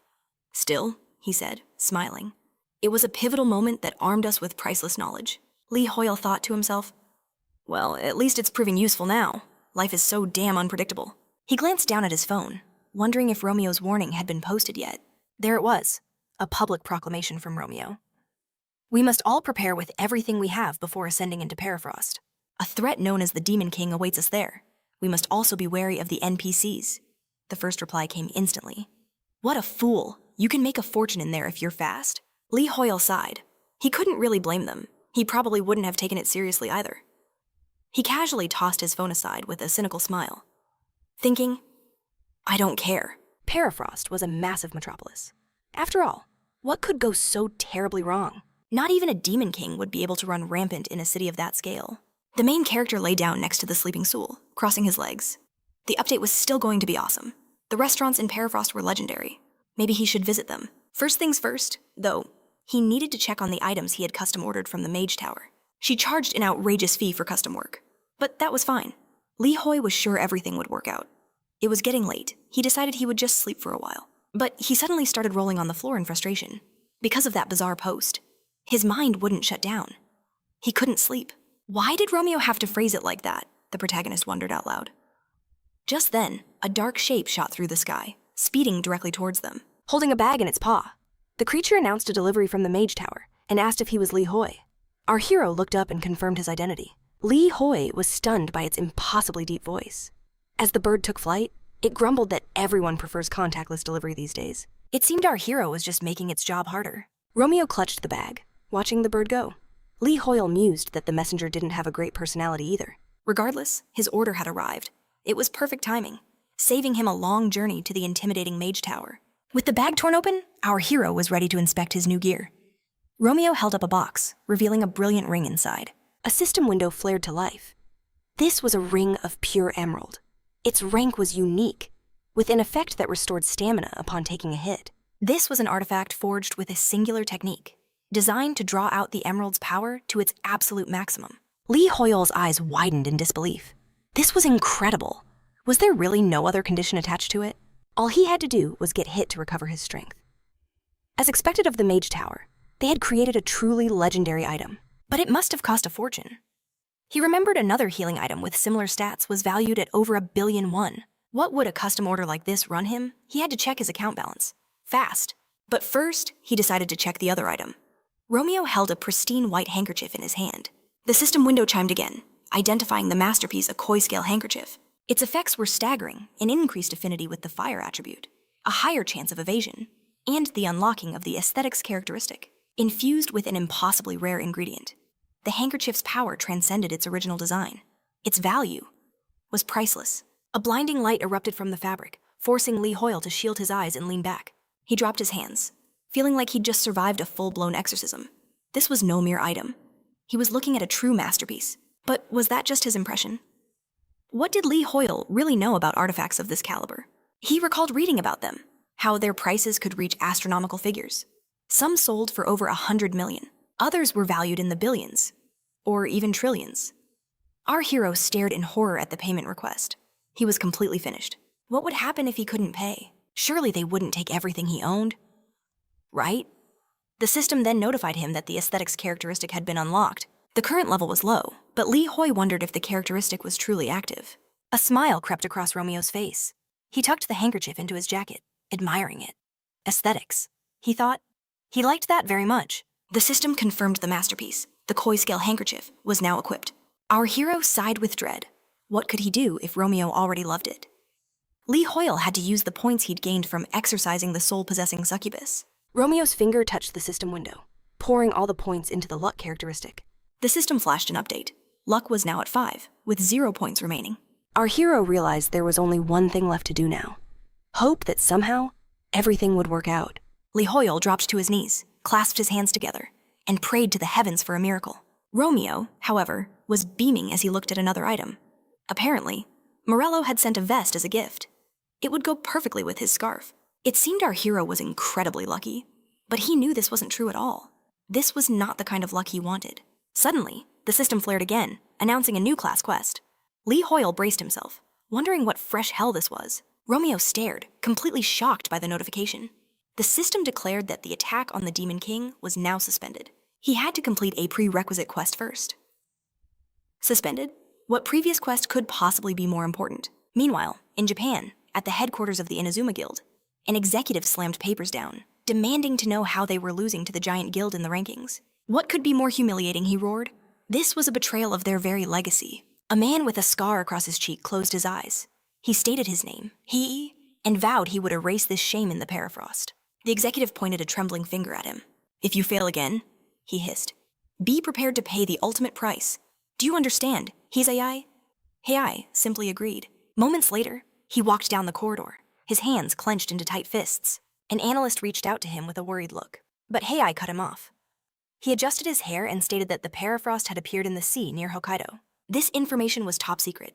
The analyst was warned not to breathe a word of it to anyone outside the guild. The Japanese government was buying them time. Their mission raised the guild's influence and affinity within the permafrost before anyone else knew it existed.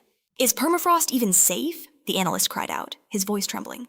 This goes against the entire AU agreement. Before he could finish, a fist shattered the wall beside him in a deafening crack. With veins bulging on his neck, the guildmaster snarled, Permafrost is a city for savages, and Tammin from the Jaina Guild is the king of them all. Adjusting his glasses, Hishai's voice turned to ice. We already lost to Jaina in Ascora, and in Yuzur, but there won't be a next time, he declared, his eyes blazing. We will surpass them again. The analyst could only nod in terror. Hishai spun on his heel, his command sharp as a blade. Tell all guild members to move to Hokkaido, immediately.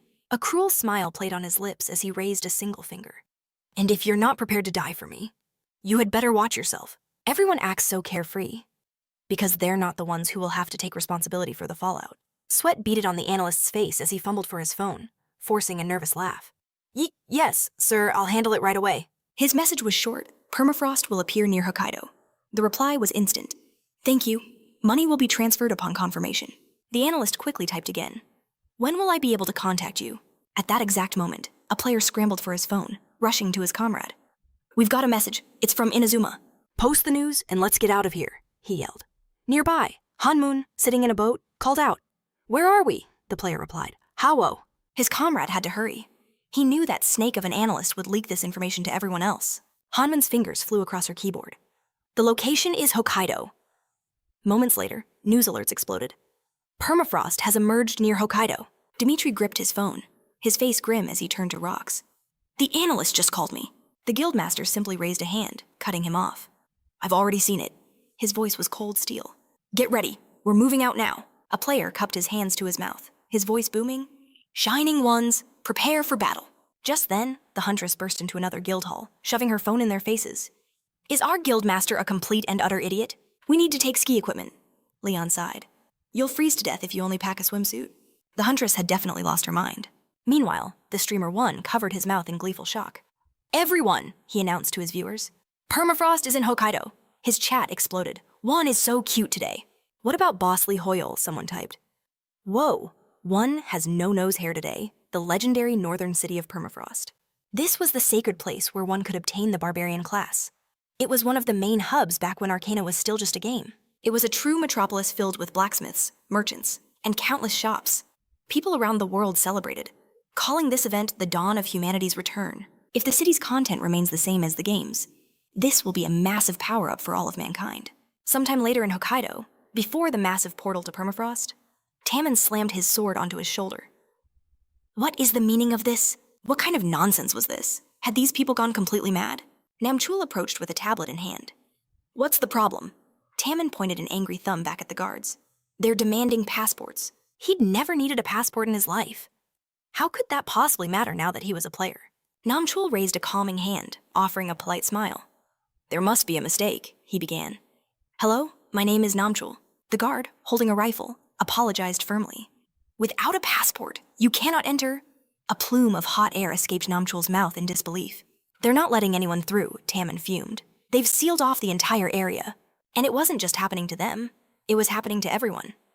At the same time, deep in the snow-blanketed forest, the Inazuma Guild raced onward. Faster, their leader commanded.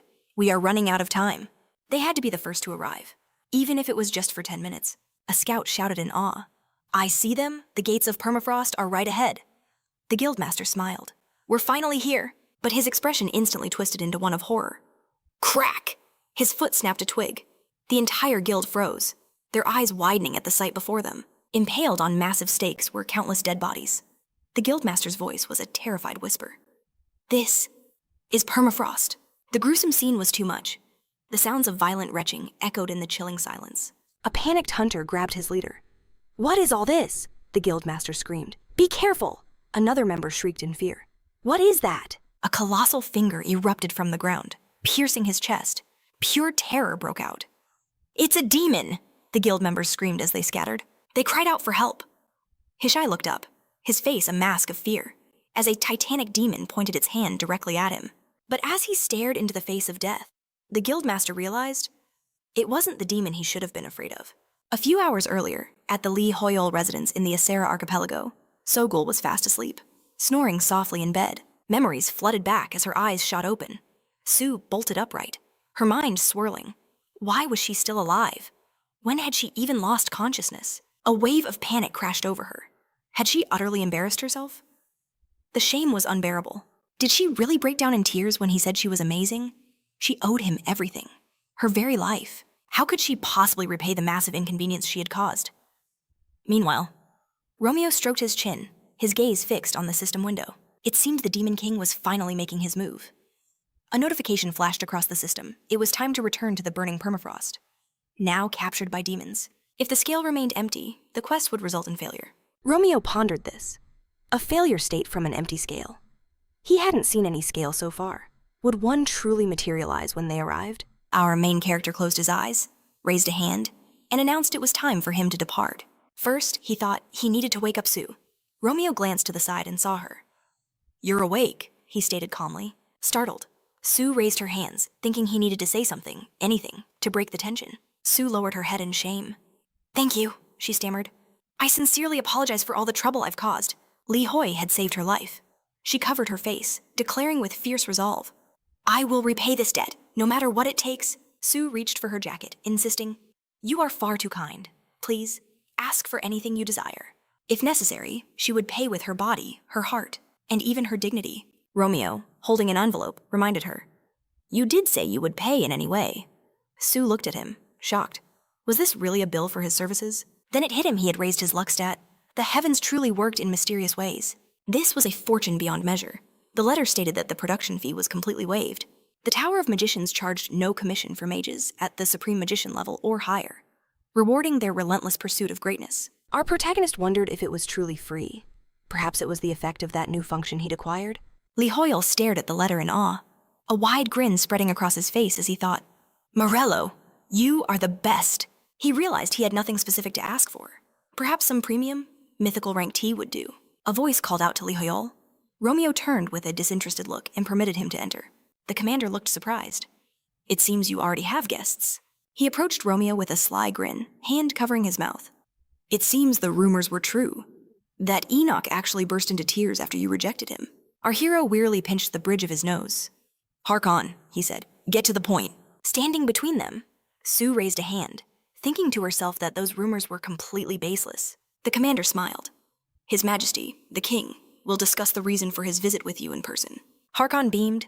"I have much to discuss with our savior." The royal knights had escorted him personally. Li Hoi thought to himself that for some reason. More and more powerful people kept showing up to see him.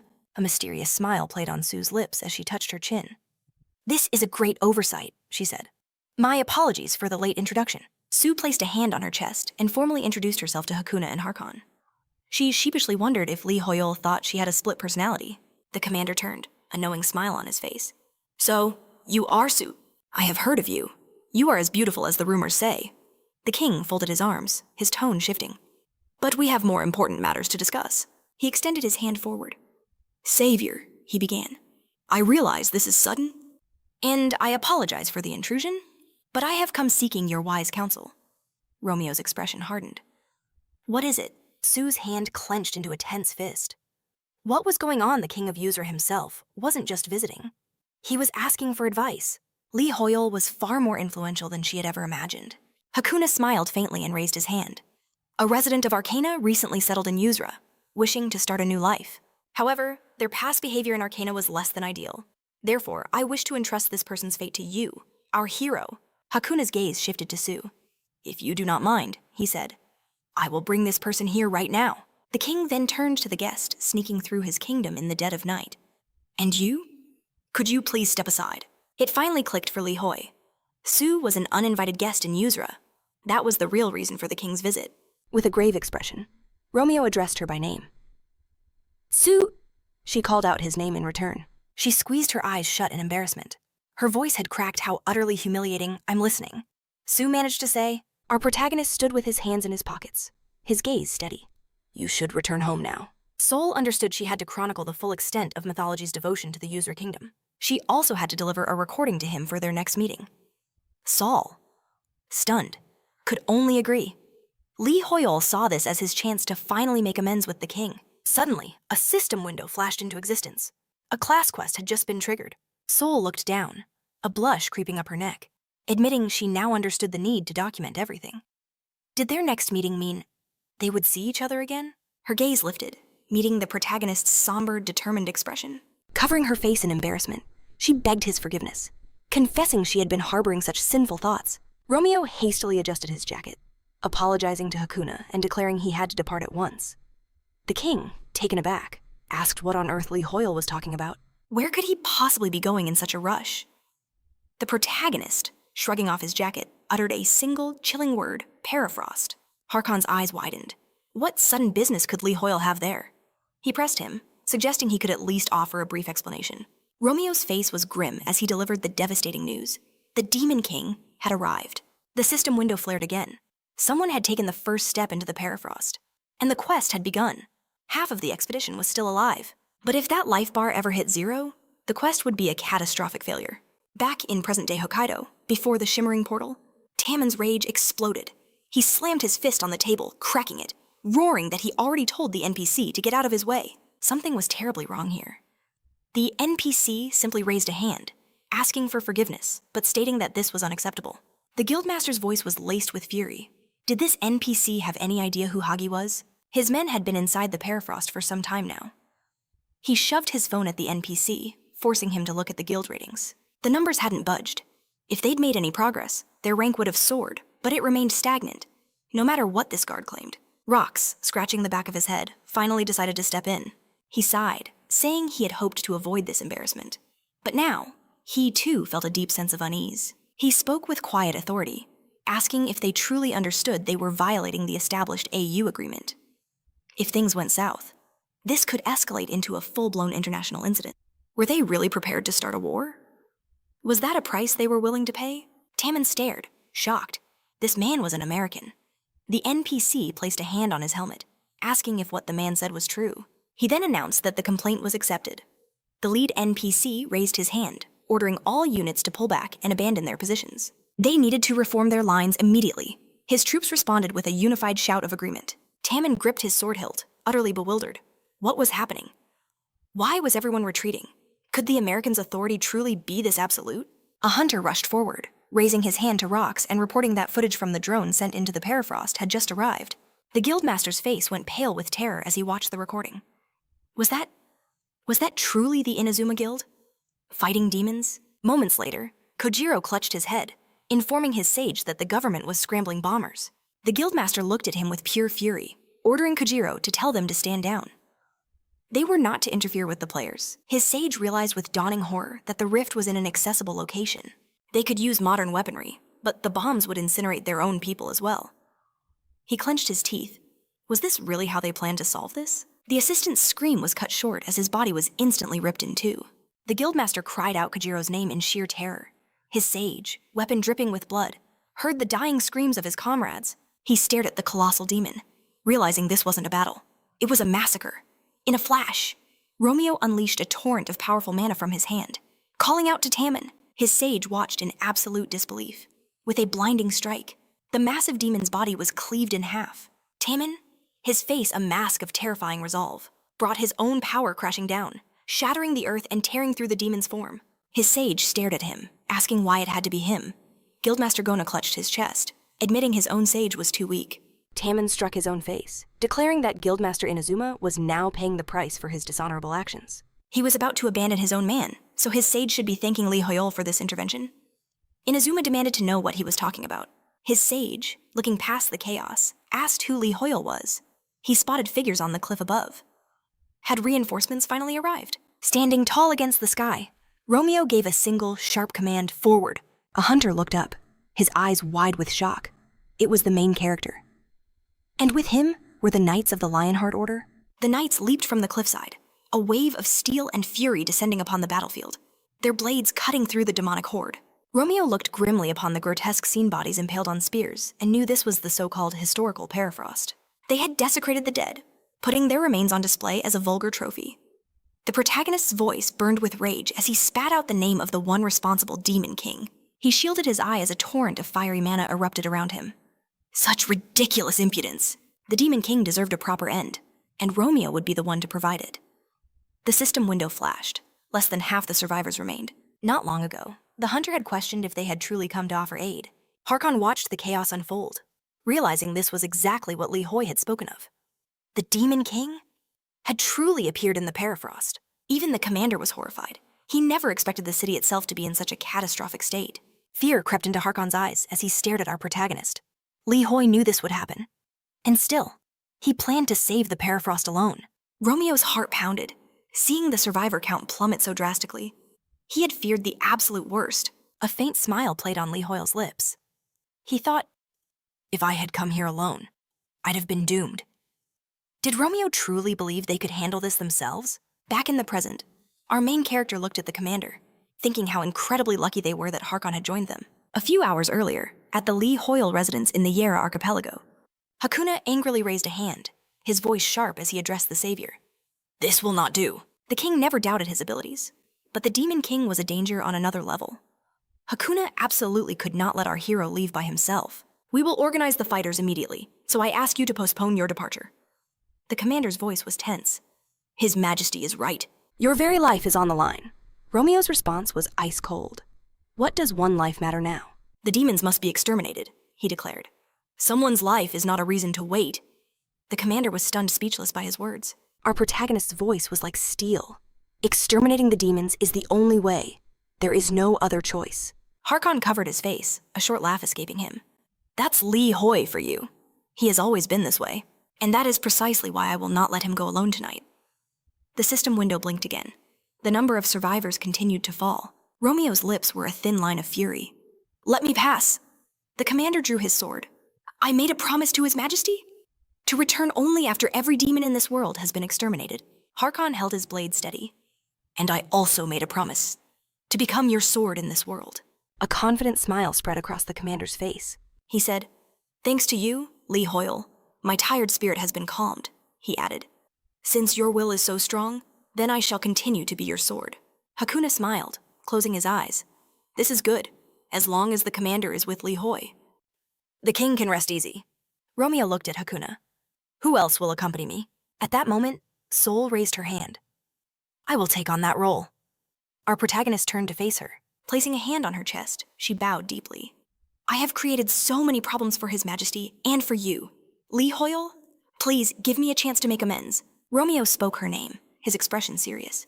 Hakuna simply smiled. Then you are ready? I pray for the Savior's safe return. Bring peace to the Perifrost. Our hero quickly raised a hand in acknowledgement. I have no choice but to submit to the will of the king. The system alert was relentless. The number of people left alive was decreasing at an alarming rate. Back in the present. Before the southern gate of Perifrost, Romeo placed a tense hand on Harkon's shoulder. We have to hurry. At the southern gate stood the Jin and Inazuma guilds. Lee Hoy and Hesse stared at Tammin in surprise. What do you mean? Gratitude to the protagonist. The Jin guildmaster looked at him, completely bewildered. He raised his sword and glanced aside. The moment Lee Hoyle came through the portal, he declared that saving survivors was the main objective. Hesse was floored by his words. Tammin calmly explained, we're just a bunch of guys trying hard to get on the protagonist's good side. Saving survivors isn't a bad cause, so we had no reason to disobey him. The Inazuma guildmaster slapped a hand to his face. He thought about how their own homeland, Japan, wanted to see them wiped out along with the Perifrost. He muttered in despair. Those fools! They are our competition. Romeo stood on a cliff with his arms crossed, flanked by his knights. He thought with a grim expression. This is to be expected from the Lionheart Knights. They had already cleared the area in front of the city gate. The title of the strongest knights in the empire was truly theirs by right. Thanks to them, they would enter the city much faster than he'd expected. Harkon's gaze suddenly fixed on the protagonist's hand in shock. Romeo's palm was suddenly enveloped in a brilliant light mana. Rox was trembling, utterly surprised. His eyes shot towards the gates of the Perifrost. Camilla sighed. Rox, she began. The Shining Guild is at the western gate. What is wrong with you? Dimitri leaned over wearily, turning to Rox. Where are you even going? We passed the city gates a long time ago. With a trace of fear in his voice, the guildmaster spoke of a disturbing post on the Arcana forums. It was an obscure thread about the Perifrost, with fewer than 10 views. But the same user kept posting the same eerie message. Normally, Rox would have dismissed it as nothing and moved on. But today, just after he stepped out of the portal, someone had repeated those exact words from the post. A memory surfaced. Romeo had strode confidently from the gate, declaring that the Demon King now resided in the Perifrost. He warned that anyone who wanted to flee should do so immediately. But for those who would fight, their priority was to rescue the survivors. Rox snapped back to the present. Meanwhile, deep within the snow-covered forests, Wim was sprinting for his life. He shouted an apology to his viewers, explaining he'd been so excited for the Perifrost renewal he'd stayed up all night researching. His audience was merciless, flooding the chat that he was late and had clearly overslept. Had he really lost his edge, Wim wondered? Suddenly, his eyes shot to the side. A viewer asked, What is that? Staring in awe at the brilliant light filling the sky, Rox questioned himself. Had he really thought Li Hoi was weaker than him? The guildmaster had been gravely mistaken. The masters of the Giant and Inazuma guilds could only stare, speechless, at the light. An NPC gazed upward, his voice trembling. Is this truly light magic? Romeo raised his hand, using interference to create spheres of pure energy. The NPC's eyes widened in disbelief as he yelled, "Are those bubbles?" Then the protagonist activated his next skill manifestation. Wim looked up, completely lost. The chat exploded. What is that that's not light magic? They all agreed. No one could produce an effect like this with simple light magic. This was something else entirely. While the skill was called manifestation, its essence was light. What kind of power was this Jessie watched in admiration? A hand resting on her hat. A viewer theorized, maybe it's some kind of freezing ability. They pointed out that the city gates were now completely frozen solid. Jessie gazed at the colossal icicles, a slight smile on her face. Such breathtaking magical traces were impossible to forget. She tipped her hat over her eyes, musing that every other magician in the area must be thinking the exact same thing. Rox was utterly stunned. I was so wrong, he breathed. Li Hoi is a complete monster. The immense gates began to crack under the intense cold. A terrified hunter threw his hands up, screaming. The city gates! The fractures spread with terrifying speed. With a final shudder, a hunter roared. The city gates are open. Where the gate once stood was now a gaping hole, revealing the city beyond. In that moment, everyone stared in shock as system windows appeared before them. The alert declared a common quest, the liberation of Perifrost. The city had fallen into the clutches of the Demon King. Their mission liberated. Their valor would be rewarded. Current contribution: 0. A slow smile spread across Rox's face. A common quest, he said aloud. Just like the post said. A surprised Dimitri turned to his guildmaster. Did you really plan on just passing by the Perifrost? Rox confirmed it with a sharp nod. In a siege, he declared. Breaching the city gates is a massive contribution. There was no point waiting at the southern gate anymore. Not when Li Hoi was already here. We need to get to the other gates, now! His guild members roared in agreement, ready for battle. Sometime later, rubble lay scattered near the shattered gate. Harkon stared at the scene, his voice filled with disbelief. This cannot be. He looked down, his eyes wide with amazement, and addressed the main character by name. Li Hoi. This is truly incredible. The commander confessed he'd never witnessed a siege like this in his entire life. Just give the order to attack, Harkon boomed, and I will lead the charge. But Romeo felt a wearying sensation. Something was wrong. An unsettling aura had been growing stronger ever since the gate fell. The protagonist was certain of it. Someone, or something, was waiting inside. Tammin looked at Romeo with glee, shouting his name. Just give the order, we'll attack right now, the guildmaster proclaimed confidently. Don't you worry, Li Hoi will make sure all the contribution points go to you. Romeo shot his hand out, his voice sharp. Guildmaster, stop! We're retreating, he ordered. There are demons inside. With demonic figures materializing behind him, Tammin glanced over his shoulder. What are you talking about? And then they grabbed him. A frightened Namkul screamed for his brother. Romeo knew in an instant. They were trying to drag the guildmaster behind the walls. He spun around, roaring. Knights! Without a moment's hesitation, Ye gripped her sword and launched herself forward. A torrent of mana blasted a path between the demons and Tammin. Landing beside him, Ye declared, "We will continue the offensive." Tammin could only stare in shock, thinking, that technique, it belongs to a barbarian. But his tense expression said this was far from over. Mana flared violently around his hand as he roared a warning to Jessica. They're above us! They snapped their gazes upward, shocked by the demonic swarm descending upon them. Romeo instantly leaped back from his position. At the same moment, Kichi launched forward with a smile, threads of power glinting between her fingers. She glanced back confidently and shouted an order to Alari. Open a portal, right here. Forgive me, he replied, as a gate shimmered into existence. The main character watched them, wondering who on earth these people were. Alari, weapon in hand, looked away and confirmed, It is done. Load, come through, he commanded. Romeo stared in utter disbelief. Where did they even come from? They weren't from the Tower of Magicians, yet they were using portal magic. A violet rift tore open the sky, and from it, a figure named Lokad plummeted down. The very ground shattered upon his impact, blasting smoke and debris in every direction. Lokad laughed heartily. As you can see, the portal faces downward, so there's no need to fear the fall. Harkon rushed to our hero's side, roaring in agreement as he ordered the charge. Bracing against the powerful shockwave, Romeo raised his arm and bellowed, "Knights, follow the commander!" Li Hoi thought to himself that if he jumped through that portal, he'd probably just die on impact. It seemed running was a much better option. The hunters and knights clashed head-on with the demonic horde. Just then, a system window appeared. Kitchi, Lokad, and Alari of the Shadow Mercenary Squad were transferring their contribution points. Li Hoi was stunned. Were they really giving their points to him? But why Romeo stared at Kitchi, equally bewildered. She extended her hand toward Harkon. "A pleasure to meet you," she said confidently. "You must be the commander." We are the reinforcements sent by the King of Hakuna. We look forward to joining you in this battle. "I am the captain," Kai explained. "You can call me by my name." The commander smiled. "I am relieved His Majesty sent aid." Harkon then glanced to the side. "However, I'm not the one commanding this operation. He is Li Hoyle, over there, is our commander." Kichi's eyes widened in shock, a thought flashing through her mind. This is my lucky day. She couldn't believe it. The famous hero was the commander. This was perfect. If she met him here, she could earn massive bonuses. But seeing her, Romeo was suddenly struck by an ominous memory from the past. In an instant, she dropped to her knees before Li Hoi. He, however, simply stared at the system window, stroking his chin. Are 35 contribution points really that much? He had no frame of reference for whether that was a lot or a little. Meanwhile, at the eastern gate of Perifrost Castle, an NPC reporter smiled, tapping his earpiece. This is Arcana Today, coming to you live with a special edition. Right now, the guild ranked second, United by Heaven, is leading the assault on the eastern gate. The grand quest to liberate Perifrost began the moment players entered the territory.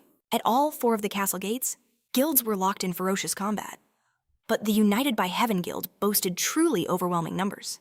They were conducting a flawless siege, seamlessly rotating their frontline fighters with fresh troops from the rear. Lu Xingchun, the number 4 ranked player and master of the United Heavens Guild, raised his hand high. "Reload."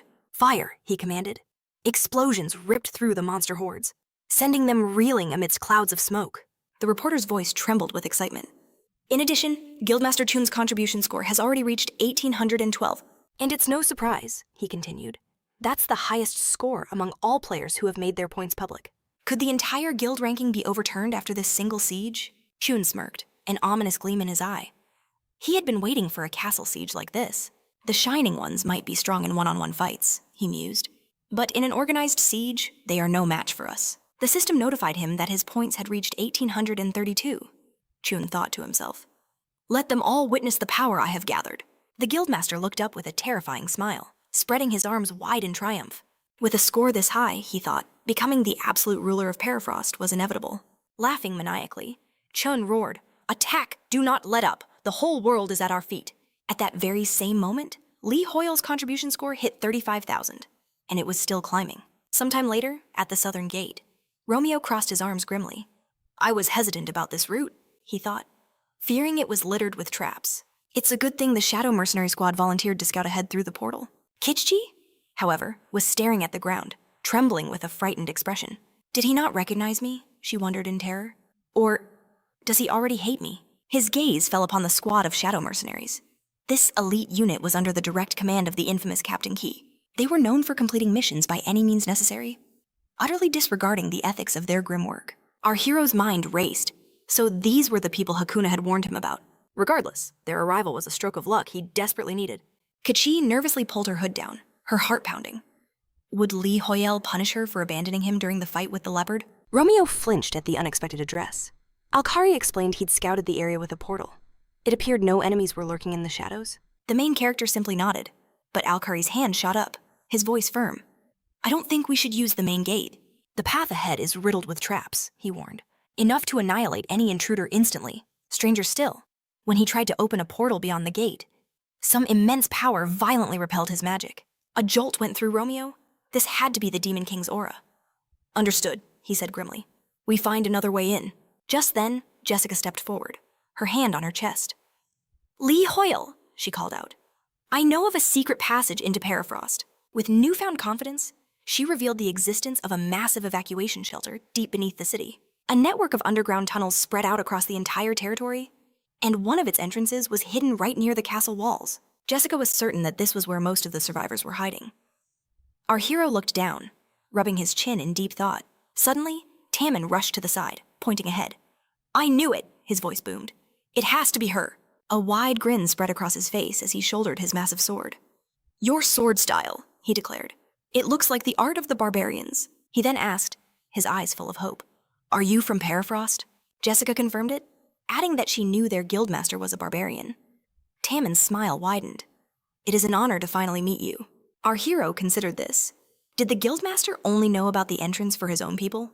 Could this secret passage truly be so close? Holding a map, Jessica pointed the way forward. We just need to head in this direction, she confirmed. A joyful Tammin glanced back over his shoulder. Don't you worry, Lee Hoyle-chi, he shouted. Everyone in Perifrost is trained in the basics of evacuation. The shelter beneath the city is as vast as the catacombs of Paris. The guildmaster was sure of it. All our people are safe down there. Follow me, he roared.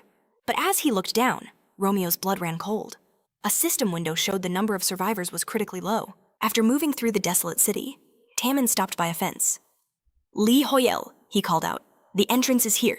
Our hero stared in disbelief. You're telling me the entrance is in a place like this? The guildmaster grinned, pointing down. A concealment spell is cast upon it, he explained. Only the people of Perifrost and fellow barbarians can see it. The spell seemed stable, and the door was untouched. Tammin was now completely certain that everything was all right. But as the entrance swung open, a gasp escaped Romeo's lips. A wave of pure horror crashed over the guildmaster. Before them lay a carpet of human corpses, strewn across the floor. The horrific sight ignited a burning rage within him. These are the traces of a demonic ritual, our hero stated grimly. Someone performed a summoning right here. Romeo placed a hand on Tammin's trembling shoulder. A system window flashed. He had entered Perifrost, a city that had been transformed into a living hell. Soon after, the knights began laying out the wrapped bodies. Key threw her hands up in fury. What is this? She screamed. Has Lee Hoyle truly decided to retrieve the dead? Has he gone mad? The Demon King's army could attack at any moment. Standing guard at the entrance, Alluri calmly replied. That is precisely why we are standing guard. The commander scoffed. This guard is useless. We should be charging into battle and slaughtering them all. Then we can finally go home. This is a complete waste of time. She covered her face, turning to Alluri. What did we do to make Hakuna despise us so much? She muttered that she believed the king had set them up on purpose. A low chuckle escaped him. The captain wouldn't say that. If she knew how to read magical traces. Alcuri smiled knowingly. For now, it is best we remain patient. In time, we will discover what that man in the suit truly has planned. At that very moment, a chill ran down Lee Hoyle's spine, making him jump. An NPC stood ominously, his sword still dripping with blood. He gripped Romeo's shoulder, a single thought piercing the hero's mind. Had this man truly died defending this passage to his last breath? The sight was terrifying. A knight's voice cut through the tension. Over here, there's another passage, he yelled to his comrades. Jessica placed a hand over her heart, her gaze meeting Lee Hoyle's. Looking down with sorrowful eyes, she whispered, Thank you for allowing us to retrieve our people. Jessica explained that these fallen soldiers were from the permafrost, the same as her own homeland. Her voice trembled as she said she could never repay such a profound debt to the protagonist. A troubled look crossed Romeo's face. How could he possibly console her? Knowing this frozen hell was her home. Romeo declared that even if it wasn't her hometown, abandoning soldiers who died in battle is a dishonor. Jessica's eyes widened in disbelief. With a gaze as hard as steel, the protagonist swore he would preserve the honor of the knights, even if it meant his own death. She placed a hand over her heart, filled with admiration. This, she thought, was the meaning of true honor. Lee Hoy looked at Romeo, confused. What kind of consolation was that? The protagonist calmly added that Jessica shouldn't feel he did this just for her. He told her not to feel burdened by it. Lee Hoy sighed. Romeo truly had no idea how to comfort anyone. Suddenly, a system window flashed into existence. His contribution points had increased. The new total was a staggering 41,521. The protagonist's eyes shot open. Did his contribution points really just go up? He questioned how this could have happened. Was a squad of shadow mercenaries fighting somewhere outside? Impossible, he reasoned. They would have reported it. Just then, more system alerts flooded his vision. His contribution points were skyrocketing. A knight skidded to a halt, shouting for Lee Hoyle. They had discovered an underground square. It happened while they were carrying the fallen from the opposite entrance. The knight urged him to follow at once. An underground square, Romeo's mind raced. The knight was already running, motioning for them to hurry. But what the protagonist saw next left him utterly speechless. A forest of standing crosses filled the chamber, each one bearing a crucified body. The knight reported every passage they checked held the same grim sight. Romeo gritted his teeth, his voice a low growl. This is a summoning circle. One made from blood and corpses. Jessica looked at him in shock, unable to comprehend his words. Romeo clenched his fist as a chilling realization dawned on him. To summon the Demon King, a sacrifice is always required. It was the same principle as a ritual of exorcism, which also demanded an offering. All the summoning circles, starting from the very entrance, and all these bodies, were linked into one massive ritual to call forth the Demon King. That was it. Removing the bodies had disrupted the ritual, affecting his contribution points. They had reclaimed offerings meant for a dark god. Romeo's gaze hardened as he looked down.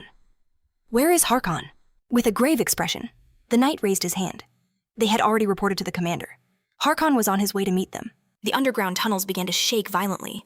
Jessica gasped. Is this an earthquake? Li Hoi knew this was no natural tremor. He spun around, shouting. Prepare for battle, Romeo added grimly. That's the sound of hooves. The Demon King's level 400 cavalry was thundering directly towards them. A demon snarled, brandishing its weapon. How dare you touch our offerings, it roared. Now, you will all die. Jessica immediately assumed a fighting stance. There are so many of them. We must be careful. But Romeo's eyes narrowed. This wasn't an ambush. It was a retreat. With furious roars, Tammin and Harkon burst past them, crashing into the fleeing cavalry. The demons shrieked as they were cut down. We will have our revenge on you humans. You will all die together, they screamed. Yet the main cavalry force charged right past, ignoring them. Jessica asked in awe. Is that really the commander? A knight with a grim face confirmed it. That is Lord Harkon. Li Hoyle clutched his chest in terror, thinking he was about to be trampled. But the commander rushed to his side, asking, Li Hoyle, are you all right? Tammin clenched his fist, his voice thick with rage. These bodies! Romeo cut him off. They're offerings for the Demon King's summoning. I am aware. Harkon looked stunned. You already knew? The guildmaster pointed back furiously. Those fiends are lined up right over there. Romeo was already piecing it together. The monsters that just rushed, they were sent only to check on the summoning circle after it was broken. With chilling confidence, Romeo declared, the true elite will arrive any moment now. We should expect at least a demon commander. A deep voice suddenly spoke from directly behind him. That is correct. Romeo whirled around in fear. Where did a demon commander appear from? Harkon and the guildmaster screamed in terror. Li Hoi! A massive explosion erupted right where he had been standing. The demon's massive axe was buried deep in the stone. The commander-in-chief looked at the ground in surprise. He wrenched his weapon from the floor. This is no ordinary stone, the demon lord remarked, his eyes locking onto Li Hoyle. You use some rather interesting magic, fury burning in his voice. Harkon roared, identifying the demon. The commander from the Northwestern Valley. The Demon King simply glanced over, his gaze dripping with arrogance. Harkon launched himself at the fiend, weapon raised high, demanding how he dared. But in a flash, the Demon King was behind him, identifying him as Harkon, the commander who dared to oppose him 10 years ago. The commander spun around, shocked he'd failed to track the demon's movements. The Demon King mused, asking why Harkon looked unchanged. As he'd heard humans age so quickly, he even taunted that the commander seemed to have grown weaker. Harkon's rage flared, questioning if a decade had truly passed, insisting it was only a few years. The Demon King simply smirked, saying he'd heard of that issue. The commander-in-chief's body became enveloped in mana as he explained that 4 days in Arcana were like a single day here. With a menacing glare, he posed a terrifying question. With only a few years of training, how could Harkon possibly face those who had grown 4 times stronger and been forged in the crucible of war? A colossal magic circle ignited across the city, spewing pillars of smoke. At the same moment, Kiji looked up in terror, asking what the tremor was. A huntress channeled healing magic from her palms, tending to his injured eye, gazing upward in pure horror. He gasped that he could see it. The entire castle was ascending into the sky, standing before a swirling portal. The commander-in-chief declared he had no time to waste on weaklings like Harkon. Lances of light shot from the portal, scattering in every direction. Yoshika shielded her eyes, blinded by the intense glare. The Demon King's voice echoed that if the commander truly sought revenge, he would have to find him. He raised his hands with a wicked grin, promising that if Harkon could actually reach him, the commander-in-chief would grant him a personal audience. A system window flashed into existence. A class quest had been generated. The mission hunt down the Demon Command, and the generals dispersed across Perifrost. Romeo stood ready, his gaze burning with unshakable determination. Cries of panic erupted that the Demon King was escaping, and the ceiling was caving in.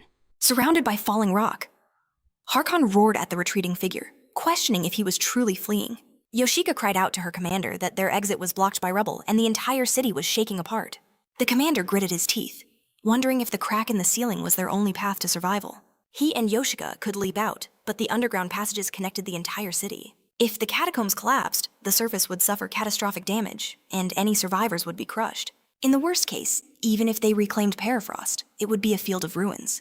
The commander grabbed his head in desperation, asking how they could possibly stop the passages from collapsing entirely. Tammin turned to the protagonist, calling out his name, saying it was too dangerous and they had to escape. But Romeo raised his hand with a resolute gaze, channeling streams of mana. Lee Hoyle knew it was a fool's errand to support the entire tunnel network with his power alone. He might be crushed into dust by a boulder, but he would do it anyway. Debris began to rain down upon the protagonist as people screamed for him to be careful. Romeo remained unmoved, directing his mana. A powerful pillar of energy erupted upward, illuminating the entire cavern. At that same instant, a surprised Kichi shielded her face from the blinding light. Rox gazed up, asking if that light was from Lee Hoyle again. Dimitri stretched out an arm, ordering Jessie to stop. The girl stared at the brilliant glow in wonder. She pointed out the window to her mother, telling her to see how bright it was. Her mother, filled with fear, ordered her to close the curtains at once, worried that demons might spot them. An NPC raised a hand in sheer amazement, wondering about the source of that incredible light. All of Perifrost's survivors were gathered in that room. Kira was startled as his name was called out. The NPC pointed to the exit, reporting they had scouted the outside just as he had ordered. All the demons at the southern gate were dead, slain by the researchers. The NPC announced that the researchers had returned. Harkin looked up in sheer awe and whispered that it was amazing. Yoshika's face was a mask of disbelief. Lee Hoyle knew it was impossible to hold this entire place with just his mana. Tammin asked in utter shock how this was even possible. The protagonist, however, stood firm. He would not flee. For Romeo seized the honor of those who wish to protect their homeland. A system window materialized, notifying them that the aesthetics characteristic had been activated. The aesthetics effect will be automatically applied to the target. Towering statues rose before them, each holding a shield high. The people gasped in awe. They were the legendary warriors of Perifrost. Romeo's voice rang with determination. I will shoulder their aspirations, to protect Perifrost until the very end. Even if he died, crushed beneath the weight of that promise. For a long moment, the people could only stare at the immense stone guardians. Lee Hoyle, however, felt his energy fading fast. This had to be cancelled. He couldn't handle this overwhelming aspiration. The main character had poured every ounce of his mana into Romeo's creation. It was a relief that everything had worked out. Of course, without the hexagonal brooch that restored 10% of his mana, he never would have finished the pillars. And they would have all been crushed to death. Lee Hoyle couldn't believe he had actually crafted these incredible pillars. He figured their statue-like form was due to his aesthetics characteristic. It automatically adds an artistic quality, a passive skill he doesn't even have to try to use. It felt almost effortless. A stark contrast to the days when creating a single cup would drain him completely. Romeo rubbed his chin, intrigued, then glanced at his other hand. He wondered if this was like unlocking a unique skin in a video game. But what was the point of it all? Harkon gazed up with sorrowful eyes, thinking how one day in this world equaled 4 in Arcana. If only he had defeated the demon in those ancient times. Perifrost would have never suffered such a cruel fate. He had faced the commander again, and again. He had let him escape. Harkon felt he had no right to look upon His Majesty's face. Suddenly, Tammin pointed upwards. What is that? The knight's voice was laced with shock. Is that a shadow? The guildmaster's mouth fell open in raw terror. He screamed, Those are bats! A black tide of bats was flooding through the cracks in the building. The knights whirled around. Did the light draw them in? But Harkon's voice cut through the panic. These are no ordinary bats. He roared an order. Everyone, prepare for battle. Stay calm. They are numerous, but they are weak. Don't worry. Just strike them down one by one, Romeo. However, looked up, a cold dread washing over him. This couldn't be happening. Something else was approaching. Something much larger, much stronger. A system window flared to life. A demon has appeared nearby. The natural enemy skill has been activated. The main character's combat abilities will increase significantly in battle against the demon. Romeo's eyes widened at what he saw. A Hellbird the demon. Army Commander, Kubakan, level 500 hovered before him. Kubakan sneered. Is that truly a human? Disappointment washed over the protagonist. This couldn't be happening. Kubakan's massive maw opened wide above Romeo. Humans can be eaten. The protagonist knew he had no mana left. In that instant, Kubakan's body was engulfed in a flash of holy light. Romeo watched in utter surprise. Jessica, her legs still shimmering with mana, landed gracefully on the ground. She smiled, touching the brim of her hat. I really pushed myself this time, she said cheerfully. but I still couldn't make my magical traces as beautiful as yours. She then asked brightly, "So, how are you?" Romeo, with a completely unbothered expression, crossed his arms and said nothing. Lee Hoyle thought, he must be thanking her for saving his life. But the protagonist's next words were cold and sharp. "I'm giving you a failing grade. There were far too many unforeseen consequences, more than usual. You invested too much power in the manifestation stage, and you completely failed to account for the influence of the environment." She immediately jumped to her feet. "Wait, hold on," she chirped. "I need to write this down." Meanwhile, within the Shadow Mercenary Squad, Kiichi sat on the ground, her hands laced behind her head. She complained to the old man. "Nobody tells us anything. Does Alkari seriously think we've been forgotten? What is even the point of us being here?" Alkari, who was frantically sketching on a piece of paper, snapped back. "Be quiet," he explained. "I need to sketch these magical traces before I forget them," Kiichi retorted. After the earthquake, the whole castle flew into the sky. There were flashing lights and everything. Yet still, nobody tells us a single thing. "Maybe we should just go find them ourselves," she suggested. Alkari roared. "I told you not to talk." Just then, a frightened Lokit turned to his captain. "Sir, I think we're surrounded." Unseen figures were watching them from all sides. "They vanished," Locke shouted a moment later. Kiichi leaped to her feet, hands raised. "Prepare for a fight, they're coming." The unknown figures closed in at an incredible speed. After landing, one of the men looked at their captain in surprise. A girl beside him exclaimed, "They're people." "You're right," the man said, amazed. Kiichi stepped back warily. "Who are these people? Are they barbarians?" A man's hand shot up, his finger pointing directly at them. His voice boomed. "Are you the ones responsible for that light?" Lee Hoy glanced over at Jessica. At the same time, a system window materialized before him. One of the 10 demon generals had been eliminated. Staring at the notification, Romeo had a sudden realization. It seemed he didn't have to land the killing blow himself. Tammin clenched his fists, his voice heavy as he reported to Lee Hoy. "We've finished moving the fallen to the shelter." The guildmaster's eyes darted nervously to the side. A hand went to his neck as he added, "Those survivors you mentioned, I don't see any sign of them here." The Keon Guild's analysis team launched a squadron of drones to scout the area ahead. The underground tunnels proved to be a treacherous maze. Romeo simply said, "I understand." He noticed the survivor counter was still active in his quest window. Without warning, a portal tore open beside them. Alkari stepped through, announcing, "I can finally create stable portals inside the castle." He had urgent news for Lee Hoy. But before he could speak, an NPC shoved his head out of the portal, knocking Alkari aside. He roared, "Are you the one in charge? Are you the one who created that brilliant light?" Tammin gasped in shock. "Is that a real barbarian?" The rugged NPC flinched, taken aback by the outburst. A moment later, another figure emerged from the gate, calling out the guildmaster's name. Tammin's face lit up with pure joy. "Ares, you're alive." The first barbarian squinted, his voice booming. "Is that really you, guildmaster? You're still just a little barbarian." Tammin sputtered. "Little I was, over 180 centimeters tall even back then." Ares just laughed. "You still act like a child." Romeo stood stoically, arms crossed. As the other NPCs began sniffing him curiously, Ares joyfully ruffled Tammin's hair with a massive hand. "It doesn't matter," he boomed. "The important thing is that you're alive." He continued, "Karin will be overjoyed. You know how much he adored you." The guildmaster's voice wavered. "Karun, is he really alive?" Ares confirmed with a booming laugh. "He is, and now, so are you," Lee Hoy cut in, his brow furrowed. "And who is Karun?" Ares turned to him with a wide grin. "So, you're the leader? That pillar of light you made was truly a sight to behold." A shiver of fear ran down Tammin's spine. The barbarian was speaking far too casually. This was bad. Very bad. Knowing that barbarians had no concept of proper etiquette, the guildmaster raised his hand in panic. "Sir Lee Hoy," he explained. "Please forgive them. They mean no—" But Romeo simply smiled. "It's all right. I understand barbarian culture," he added, as Ares respectfully called him leader. The main character understood this was their way of showing respect. Ares let out a hearty laugh. "This leader is completely different from the other explorers we've met." One NPC continued to sniff the commander, while Jessica sniffed the barbarian back.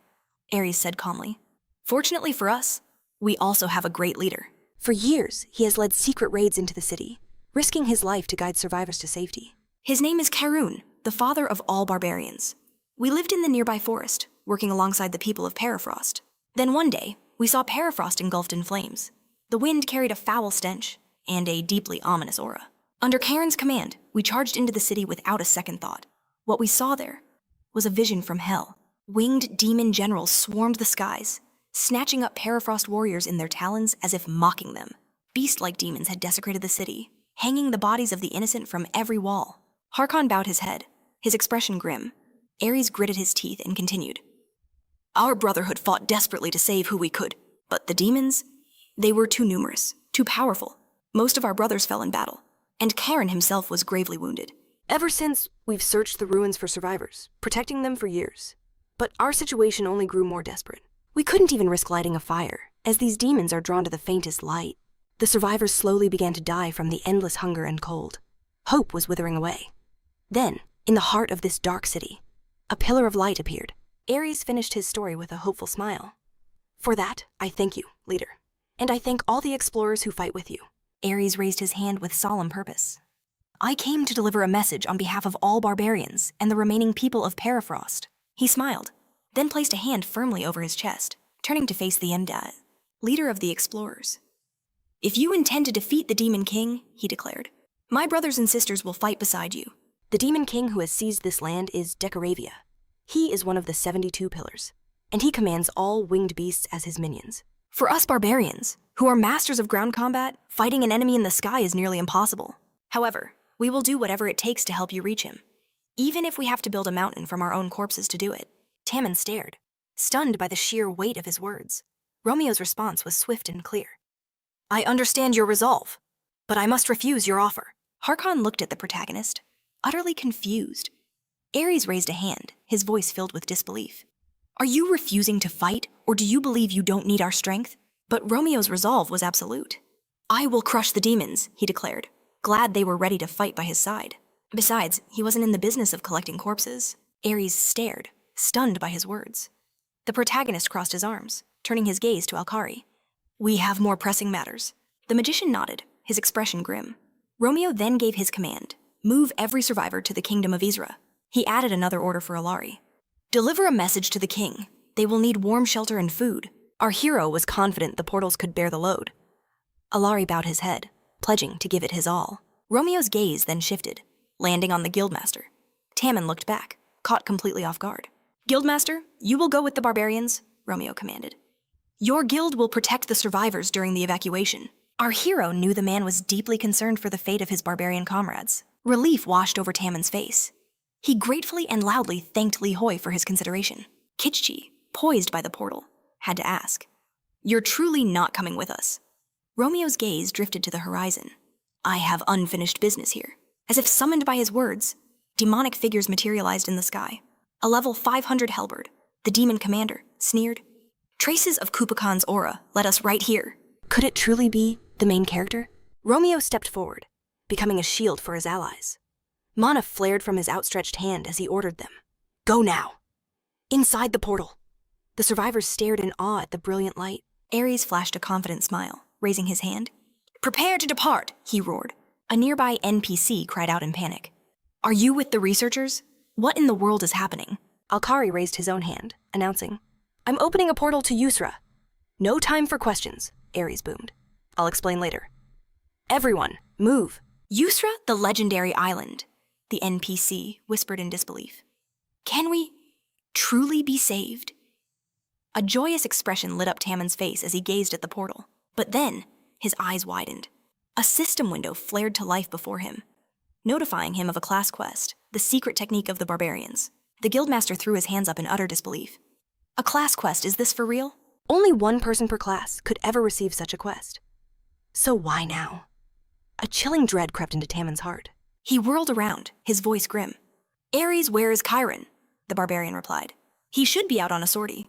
Ares stared, confused, as the guildmaster suddenly bolted for the door. He gave chase, shouting, Tammin, where are you going? It was suicide to go out there alone. As he sprinted through the streets, one thought echoed in his mind. This can't be happening. It just can't be. A memory flashed through his mind, a younger Chiron, a cocky smile on his face, resting a sword on his shoulder. So, he'd asked, you really want the barbarian's secret technique? A baffled Tammin had shouted back. It actually exists. Chiron had chuckled, rubbing his chin with a mischievous glint in his eye. What to do? Should I teach you, or shouldn't I? Just teach me already, Tammin had yelled in frustration. But Chiron just roared with laughter. Come back after you've trained for another 40 years. Rage had flared in Tammin's eyes. 40 years, he'd shouted. Isn't that a bit much? He had wanted that power now, but Chiron had firmly refused as he walked away. The memory faded, leaving the guildmaster in the grim present. And there, amidst circling demons, was Chiron's body, impaled on a stake. The horrifying truth crashed down on Tammin. The class quest. It only appeared because Chiron had died. From the sky, a demon's eyes locked onto the guildmaster below. It halted midair, a terrifying sneer on its face. What's this looks like one more nasty ground dweller is still kicking? Tammin averted his gaze, hot tears of pure rage carving paths down his face. Once more, the system window burned in his vision. Class quest initiated. The leader of the barbarians has fallen. Now, their new chieftain must unleash his true, savage nature. Meanwhile, an uneasy feeling washed over Romeo. Harkon turned to Li Hoi, his voice laced with concern. Are you all right? Our hero did look pale, but Romeo simply raised a hand, his gaze fixed on the sky. I'm fine, he insisted. But where was this dreadful premonition coming from? Something, somewhere, had gone terribly wrong. The demon commanders hovered above, looking down like vultures. With a grave expression, their leader spoke. There are far too many enemies. They must all be demon commanders. If you could create a foothold for us like last time, we could take them on. But as Romeo gathered a swirling vortex of mana in his palm, he refused. The heavens are their domain, our hero stated coolly. So I will drag them down from it myself. One of the commanders scoffed, raising a claw dismissively. You think a pathetic ground crawler can pull us down to your level? Harkon snarled, leaning forward. Then we attack. But our hero had a different strategy in mind. Demons. They must be sensitive to light. Without hesitation, he unleashed a blinding torrent of mana straight at his foes, turning night into brilliant day. A blinding flash of light erupted, forcing the generals to shield their eyes. The system window confirmed it. Hellbird, the demon commander, had been stunned. Jessie stared at the main character, her eyes wide with disbelief. A smirk formed on Li Hoile's lips. The attack had worked. Now they could advance. He just needed to force them to the ground, right where the knights were waiting to strike. He recalled Jessie's magic lightning. This was a similar principle. Mana crackled and surged, instantly enveloping the generals' bodies. Another system window flashed before his eyes. The commander of the demon army, Hellbird, defeated. Contribution points had been awarded. Jessie whispered in awe. A single spell was all it took. Li Hoile looked at his hand confidently, thinking he never expected to crush them with such ease. He wondered to himself, just when had he become this powerful? Jessie threw her hands up in excitement, exclaiming, That's our hero for you. She added with a bright smile, It was so elegant I learned so much just from watching. The system confirmed the new kill count 6 out of 10 generals were now dead. But Romeo's expression was grim as he looked up. There are still 4 more. A deep sense of unease settled over him. A single thought echoed in his mind, was Tammin all right? The main character's head snapped toward the portal in shock. He yelled out, Alari, is that really you? The mage angrily stroked his beard. We finished evacuating the civilians, he grumbled. But those barbarians? Ares stormed out of the portal, cutting him off. The guildmaster isn't back. Tammin charged in alone to find Karn, and he still hasn't returned. Karun had never been this late on a raid before. Something must have gone horribly wrong. Romeo's voice was sharp. The guildmaster went in by himself. Alari closed his eyes, sighing. As you can see, they are quite reckless. Which way did Tammin go? Romeo demanded angrily. Just then, a horrifying scene unfolded in the sky above. Herkin held the guildmaster in an iron grip. Blood trickled down Tammin's leg as the demon squeezed his neck tighter. Herkin laughed. How presumptuous of you, thinking you could kill me alone. Tammin gritted his teeth, unable to even raise his hands. So this was the true power of a commander. He never imagined the gap would be this overwhelming. Herkin's smile turned sinister. Are you going to beg for mercy? Just like all the other insects? He taunted him. Maybe if you grovel, I'll consider sparing you. Tammin met his gaze with a defiant smirk. You'll be waiting in vain. Barbarians never give up, he growled. We die fighting. Herkin roared with laughter. So much impudence for someone so weak, you're a fool. But what else can I expect from an earthly beast? His voice then turned venomous. You know, that other insect, Karun, was exactly the same. He wasn't smart enough to know when to run from a battle he was doomed to lose. Herkin recalled how Karun had also shouted defiantly. At the memory, Tammin's face twisted in pure rage. Do not mock our leader, Herkin sneered. Weaklings like you should run and plead for your lives, just like Karun did in the end. The guildmaster's fist clenched. Karin also told you not to laugh at a warrior who dies in battle. He knew what he had to do. He had to raise his fist. This demonic creature had called Karun a fool. For that insult alone, the guildmaster was honor-bound to kill him. Herkin taunted, "Can you guess what that fool's last words were? Drifting into the past." Herkin recounted the leader's final moments. Karun just smiled, gripping the hilt of his sword, and said that I had a problem. He told me someone even more foolish would be coming for me soon. The leader claimed he could smell him on the wind. It was a long time ago. But that man was truly insane. He spoke of a new leader, one that even Karun was no match for, who would be here before long. Smiling cruelly, Herkin had raised his weapon. "You talk too much for a dead man." Karun had simply grinned back. "Tammin was always asking about our barbaric methods. I'm sure the guildmaster will appreciate this one," he'd said. As Herkin snapped out of the memory, he looked down at his captive. Tammin was stunned into silence, his eyes wide as bloody tears streamed down his face. A malicious smile spread across Herkin's face. "I was curious about this so-called strong guy he mentioned. Was he talking about you?" The demon howled with laughter. "You're the one he was talking about. You're no better than a mindless beast." But with a terrifying look in his eyes, the guildmaster suddenly lunged forward, sinking his teeth into Herkin's arm. He clamped his jaw with inhuman strength, causing blood to explode from the wound. Herkin screamed in pure agony. He violently threw Tammin to the ground, yelling, "What are you doing? Let me go!" Looking at his torn arm in horror, Herkin screamed again. As blood poured from the ragged wound, he shrieked, "My arm! Where is my arm?"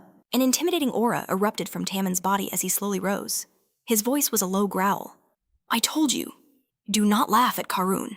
With animalistic fury, the guildmaster sank his teeth into the demon's arm, holding it fast. Herkin just stared down and laughed.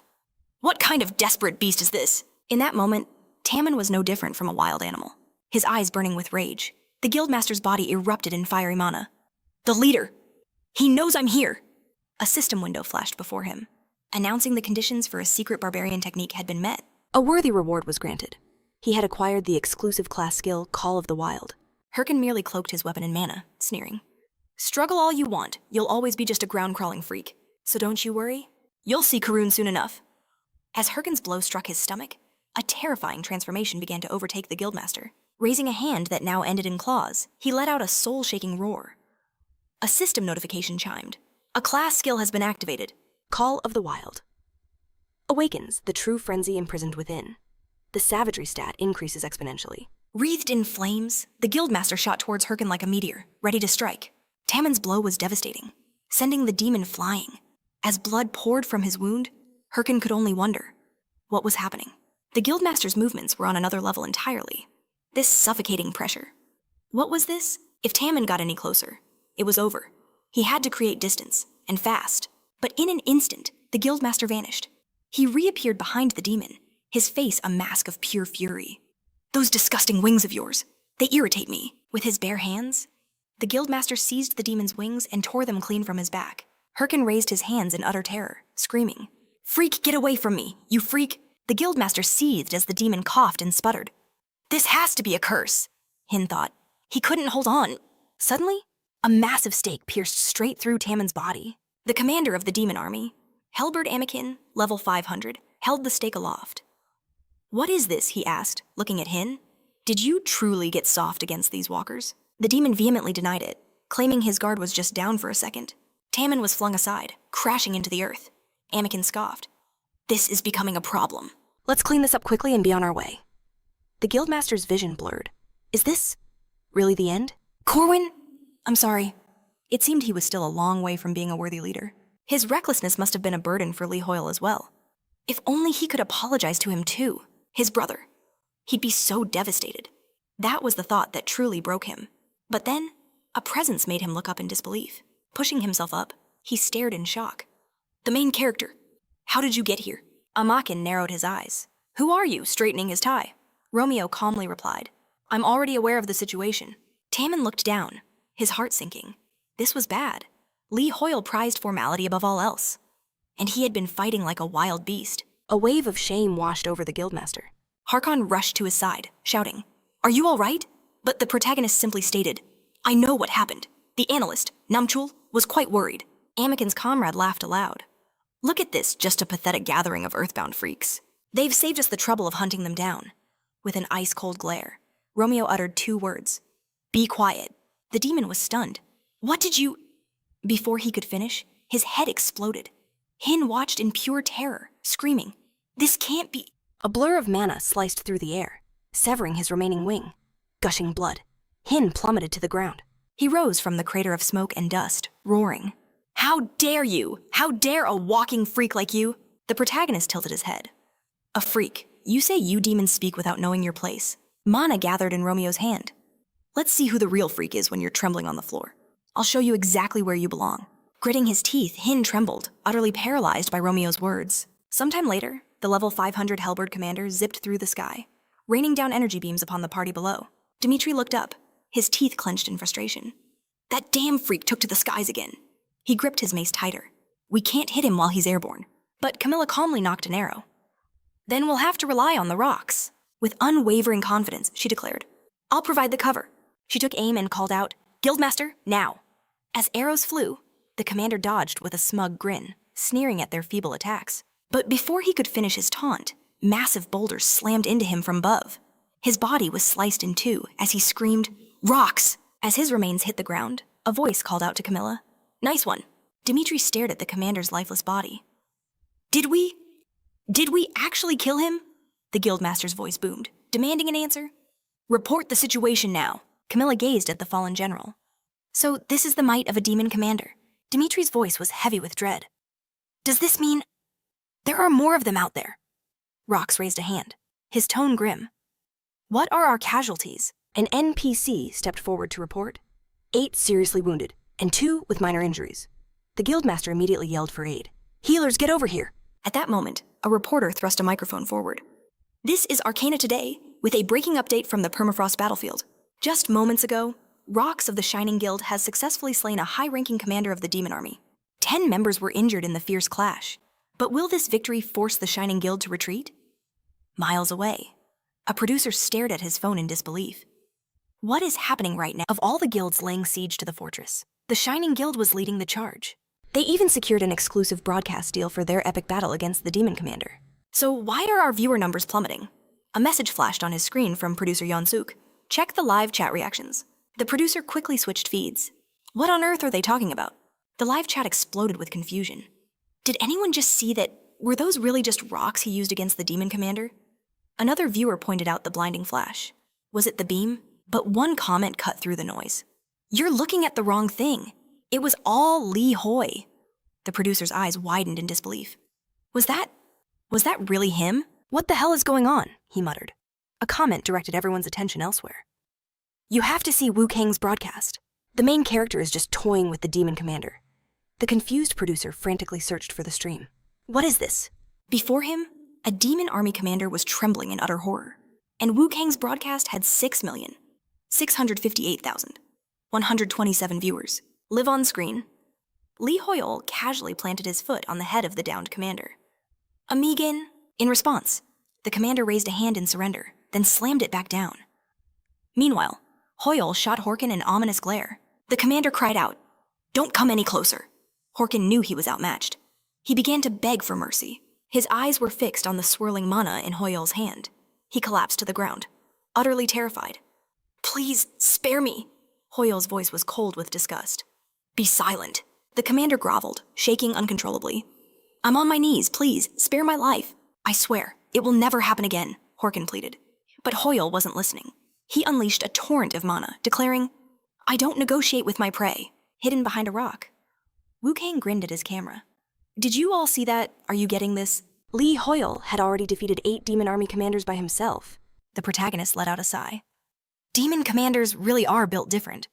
What insane stamina. He'd nearly exhausted his mana just testing different techniques. But Horkin simply refused to die. A viewer typed frantically in the chat. "Did you see that he played with him until the very end?" Jessie threw her hands up in awe. That was incredible. Simply unbelievable. Li Hoyol had manipulated the intervention stage itself to cast the same spell in dozens of different ways. Following him was absolutely the right choice, she thought. I've learned so much just by watching. Tamnon clutched his wound, calling out to the hero by name. Hoyol turned to him. "Guildmaster, can you move?" Tamnon looked down, shamefaced, but confirmed he could. "Yes, it's all thanks to you, Hoyol." His voice was filled with regret. "I am deeply ashamed. I disobeyed your order to evacuate the survivors, and as a result, our guild has been greatly disgraced. But Hoyle simply smiled back at Tamnin. He placed a hand on his shoulder. A man who fights to protect his honor can never disappoint me. I saw your pride on that battlefield. Now, let's return to the shelter and regroup. But as they turned to leave, a system window flashed before their eyes. A system notification appeared. A shared quest has been generated. The permafrost region is undergoing a transformation. The final demon army commander general has been slain. At that exact moment, Cheon threw his head back and laughed maniacally. We did it. We killed a demon commander too. He felt an immense sense of pride for his guild. Standing over the corpse, surrounded by his wounded comrades, Cheon declared, "The title of ruler of Permafrost is already mine. Begin the preparations for my coronation ceremony." An NPC nearby thought to himself, "This guildmaster is a truly careless man." A new system window appeared for Hoyle. Contribution to the permafrost siege, 471,992. Hoyle realized what this meant. So, the other two demon commanders were killed by other guilds. Harkon suddenly stared at something in shock. Is that Count Sirion? The Count was clutching a grievous wound, his face pale. Harkon reached out a trembling hand. How? How is this possible? Against all odds, the Count had survived. Looking exhausted, Sirion met his gaze and asked, Is it really him? With tears of joy streaming down his face, the Count couldn't believe his eyes. Harkon himself had come. His Majesty and the Empire had not abandoned them after all. Sir Aeon smiled warmly. Turning his gaze to our protagonist, he noted that he, too, had witnessed the explorer's noble deeds, much to everyone's surprise. He extended a hand to Romeo, greeting the hero who had come to save the Permafrost. I am Sir Aeon, he declared, the Lord of Permafrost. Tammin's eyes went wide with shock. The real Lord! He'd journeyed across these frozen lands countless times, yet never once met him. But why would the Lord appear in such a wretched state? A cold smirk played on Romeo's lips. Is this truly the Lord? His voice dripped with contempt as he roared. Drop this pathetic charade at once! A system window blazed to life before him. The natural enemy skill had been triggered. His combat abilities would now be massively amplified against demonic foes. This man, Romeo realized, was a demon king. Meanwhile, why was Yang even broadcasting this? What is this nonsense? He muttered. In the stream chat, viewers exploded with excitement. Is that really Lord Sir Aeon? Yang could only stare, utterly stunned by the unfolding scene. The viewers were just as confused. Wait, is that the real Count? There's no way that's the true Lord. Did Sir Aeon actually survive? The producer stared blankly at his phone, lost. The correspondent ripped off his headphones. What are you watching? He demanded. You're supposed to be watching our broadcast. The viewers typed frantically. Whoa, Lee Hoi is seriously pissed. Why is he so angry I can't hear anything? Why isn't Kang moving closer? Tammin wondered aloud, his voice trembling. Could he actually be the Demon King? Harkon planted his feet firmly, demanding, what is the meaning of this protagonist? He was certain of it. This man is the ruler of the Permafrost. There must be a misunderstanding. But Decoravia just lowered his head and chuckled, a dark smile spreading across his face. I see now, he said. It's only natural for Lee Hoyle to look at me that way. Covering his face, he lamented. I failed to protect my people. I am the only one who survived. Harkon stepped forward, placing a reassuring hand on his shoulder. This was not your fault. No, Decoravia insisted. I failed to do my duty as... But before he could finish, razor-sharp stones erupted from the earth, impaling his body in an instant. Blood streamed down Decoravia's face as he stared down in shock. Kang could only watch, horrified. The chat went wild. Is that really Sir Aeon? But one viewer had faith. The protagonist must have his reasons. Could he be the god of slaughter? The reporter and producer stared at the phone screen, their jaws agape. The commander lunged forward, hand outstretched. Sir Aeon, he cried, then spun on Lee Hoyle, his eyes blazing with fury. Why did you do this? A wicked smile crept across Jessica's face. He's still alive, she whispered. Harkon whirled around, utterly bewildered. What is this? A chilling laugh echoed as Decoravia's essence seeped out of the Lord's corpse. A notification appeared. The opponent's earth resistance is too high. Now, Lee Hoi, Decoravia's voice echoed. Wasn't that a bit rude? I was in the middle of a speech. Another window popped up. The opponent is immune to earth-type attacks. Romeo's eyebrow twitched. Immunity to earth, he thought. This won't be simple. Look closer, the demonic voice taunted. I am Sir Aeon. As the dark form left the body, a grotesque mass of countless eyes enveloped Sir Aeon's face. I am the Lord of Perifrost, it boomed. The very one you sought so desperately. True, unadulterated fear gripped Lee Hoyle at the horrifying sight. In a flash, Harkon raised his sword, his voice ringing with conviction. It's a demon. He launched himself into the air, his intent clear. How dare a demon insult a vassal of his majesty, with terrifying power? The commander thrust his sword forward, piercing the demon king. Tammin watched, his face a mask of confusion. Did Harkon actually kill him? A dreadful premonition filled Lee Hoy.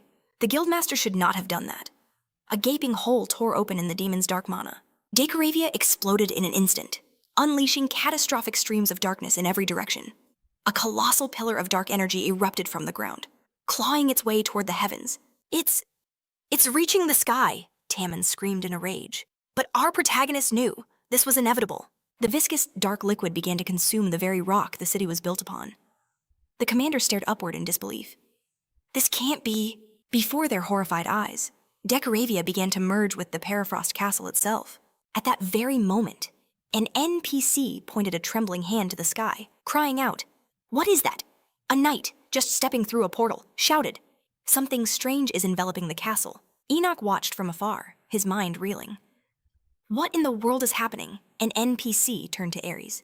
Do you think Tammin and the lead researcher are all right? Ares just stared upward, his face taut with tension, offering no reply. Meanwhile, at the northern gate of Perifrost, hunters were locked in a desperate battle with demons. Leon roared as he cut down fiend after fiend. Shrag gritted his teeth, parrying a monster's blow. "Where are they all coming from?" he yelled. "It's a never-ending tide." "Less talking, more casting," another hunter screamed back, his voice strained. With a terrifying shriek, a demon thrust its hand toward the huntress. Gritting her teeth, she raised a desperate guard, bracing for the coming onslaught. But the attack never came. The monster froze, its gaze locked on the sky above. The huntress could only stare, confused by its sudden halt. The demon rasped that the Demon King was calling him back. Tears welled in the huntress's eyes as she asked what that could possibly mean. Instantly, the monster turned and fled in the opposite direction. Shrag, gasping for breath, realized the demons were all leaving. Leon turned to her comrades, her voice trembling. "Why is this happening?" A deep fear washed over her as she looked toward the heavens. The guildmaster watched the swarms of retreating demons, his face grim. What in the world is going on? He wondered aloud. Chun spun around, demanding answers. What's the meaning of this? Where did they all go?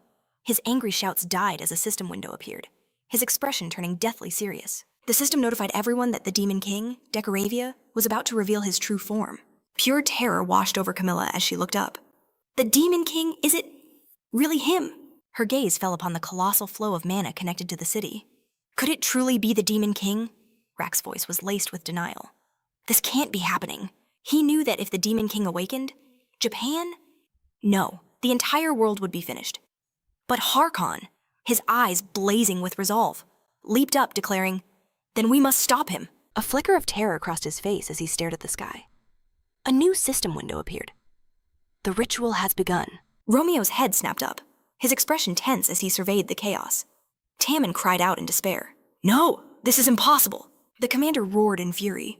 "They've gathered all the offerings for the ritual." Decoravia's chilling laughter echoed. "You fools," he sneered. "Did you really think the sacrifices had to be human? Countless demons swarmed the air around their king." The guildmaster's hands clenched into fists as he stared at the sky. His voice was a choked whisper. "What am I seeing?" It was the same design. Magic circles from the Perifrost underground shelter. The hunters watched the ascending demons, their faces masks of pure fear. A desperate cry went up. "Those are demons!" The monsters were flying directly into the magic circle. The horrifying realization dawned on the hunters. They're sacrificing themselves to complete the ritual. Lee Hoyle clenched his teeth. This was a catastrophe. I have to stop them, no matter what. In a flash, Decoravia appeared before our hero, raising his hand to strike. "I cannot allow that," he hissed. Romeo could only watch, frozen in fear. The Demon King's hand plunged straight through Lee Hoyle's body. The commander screamed his name in a furious, desperate cry. "Lee Hoyle!" He looked down, and the world had transformed into a sea of blood. A nightmare from which the hands of the dead reached out. Undead knights, his fallen brothers in arms, rose from the crimson tide. Their spectral voices begged Harkon to save them, pulling him back into the despair of his past battles. Harkon. Romeo's voice cut through the haze. He gripped his shoulder hard. "It's an illusion, you have to snap out of it." The nightmarish visions shattered like glass, staring at the immense flow of mana. Tammin confirmed. They've dispersed. Harkon, still shaken, stared at the hero. Was that really a demon that broke through my mental defenses? It was your own fear, Commander, Romeo stated grimly. Decoravia laughed mockingly. It seems my illusions are not so easy to overcome. The Demon King noted that our hero had an interesting talent, but it was far too late. The sacrifice had already been made. Soon, the Demon King would be fully revived. Jessica scanned the empty sky and whispered, "There are no demons left." Tammin stared in disbelief. "Is that an egg?" The massive object was absorbing the summoning circle itself. Inside, an unknown creature began to take form. At that very moment, in the center of Hokkaido, a message blasted from speakers. An emergency broadcast ordered all non-player characters to pay attention. The state of emergency had been declared. Effective immediately, the entire island of Hokkaido was now a high-danger zone. As a result, starting at 8 o'clock that day, the city would enter a complete lockdown. The announcement urged the immediate evacuation of all residents. As the warning repeated, an NPC turned to his superior, panic in his eyes. "Sir, what are we supposed to do now?" Chun was already running, shouting orders to his guild. "Everyone fall back, retreat immediately, and request support from the mainland," the NPC yelled back. "But what about the Perifrost siege?" The guildmaster's voice was dangerously low. "Is the siege really what you're worried about right now?" Even seeing this apocalypse with his own eyes, the man couldn't grasp the true danger. Did he truly believe this was something they could handle? This catastrophe was far beyond anything they could face alone. "What is this?" Tammin yelled into his phone in shock. At the same time, Namchiol coolly adjusted his jacket and spoke into his microphone. "An order just came down from Korea. All players currently stationed in Hokkaido were being advised to return home immediately." They were going to completely lock down the island. The United by Heaven Guild, and several others, had already begun their retreat. "Brother, what are you talking about?" Tammin shouted, his voice cracking with emotion. Namchiol's reply was grim. "If you stay there, you will die." Romeo's hand moved inside his jacket. "This is dangerous," he thought. "We have to kill the Demon King before he fully awakens." The guildmaster's intense gaze locked onto him. He called out his name, Lee Hoyol, clutching the necklace. He believed this was the start of an exorcism ritual. A system window flashed.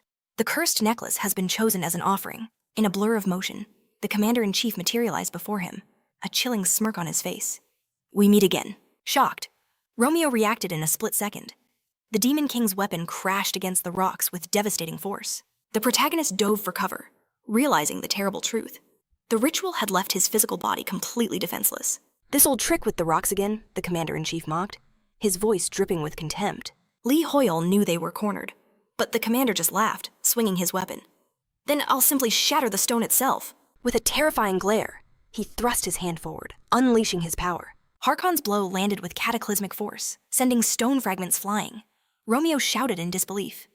"Is that really our commander?" A wicked smile spread across the Demon King's face. "So, the great Harkon is still breathing after all." The commander held his sword, his voice grim. "The commander-in-chief says one day here is equal to 4 in Arcana." At those words, a wave of grief washed over Harkon, a bitter reminder of his own powerlessness. A torrent of brilliant mana engulfed Harkon's sword, illuminating the cavern. "I have made His Majesty wait far too long," the Demon King chuckled. "Now that's a serious sword aura." Turning to Lee Hoyol, the commander said, "Continue the ritual." "It is my sworn duty to eliminate the commander-in-chief," he declared. Romeo understood instantly. Harkon had a profound reason for this fight. Without a second thought, he replied, "I'll trust you." The Demon King raised his weapon. "This should be entertaining. I shall meet your blade with my own." The commander raised his mana-infused sword, his voice ringing with conviction.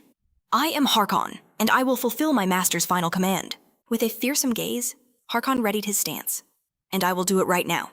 They surged towards each other in a flash of light, their weapons crackling with immense power. Clutching the necklace, Romeo thought. "Now, it's my turn." The system window appeared once more. The cursed necklace has been selected as an offering. The exorcism ritual is now active. The Demon King sneered. "Are you certain about this?" In an instant, Romeo's consciousness was torn away. He whipped around, his senses on high alert. Volatile pulses of mana erupted from the sinister egg nearby. His eyes shot toward the pulsating egg. From the dark energy, demonic figures began to materialize. "Are they resurrecting?" the guildmaster yelled. "Are those the demon army commanders?" Taming's voice was filled with rage. "All 10 of them are here." These were the very generals they had fought so hard to defeat. Harkon gritted his teeth. Their bodies vanished when we killed them. Did that egg absorb their souls for this ritual? Decoravia's voice echoed with triumph. While he performs his little ritual, Lee Hoyle is defenseless. It seems you're short on heroes to fight my generals. A chilling sense of doom washed over the protagonist. You are different, Lee Hoy, the Demon King mused. Just like those humans from Ixion. Could Decoravia know about the exorcism ritual? Oh, I know, the Demon King confirmed. And I plan to dive even deeper. A torrent of dark mana shot toward the protagonist's chest. The possession effect has been applied. Can your mind withstand this? Decoravia taunted. No. This can't be happening, the protagonist thought. His teeth clenched in terror. The Demon King pushed deeper, invading the very core of his consciousness. But suddenly, the dark mana was violently expelled from his body. Lee Hoy stared, utterly baffled. The protagonist himself was stunned. The Demon King's eyes locked onto his.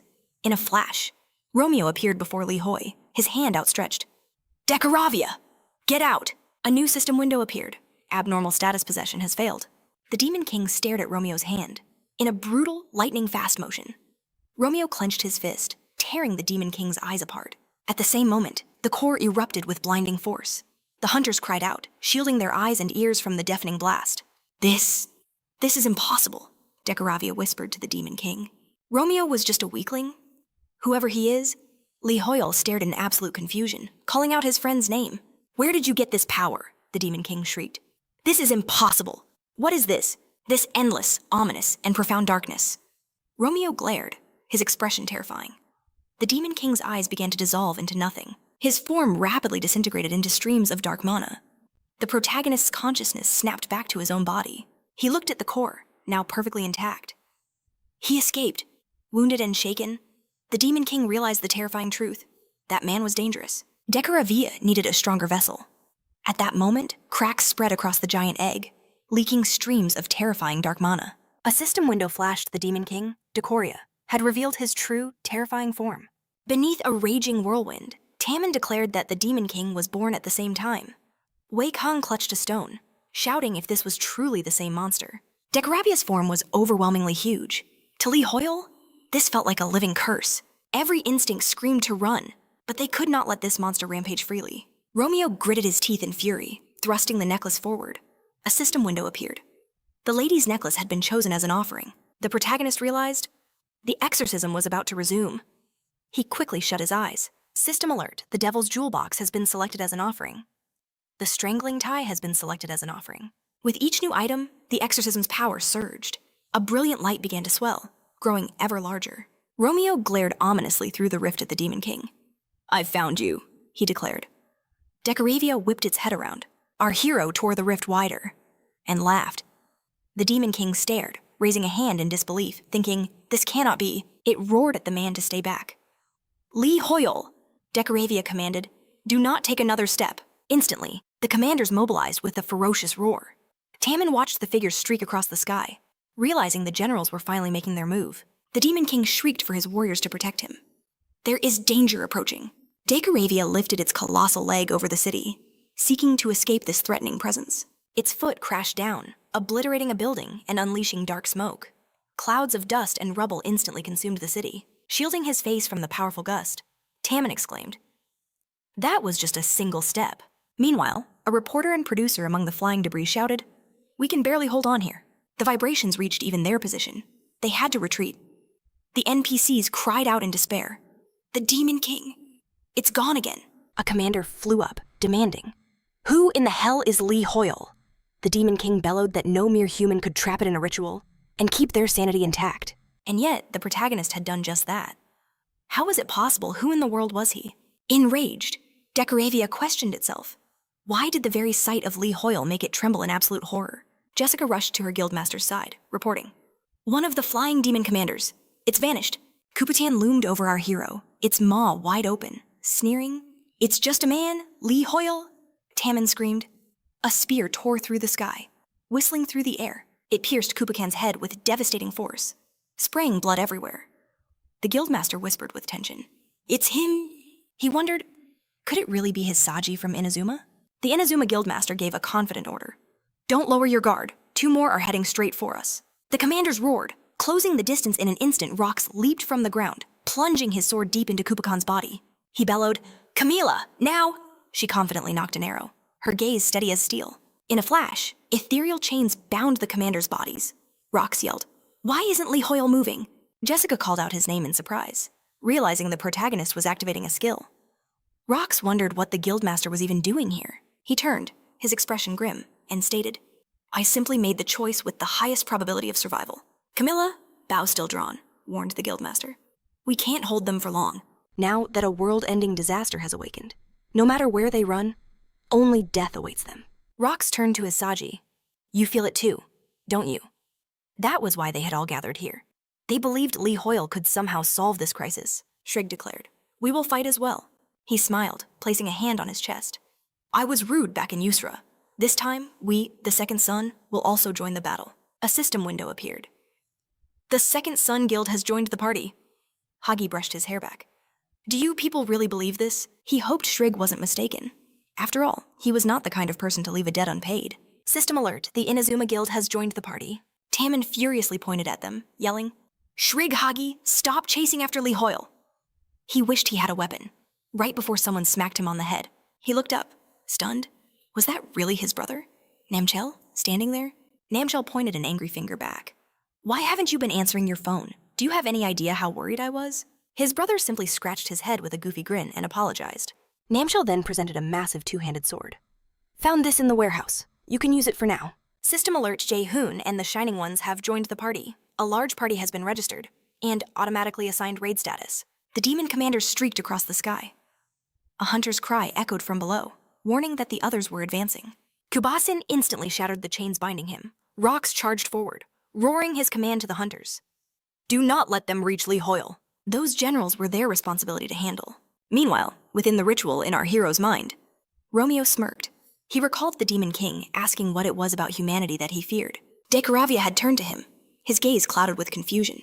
Romeo showed him the chaos in the city. "This," he declared, "their refusal to surrender, despite all despair. Their unbreakable human pride." Our main character confidently raised a hand, blazing with fiery mana. The Demon King shot into the air, bellowing, "Pride! What pride is this?" "Don't make me laugh," Decaravia sneered, declaring it to be nothing but an illusion. "This is nothing more than pathetic sentimentality."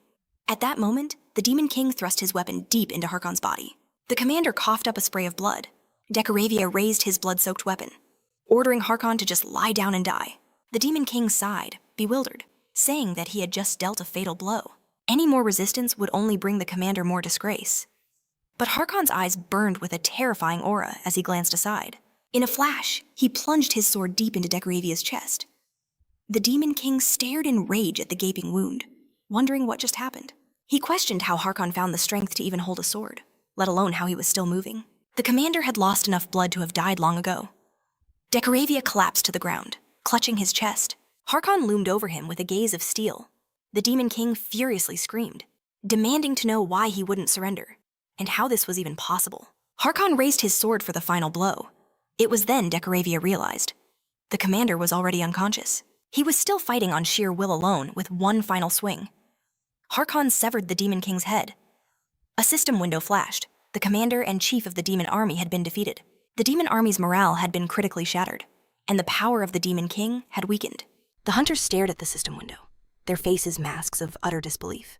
Tammin grinned, slinging his sword over his shoulder. "Harkon did it now. It's our turn to move out."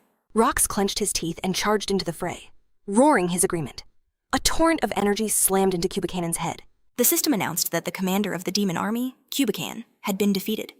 The power of the Demon King weakened once more. Hesi whirled around, shouting that they would not be outdone, and that they had to surpass Tammin. The guildmaster charged straight for Emicon. A blinding beam of energy tore through the commander's body.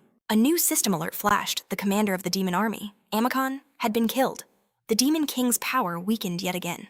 Hin stared at the blood in terror, muttering that this couldn't be happening. He wondered why they weren't running away, especially after seeing how brutally Perifrost was defeated. They were the great Demon King's army, yet they were being crushed by weaklings, not just once, but twice. The memory of Kiruan flashed in Tammin's mind, his expression twisting into a mask of pure rage. He unleashed a devastating strike with a claw wreathed in flame. A system window announced that the commander of the demon army, Hin, had been killed. The Demon King's power had been weakened. The Demon King instantly buckled, clutching his head in agony. "This can't be!" Decaravia despaired. My commanders? Fallen to mere mortals. Romeo simply watched the streams of dark mana with a confident smirk. Back in the present, a huge chunk of the Demon King's body was torn away. He crashed to the earth, pulverizing the buildings beneath him. Decaravia felt an intense, searing pain as blood gushed from his wounds. Lee Hoyle gritted his teeth, realizing the Demon King's resistance was far too strong. He had already poured so much mana into the ritual that maintaining the exorcism was becoming nearly impossible. With a terrifying glare, Decaravia's eyes shot open as he roared, "A mere human dares to challenge me!" In the present, the Demon King opened his maw wide, unleashing a deafening roar that shook the heavens. He threw his head back, erupting with waves of dark smoke that tore the city apart. The hunters shielded their faces from the powerful, malevolent waves of energy. Wang's eyes narrowed. This can't be. It seems the Demon King is trying to escape. Decaravia rampaged through the city, leaving a trail of pure destruction. Lee Hoyle watched in shock, thinking that everything was now crystal clear. The Demon King was desperately trying to escape the exorcism ritual. He hunched over, screaming in unbearable pain. Our hero realized that the Demon King's true form was unconsciously trying to flee for its life. At that very moment, a reporter's frantic voice cried out to her producer, asking where the monster was going. The producer exclaimed in sheer horror, "That direction! That's the city center where they evacuated the civilians?" Lee Hoyle clenched his jaw, thinking that this could not be allowed to happen. If they let the Demon King escape now, an unimaginable tragedy would follow. He had to focus, to stop the ritual at all costs. But a system window flashed a dire warning. His mana was plummeting. Lee Hoyle was stunned. What was happening? Another message appeared. The exorcism was terminating. This wasn't a ritual, he realized. It was a curse. Just then, Romeo materialized behind him. "We have another source of magic," he whispered. And with those words, a memory surged to the surface. Carl's voice echoed in his mind. "Use your inner darkness as a source of mana." Returning to the present, Lee Hoyle's eyes blazed with newfound confidence. He shot his hand forward, 2 fingers shrouded in a menacing dark energy. He understood now. This was dark magic. That dark mana instantly coiled around the Demon King's true form, causing him to unleash a soul-tearing scream of agony. Decaravia struggled to think through the searing pain. This darkness, it should never... His thoughts dissolved into agony. W. Kong watched, completely frozen. The live viewers frantically typed, "What is even going on below?" The assembled hunters could only stare up in absolute awe. Sometime later, Leone stood on a cliffside with her comrades.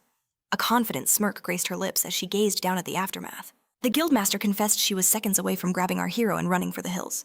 Apparently, she had nothing to worry about. Then, the system notification the entire world was waiting for appeared. Demon King Decaravia has been defeated. The quest to recapture Perifrost was officially complete. Lee Hoyle had single-handedly restored hope to the northern city. Shortly after, on the news, an official held up a stack of papers, announcing it was breaking news. With the world's eyes now on Perifrost, discussions about the city's reconstruction and its vacant leadership position became the hottest topic. In a cafe, an NPC asked his friend, "Did you see that video?" The other man grinned. "The one from W. Kong. I bet it's already hit 200 million views." At the same time, a news report on his phone was playing. A mysterious column of smoke had been rising for days from the site of Decaravia's defeat. The main character put his phone down. He sat on the floor, stretching his arms. Lee Hoyle then happily flopped onto his bed, exclaiming, "It's good to be home." But as he lay there, his eyes shot wide open in surprise. He remembered it clearly. After he defeated Decaravia, a thick smoke had risen from the demon's remains. And in that exact moment, the quest, Legacy of Axon, had appeared. The system window materialized before him. The class quest, Legacy of Axon, had begun. The beacon of salvation is lit, and it burns brightly. "Oh, last demon hunter, bring back the legacy that was lost to evil." Lee Hoyle stared at the message with determination. Legacy of Axon. What does it mean? Could it be connected to Romeo, the man he met in the Palace of Reason? For now, he couldn't be sure of anything. But the Demon King's last words echoed in his mind, sowing confusion. He remembered Decaravia's desperate cry. The Demon King had screamed that this darkness should never fall into the hands of people. A few days after Perifrost's liberation, Arcana released an official notice. The full contribution rankings for the siege were published as of October 29th. Lee Hoyle had earned more than 1 million contribution points. In second place was Rox, with a mere 4,221 points. In third was Chun, with 2,249 contribution points. The notice apologized for the long delay, citing a system error in calculating points which had created a problem with issuing rewards. It stated they would distribute everything as soon as the problem was resolved. Commentators were skeptical. Was it really a bug? Was something like that even possible? Just then, a new system window popped up. An urgent notification. An announcement of an error in the distribution of rewards for the siege of Perifrost. Sometime later, in the Yusra archipelago, a woman named Sol knocked on a door. She apologized to Haken, telling him it was time for his examination. Entering the room, she asked how he was feeling. The doctor was absolutely shocked by what she saw. The commander, his body still covered in bandages, was balancing his entire weight on just 2 fingers. He looked over at them and said, "Ah, it's you, Sol." She rushed toward him, insisting that he needed absolute bed rest. Haken may have received healing magic, but his wounds were still far too serious for this. The doctor put a hand to her head in frustration. "Commander, you're making my job incredibly difficult." Haken just laughed, brushing it off. "It is not a serious problem." Sol looked exhausted. "If the commander doesn't recover, I won't be able to look Lee Hoyle in the eye out of shame." Suddenly, King Hakana entered the room, saying he was glad that Haken was. Sol was startled to see him. Together, she and the other doctor bowed low. "Your Majesty." The king smiled warmly and held up a hand. "Everything is fine. Please, feel comfortable." Hakana explained he had only come to deliver a package from their savior. Haken's eyes widened. "Is this really from Lee Hoyle?" The king held out a single, dark feather. "It seems this was left by the commander-in-chief of the demon army, right where you lost consciousness." A system window appeared before them. It was a feather of a helped bird, with a rare rank. Hakana explained that the protagonist insisted she take it, since the commander was the one who slayed the beast. Besides, Lee Hoyle wisely pointed out that when Hakana next faced the emperor, he would need a trophy to prove his duty was done. Hakana gazed at the feather, a sense of awe washing over him. He clenched it in his hand, wondering if the protagonist had truly planned that far ahead. Lee Hoyle was a man of incredible foresight, but where had he disappeared to? Several days had passed since the glorious victory over the Demon King Doria. Life was returning to normal, but for some, the world had been turned upside down. An executive's fist slammed the table with a thunderous crash. He swept the papers aside in a furious roar, demanding to know if Hajai and the Inazuma Guild were truly bowing to Lee Hoyle in gratitude. They were nothing but utter fools. Not only had they lost the glory of a first clear, they were defeated by the Koreans. Did Inazuma not grasp the severity of their failure? Japan had already been surpassed in the rankings. Why had they let them pass so easily? A calm voice cut through the rage. "So I should have let the civilians of Hokkaido die." The executive scoffed. "What is the guildmaster talking about?" With a terrifying glare, the guildmaster slammed his own hand down, shattering the table. His voice was laced with ice as he declared that if the other guilds were a second later, they would have all been annihilated. They were just useless old men. The executive trembled in fear. "What are you saying? How dare you? Who do you think you are?" The guildmaster simply echoed, "How dare I?" A terrifying aura erupted from him as lightning mana crackled in his palm. "You spoke the exact words I wanted to say." In that moment, Hajai and the entire Inazuma Guild turned their backs on Japan. A hunter turned to him, his voice filled with doubt. "Guildmaster, what now we've abandoned our homeland? No one will welcome us." Walking down the corridor, Hajai's voice was steady. "I wouldn't be so certain of that." A sly smile formed on his lips. "I wonder what kind of tribute they'd require for us to immigrate to the Uzra kingdom." They found their new home on the Uzra archipelago, continuing their rise to power. The Japanese government was furious, but there was nothing they could do. They had, after all, cast out their own nation's strongest players. Meanwhile, One's channel had exploded in popularity, and he was flooded with offers of cooperation from countless companies. He announced that due to the sheer volume of calls, he was taking a break from broadcasting until Lee Hoyle finally returned. It was a wise move. Without the main character, his audience would surely dwindle. The second son, Shred, successfully raised his guild's rank during the siege of Perifrost, finally atoning for his humiliating failure at Uzra. As for Jan, the entire world was buzzing about Taman's class quest. Nam Kyle's expression at the press conference had even become a legendary meme, and the news reports were confirmed Jessie had officially announced her departure from the Shining Ones. Rock stared intently, his face a mask of stone. "What is your opinion on this news? As I recall, you felt no attachment to that guild." He never dreamed she would be snatched away from him just like this. Jessie calmly held her cup of tea. "I never said I was leaving you." Rox addressed her by name. "If you truly intend to leave me, I will not accept it, unless the one taking you is Lee Hoyle." Jessie lowered her head and sighed. "Why are you so tense already?" "Lee Hoyle has vanished from the face of the earth, anyway." Elsewhere, Romeo was drowning in exhaustion. Day and night he searched for information on the new class quest, but had made zero progress. He slumped back in his chair and stared at the ceiling. Does this legacy even exist? And why were so many people relentlessly trying to contact him? The protagonist's phone buzzed incessantly until he finally silenced it. Lee Hoyel clutched the device, his head throbbing with exhaustion. It was time to disappear for a while. This was even worse than the Skora incident. He desperately needed to visit the Mage Tower's library, but was terrified to even step outside. There was no progress on his class quest, and the siege rewards were still nowhere to be found. And then, there were the Demon King's final words. Lee Hoyle's mind replayed that fateful encounter, his expression growing thoughtful. He'd always had a suspicion that he was somehow fundamentally different from other players. Even when fully synchronized with his character, his own behavior shouldn't be changing this drastically. Plus, there was the matter of Romeo, whom he saw in the exorcism ritual. Lee Hoyle searched everywhere, but found no other players who could see their own characters. Perhaps it was an exclusive skill for demon hunters. Even if it was, he'd never know for sure, since he was the last one alive. Besides, if that theory was true, how did he manage to peer into Romeo's past? Lee Hoyle pressed a hand to his head, a single hope remaining.